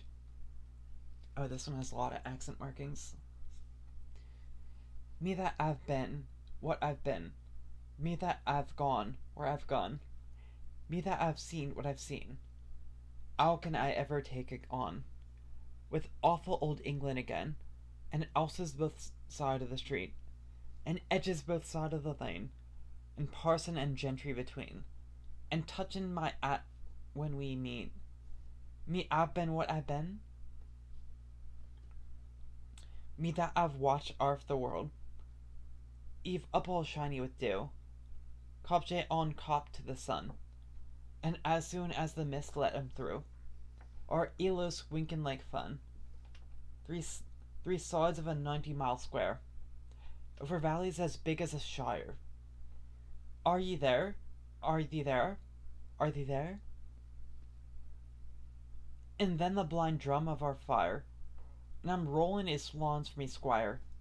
Me that I've rode through the dark, 40 mile often on end, along the Mount Olisburg range, with only the stars for me on mark, and only the night for me friend, and things running off as you pass, and things jumping up in the grass, in the silence, the shine, and the size of the unexpressible skies, and I'm taking some letters almost, as much as a mile to the post, and mind you come back with me change. Me that's all Barberton took, when we dropped through the clouds of their ed, and they over their guns over them fled. Me that was through Demont Ill, and Peters and Spring and Belfast, from Dundee to Veering all. Me that stuck out to the last, and 5 bloomin' bars on me chest. I am doing me Sunday school best, by the help of the squire and his wife, not to mention the housemaid and cook, to come in on's on up and be still, and to honestly work for me bread, my living in that side of life, to which it shall please God to call me.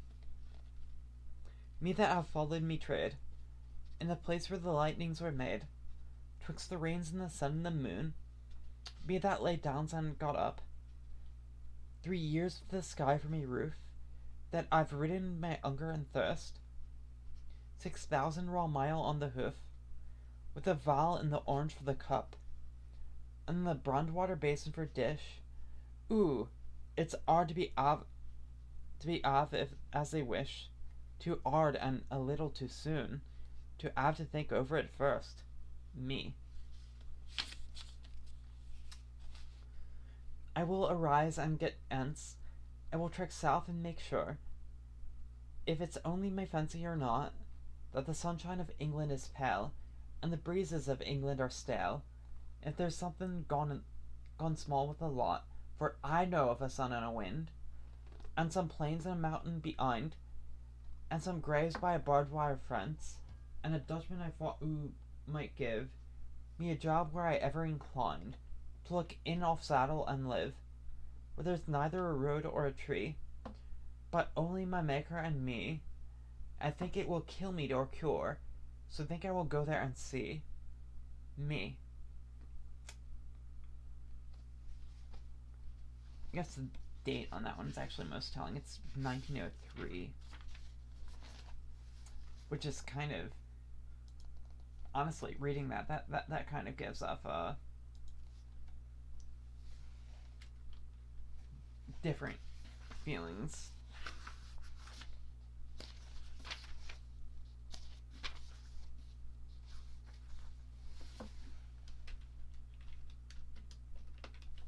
Like, honestly, I could see that from a returning World War I veteran for that specific line.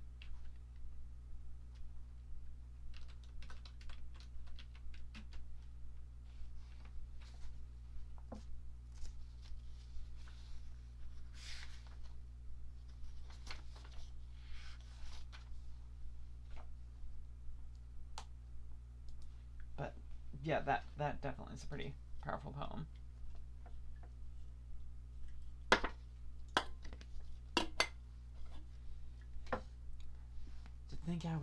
Did think I assumed at the beginning that this would be a regular video game stream.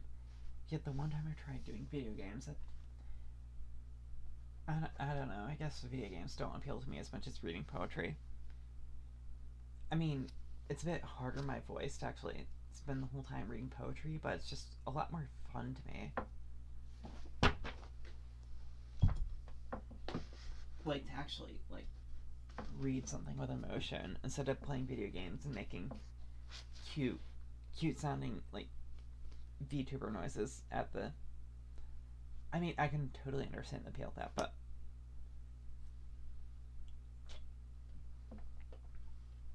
I don't know. Poetry's just a lot more fun.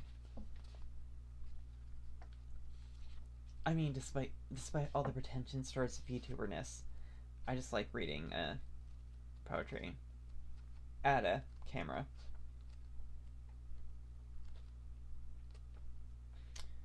Well, poetry and folklore and literature.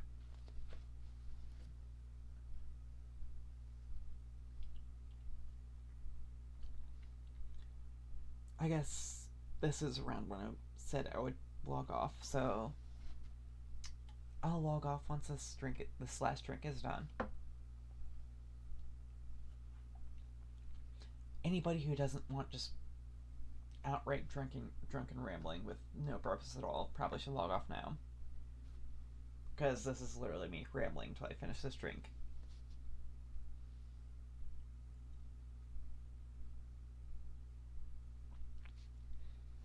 And any viewers who are in, if you want me to actually discuss something, this would be the time to actually talk.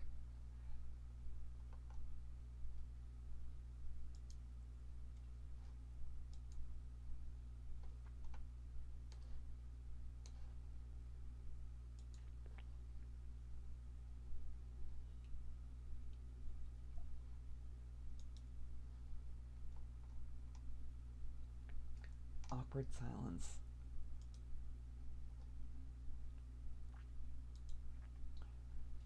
Yeah, I can tell this is definitely somebody who's mainly used to reading poetry. But I guess it's part of the reason why these are titled test streams, is because I'm trying to figure out what works for this character.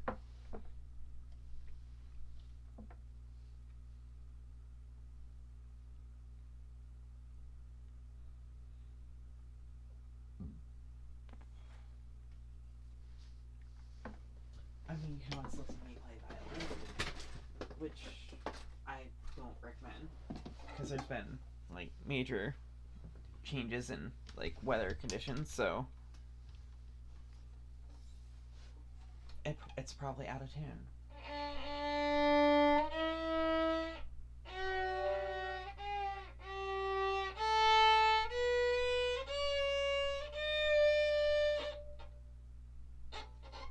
Oh god. Yeah, this is the best way to scare away viewers.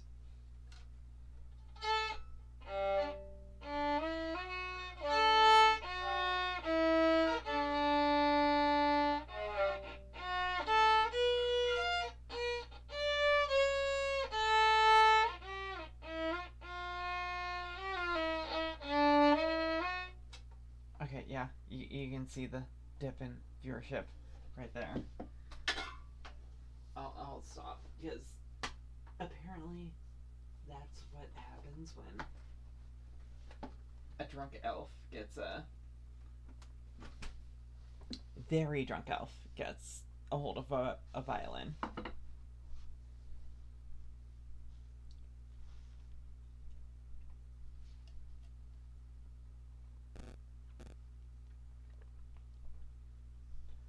Oh god, I wasn't even able to play Green Slaves, it's just like the one song I can actually play on command. But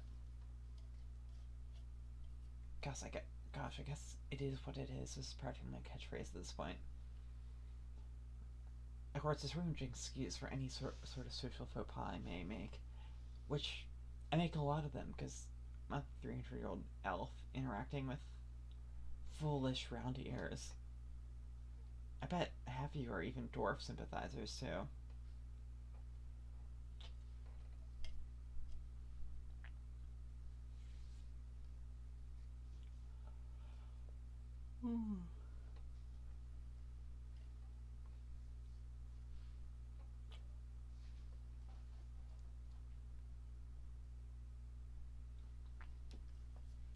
Hold on, just gonna check something with that avatar. Yeah, I guess it takes a while for the stream to show up on the...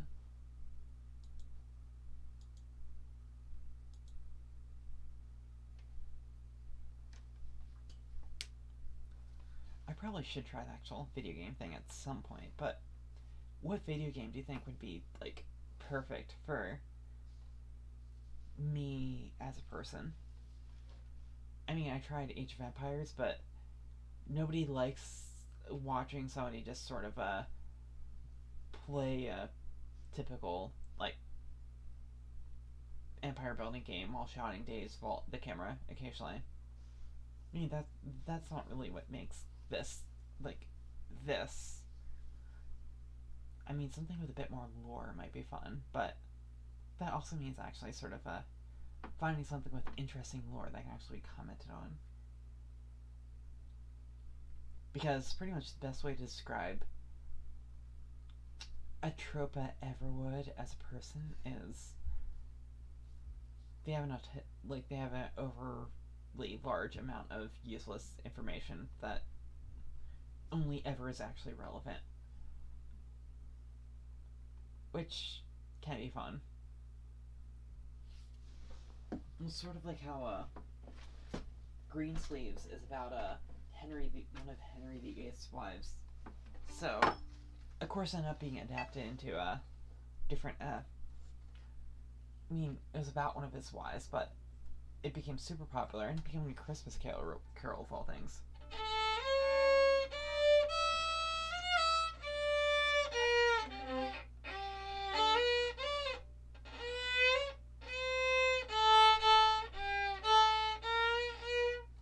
Oh yeah, you don't want to hear that. Way too drunk to get my fingers placed properly. I'm not way too drunk. Well, actually, no, I did start drinking at around the time that final was actually accepted. But, I mean, that's the fantasy way, is drinking heavily. I mean, can you remember the last time you played a campaign of D&D where you didn't drink heavily as a character? I can't.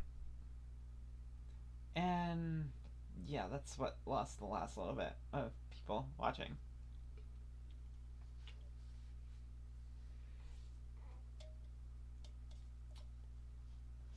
Again, viewers, remember to comment with what you want to see in later streams.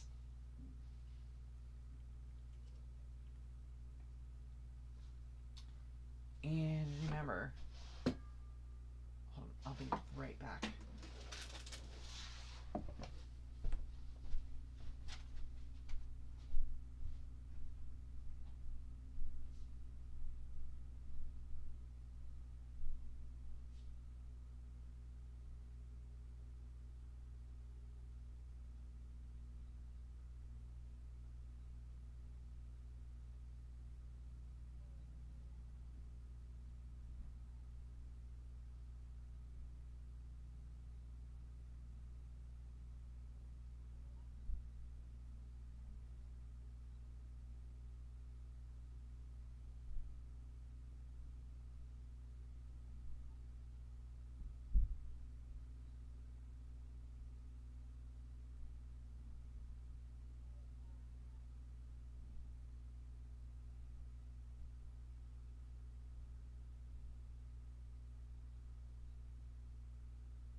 So, yeah, anyways, I'm back.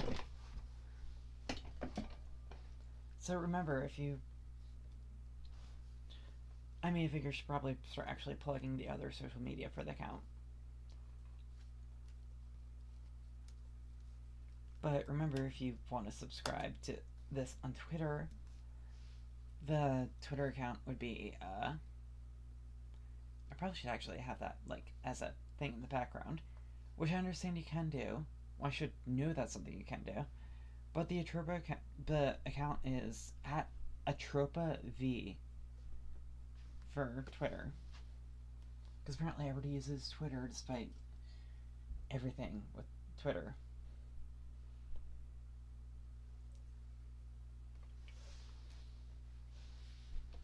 So if any of the concurrent viewers have questions about the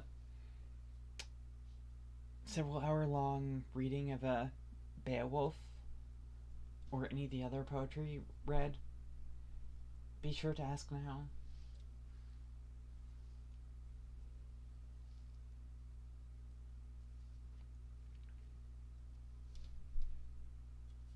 Trust me, this is not nearly as bad as the time I actually had to teach a college course, which did happen.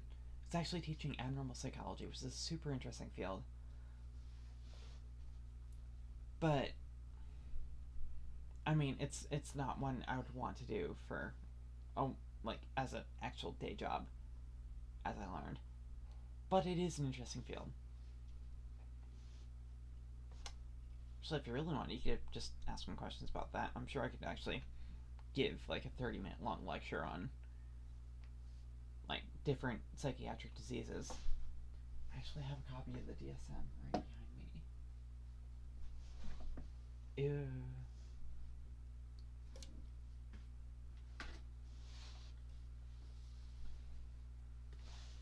But yeah, it's definitely, like, an interesting resource. Actually, that probably should be posted in a...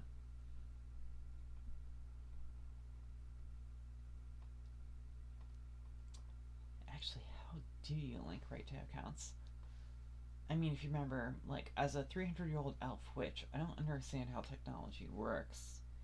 So how does that work?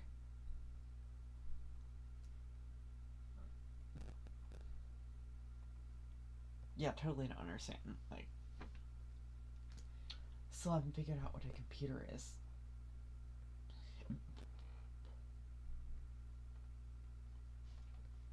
Oh, there it is.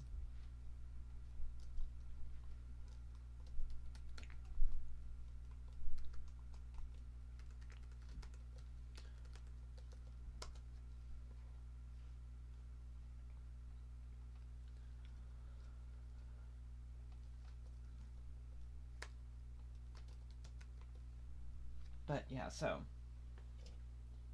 Anyways, where was I?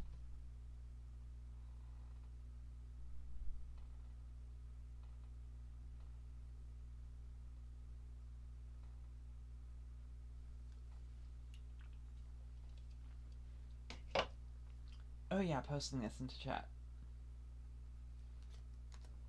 So yeah, feel free to follow.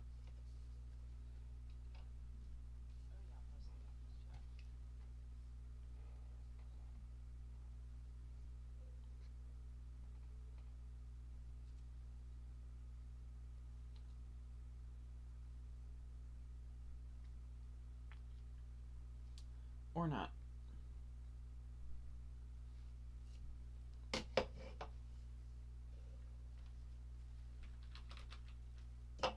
Hold on, I've got this.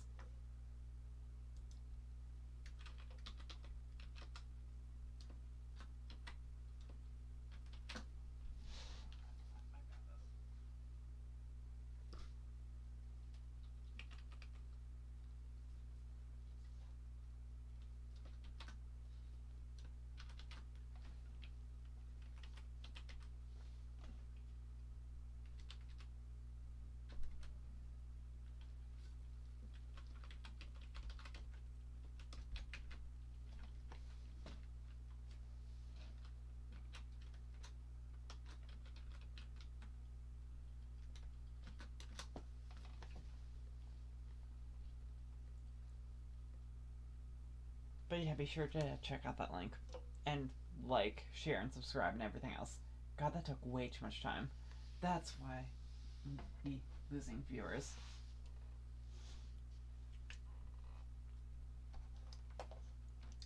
And also, if you actually like these streams, make sure you actually share them with people you think would also like them. Because it's pretty niche reading, like, ancient poetry, but I'm sure somebody must like ancient poetry.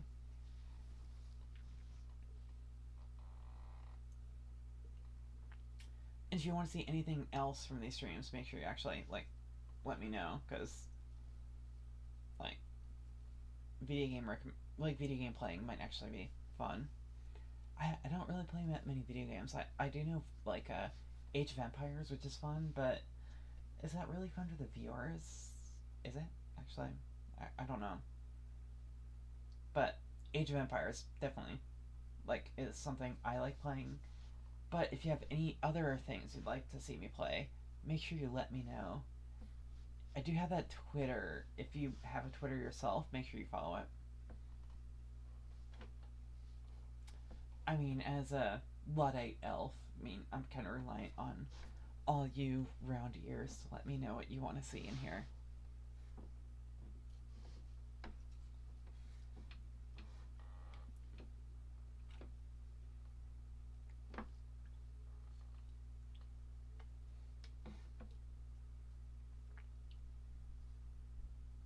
But anything else you want to see in here, let me know too.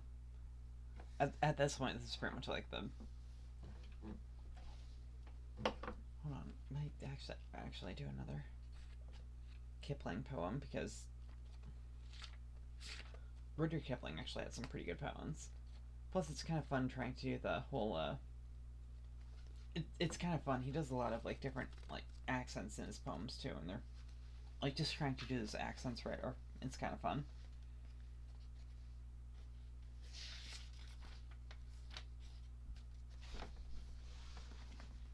Oh, this one. Epitaphs of War. The wonder. Body and spirit, I surrendered whole to horse instructors, and received a soul. If mortal man could change me through and through, from all I was, what may the god not do? Hindu Sepoy in France. This man in his own country prayed we know not to what powers. We pray them to reward him for his bravery and ours. A coward. I could not look on death, which being known, men led me to him, blindfolded and alone. Shock. My name, my speech, myself I had forgot. My wife and children came. I knew them not. I died. My mother followed, at her call, and on her bosom I remembered all. A grave near Cairo. Gods of the Nile, should this stout fellow hear, get out, get out! He knows not shame or fear. Pelicans in the wilderness. A grave near Halfa. The blown sand heaps on me, that none may learn where I am laid, for whom my children grieve. O wings that beat at dawning, ye return out of the desert to your young at eve. The favor. Death favored me from the first, well knowing I could not endure to wait on him day by day. He quilted my betters and came, whistling over the field's end, when he had made all sure. Thy line is at end, he said, but at least I have saved its name. The beginner. On the first hour, my first day, in the front trench I fell. Children in boxes at play stand up to watch it well. A dead statesman. I could not dig, I dared not rob. There I lied to please the mob. Now all my lies are proved untrue, and I must face the men I slew. What tale shall serve me here among mine angry and defrauded young? Oh God, no! That sounds like an dead politician. I probably should stop this line of thought now for the sake of this channel's health. Convoy escort. I was a shepherd to fools, causelessly bold or afraid. They would not abide by my rules, yet they escaped, for I stayed. Unknown female corpse. Headless, lacking foot and hand. Horrible, I come to land. I beseech all women's sons, know I was a mother once. Raped and revenged. One used and butchered me, another spied, me broken, for which thing 100 died. For it was learned among the heathen hosts how much a freeborn woman's favor costs. Salonican grave. I have watched 1,000 days, pushed out and crawl into night, slowly as tortoises. Now I, too, follow these. It is fever, and not the fight, time, not battle, that slays. The bridegroom.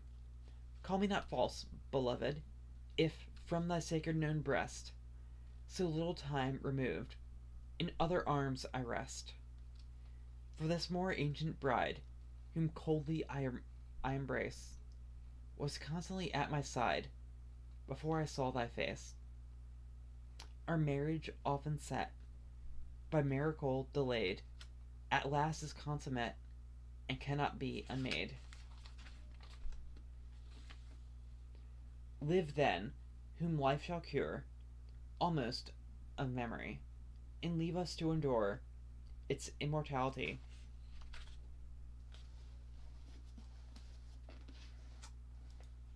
Unironically, a better sort of like poem about death than all of Baudelaire's poems about death.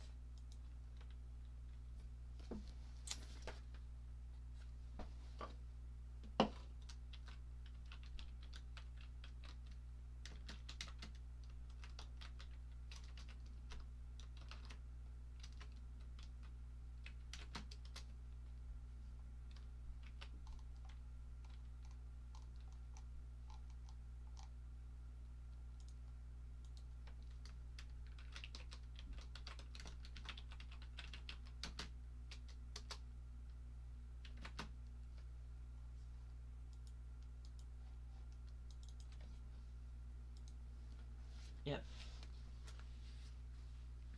Yeah, those are actually pretty.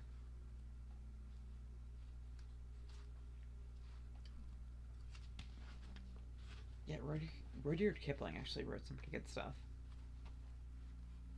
Might have to do some of his short stories later on. Hold on. I need to grab something actually from my bookshelf. If you see the avatar acting weird, that's because I'm not looking at the camera.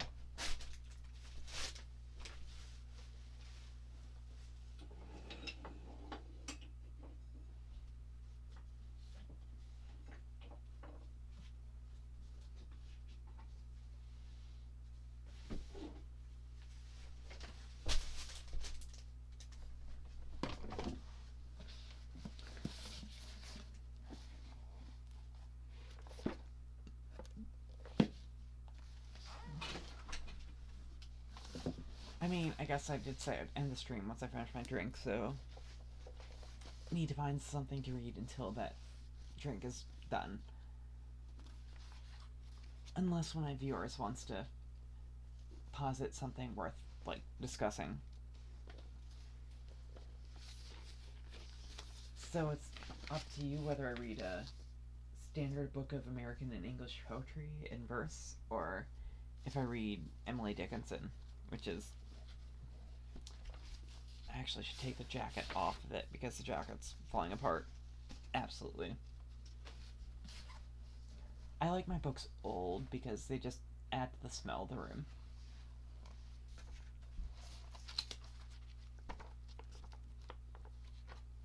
So I should give a... Oh, actually, I'll just open this up to a random page because it's more fun that way.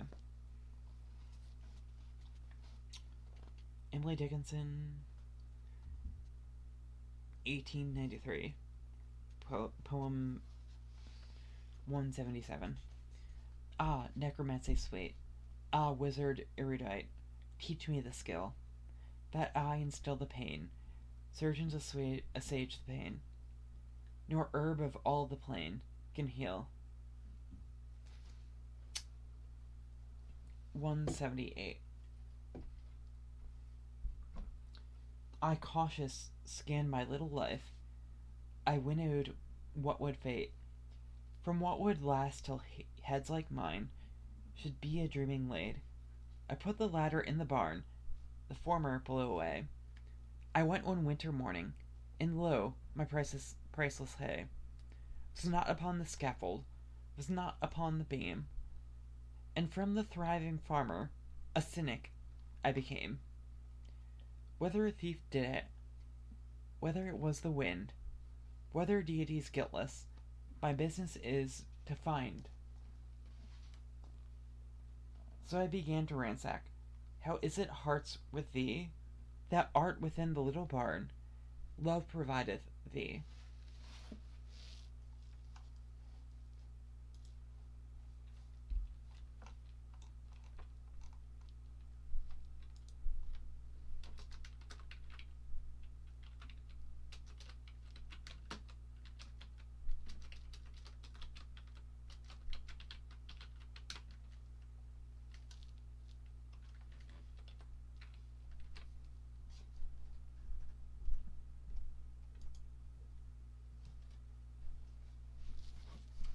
Yeah, I almost feel kind of ashamed for being, like, partial to Emily Dickinson. I mean, I know, like, such, like, famed writers as Mark Twain weren't big fans. Pretty sure I remember Mark Twain, like, deriding Emily Dickinson in Huckleberry Finn. Well, not by name, but Huckleberry Finn, like, comes across who's, like, somebody's totally, like, an Emily Dickinson, like, insert. It's just like, wow, this is, like, retarded. His actual thoughts reading her poetry, but it's like, well, but she drew some kind of pretty pictures, so it's okay. I mean, I mean, you can't not like Mark Twain. How long is this poem? If I could bride them by a rose, I'd bring them every flower that grows, from Amherst to Kashmir. I would not stop for night or storm, or frost or death, or anyone, by my business were so dear. If they would linger for a bird, my tambourine would soonest heard, among the April woods, unwearied all the woods the summer long, only to break in wilder song when winter shook the balls. What if they hear me, who shall say that such an importunity may not at last avail? That weary of this beggar's face, they may not finally say yes to drive her from the hall. I guess I can sort of see the dislike of that, her tendency to end poems on question marks. 180 now. As if some little arctic flower upon the polar hem went wandering down the latitudes until it puzzled came the continents of summer to firmaments of sun, to strange bright crowds of flowers and birds of foreign tongue,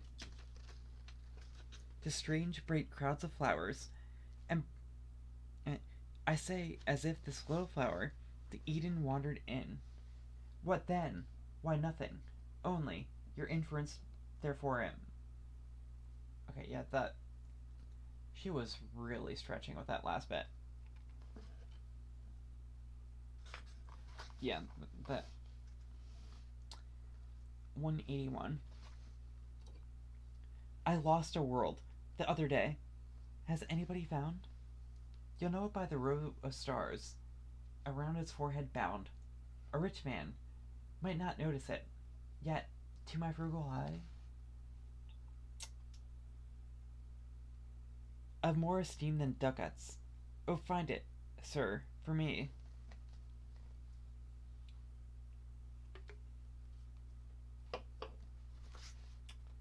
$182. If I shouldn't be alive when the robins come, give me one in red cravat, a memorial crumb.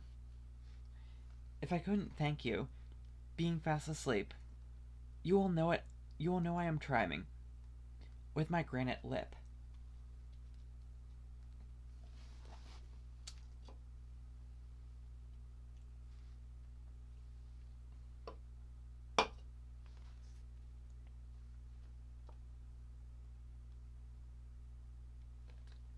$183. I've heard an organ talk sometimes in a cathedral aisle, and understood no word it said, yet held my breath the while, and risen up and gone away, a more Bernardine girl, yet know not what was done to me in that old chapel aisle.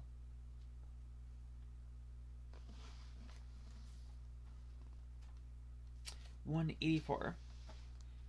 A transport one cannot contain may yet a transport be, though God forbid it lifted the lid unto its ecstasy. A diaphragm of rapture, a sixpence at a show, with Holy Ghost in cages, the universe would know. Almost feel the need to sort of clarify, like, most of these she didn't intend to be published. So I guess that kind of changes the context somewhat, maybe. Compared to Beowulf, where everything's, like, boasting and loudly, like, proclaiming, like, these are what I can do. Like, this is how badass I am. But Emily Dickinson's kind of a 180 from Beowulf, as far as poetry goes.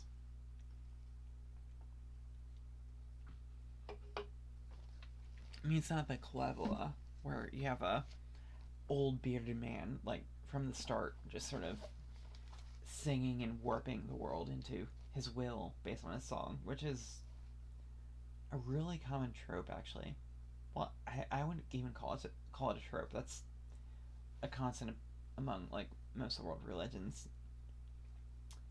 Actually, what did the viewers think? Let me know. If not in the immediate live chat, just in comments.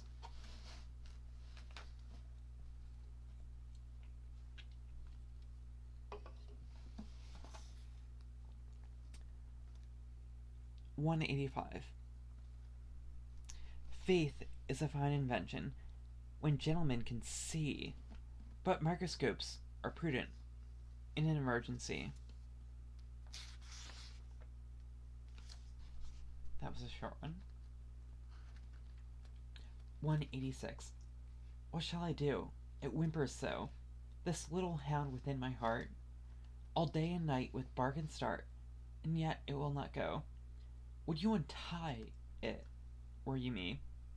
Would it stop whining, if to thee I send it even now? It should not tease you, by your chair, or on the mat, or if it dare, to climb your dizzy knee, or sometimes at your side to run, when you are willing. Shall it come? Tell Carlo. He'll tell me.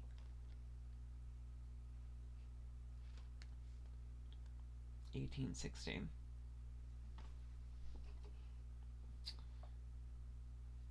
187. How many times these low feet staggered, only the soldered mouth can tell. Try, can you stir the awful rivet? Try, can you lift the hasps of steel? Stroke the cool forehead, hot so often. Lift, if you care, the listless hair.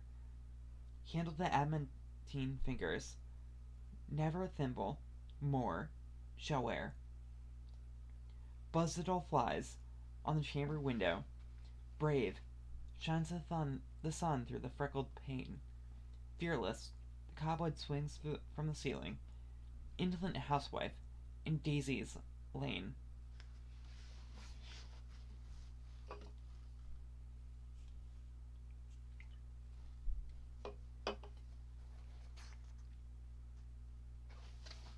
This one seems interesting.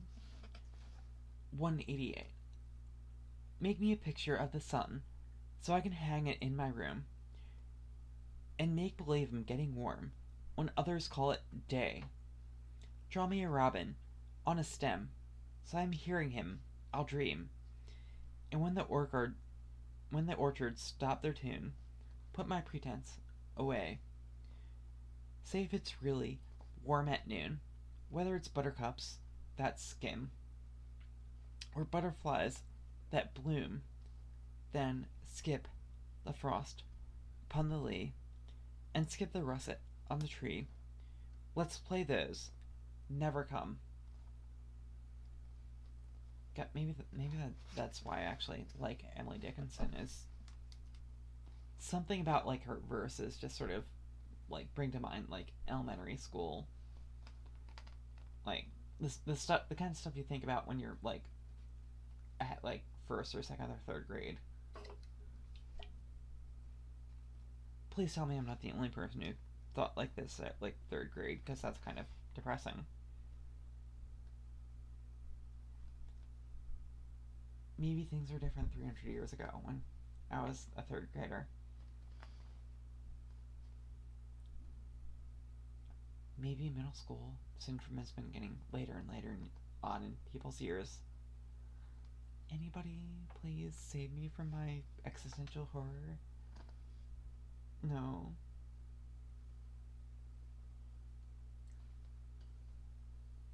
Maybe that's why most VTubers pick avatars that are so much older, is because they can just sort of play around the existential horror of being 300 years and seeing stuff that you experienced be viewed as like dust on the wind by the humans who you're entertaining.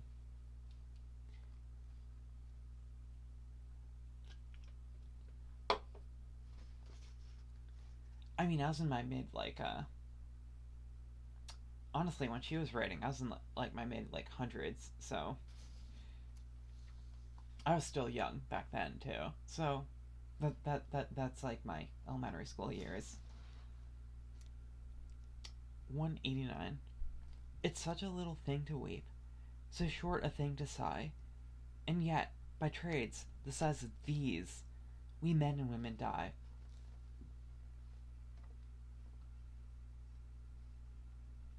Oof. Third grader 25 years ago. Looking at a comment by a listener. So, let's see. Okay, so you're not that much older than some people here. So,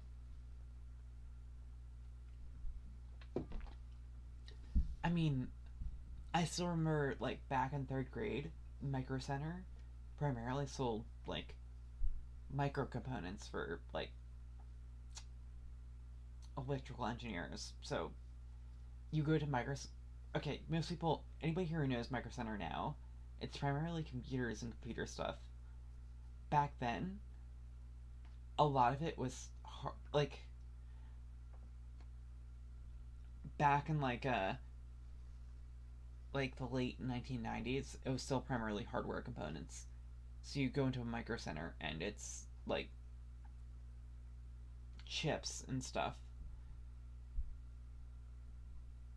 Well, around when this other listener was in, actually no, it was about the same. Yeah, that was actually about like actually the same for Micro Center. I don't know what that has to do with Emily Dickinson, but it feels like it's relevant.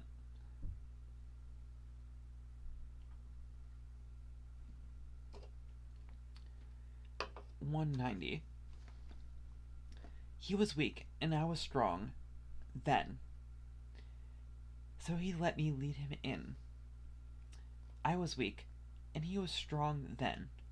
So I let him lead me home. 'Twasn't far, the door was near. 'Twasn't dark, for he went, too. 'Twasn't loud, for he said naught. That was all I cared to know. Day knocked, and we must part. Neither was strongest now.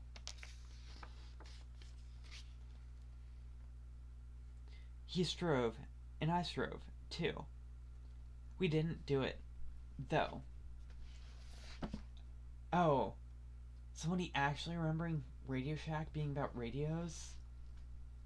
I still remember when they tried to actually pivot to try and get the, like, other market. God, that was cringe.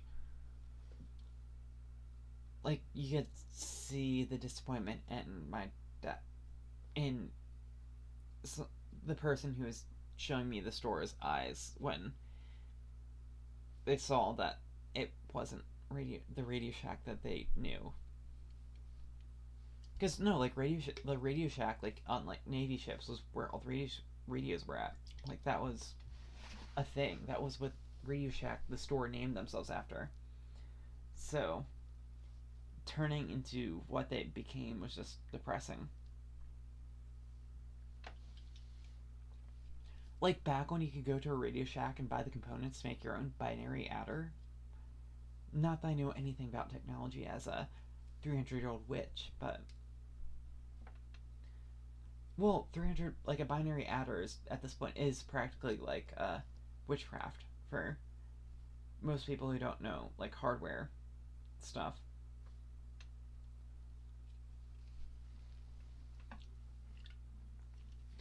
I'm assuming the one person commenting in the live chat knows about like actually like soldering like hardware components together to make like an actual like system that can like solve problems. Like say if you flip in, I mean this is kind of like third grade tier stuff, if you have parents who think that you need to learn binary in third grade, which some people here may actually have had. Please tell me I'm not the only one. Actually, the solder has probably caused brain damage. That's probably that's my excuse.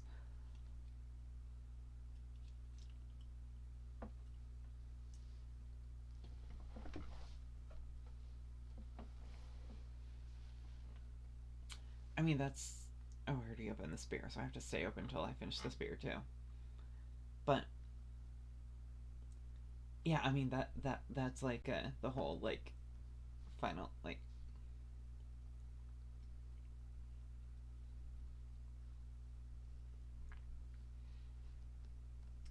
Yeah, I mean.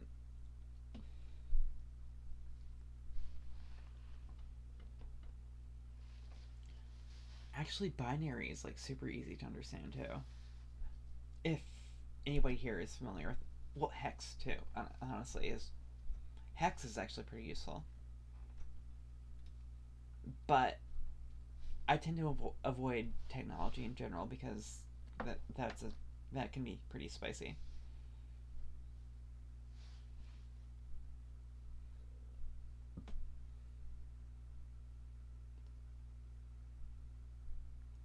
Ooh, shortwave is cool. You can do a lot of cool stuff with shortwave. I mean, if you have a shortwave radio with a good enough antenna, you can literally pick up broadcasts all around the world. And if you've ever done any antenna design, you start to realize that. Sorry, like.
So, yeah, anyways, like. Oh god, hiccups are still coming.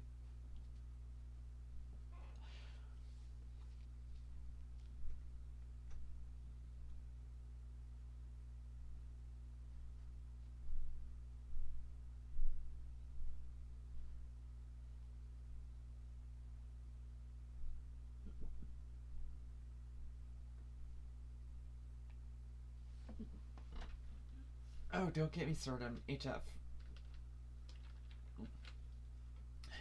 I had an issue where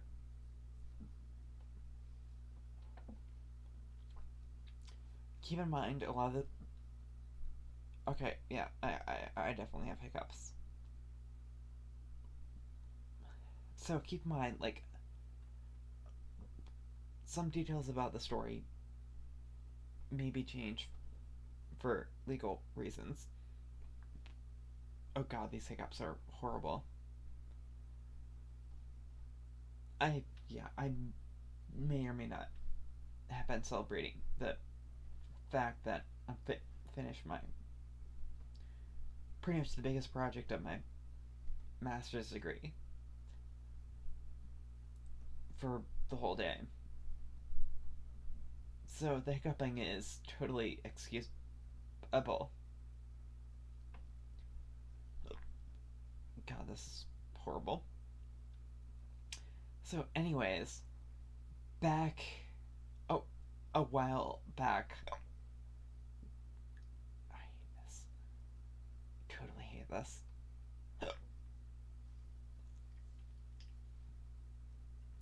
So, this young elven witch was appointed as the RTO on as part of a team of people doing a certain job.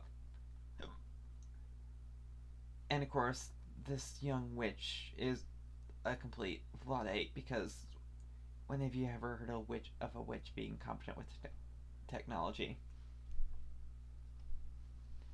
So this young witch was forced to. God, I can only imagine how horrible this is to listen to. So this young witch was forced to actually have a job dealing with technology for once. Which was absolutely horrible because this witch doesn't know anything about technology because Again, I'm a witch. I don't do technology. When have you ever heard of a witch knowing how to work radios? And of course, the team's response is like, well, you do a job, to put it in witch terms, reading different. What would a witch do in that situation? Oh yeah, reading bone cracks and whatever, and doing other witchy stuff. So you must know how computers work, since computers are witchcraft. So that makes no sense at all. But this witch was forced to work in as a RTO or whatever the hell that. I never bothered to learn what the acronym stood for, which says a lot about the kind of people who serve as RTOs.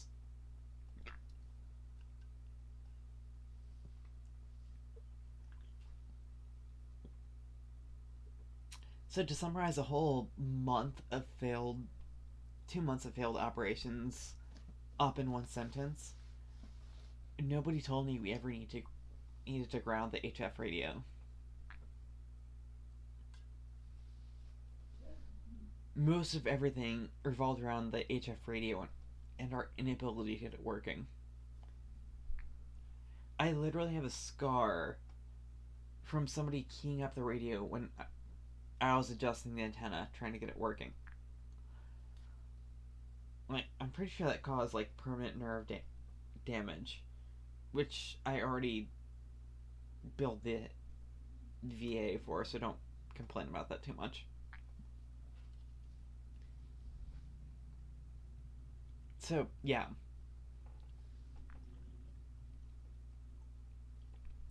Don't assume I know anything about radios, because I left that job field knowing less than I ever did. All I know is, like, if you want an HF radio contact, you can either solder on a bunch of speaker wire and throw it in a tree and get good results, or you can get horrible results by doing it the proper way, but then do a radio check and do the radio check in the parking lot of Domino's and get pizza while you're supposedly in the field. We even got beer too, because we're doing a radio check in the on-base liquor store. God, this must be absolutely annoying for the people listening.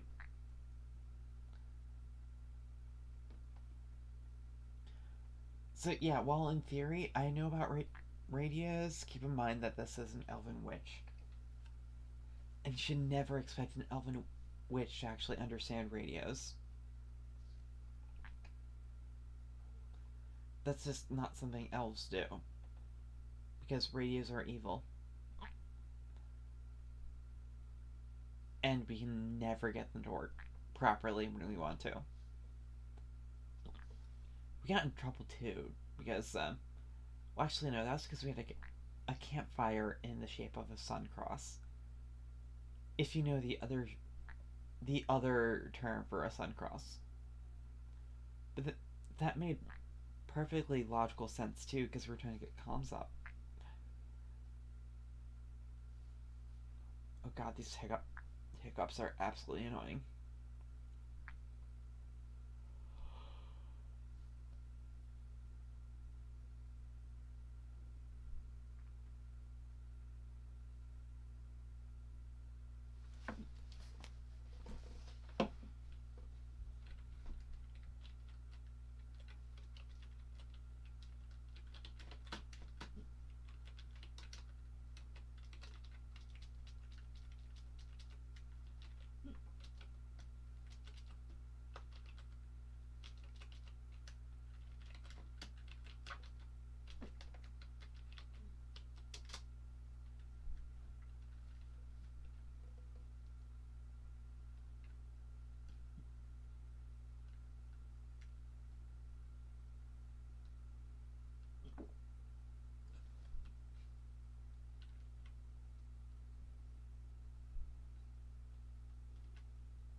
Okay, so apparently it doesn't help.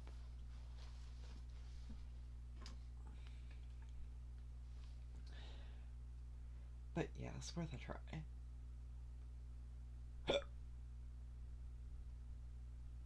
Fuck.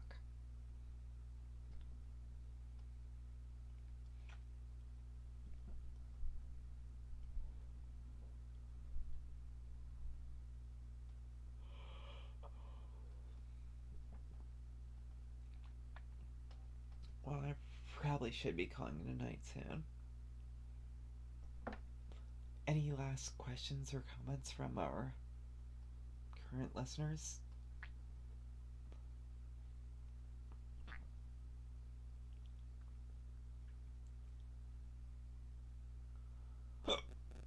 Okay, so if nobody else has anything else to say, I'll probably be continuing on finishing the reading of Beowulf, and if Beowulf finishes soon enough, I'll be doing Ride of the Ancient Mariner next. In the next stream, which will be tomorrow at 7 o'clock. Ignore the hiccuping, please. Please, please. And be sure to like, share, and subscribe, because I'm told that's the stock phrase used by you all YouTubers. At least like it and share it. Or actually subscribe more than the other two.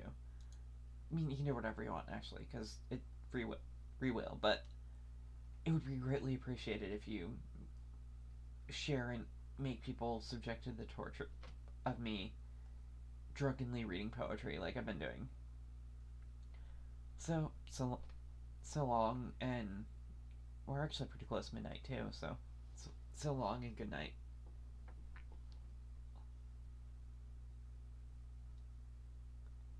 And yeah, be sure to like, share, and subscribe.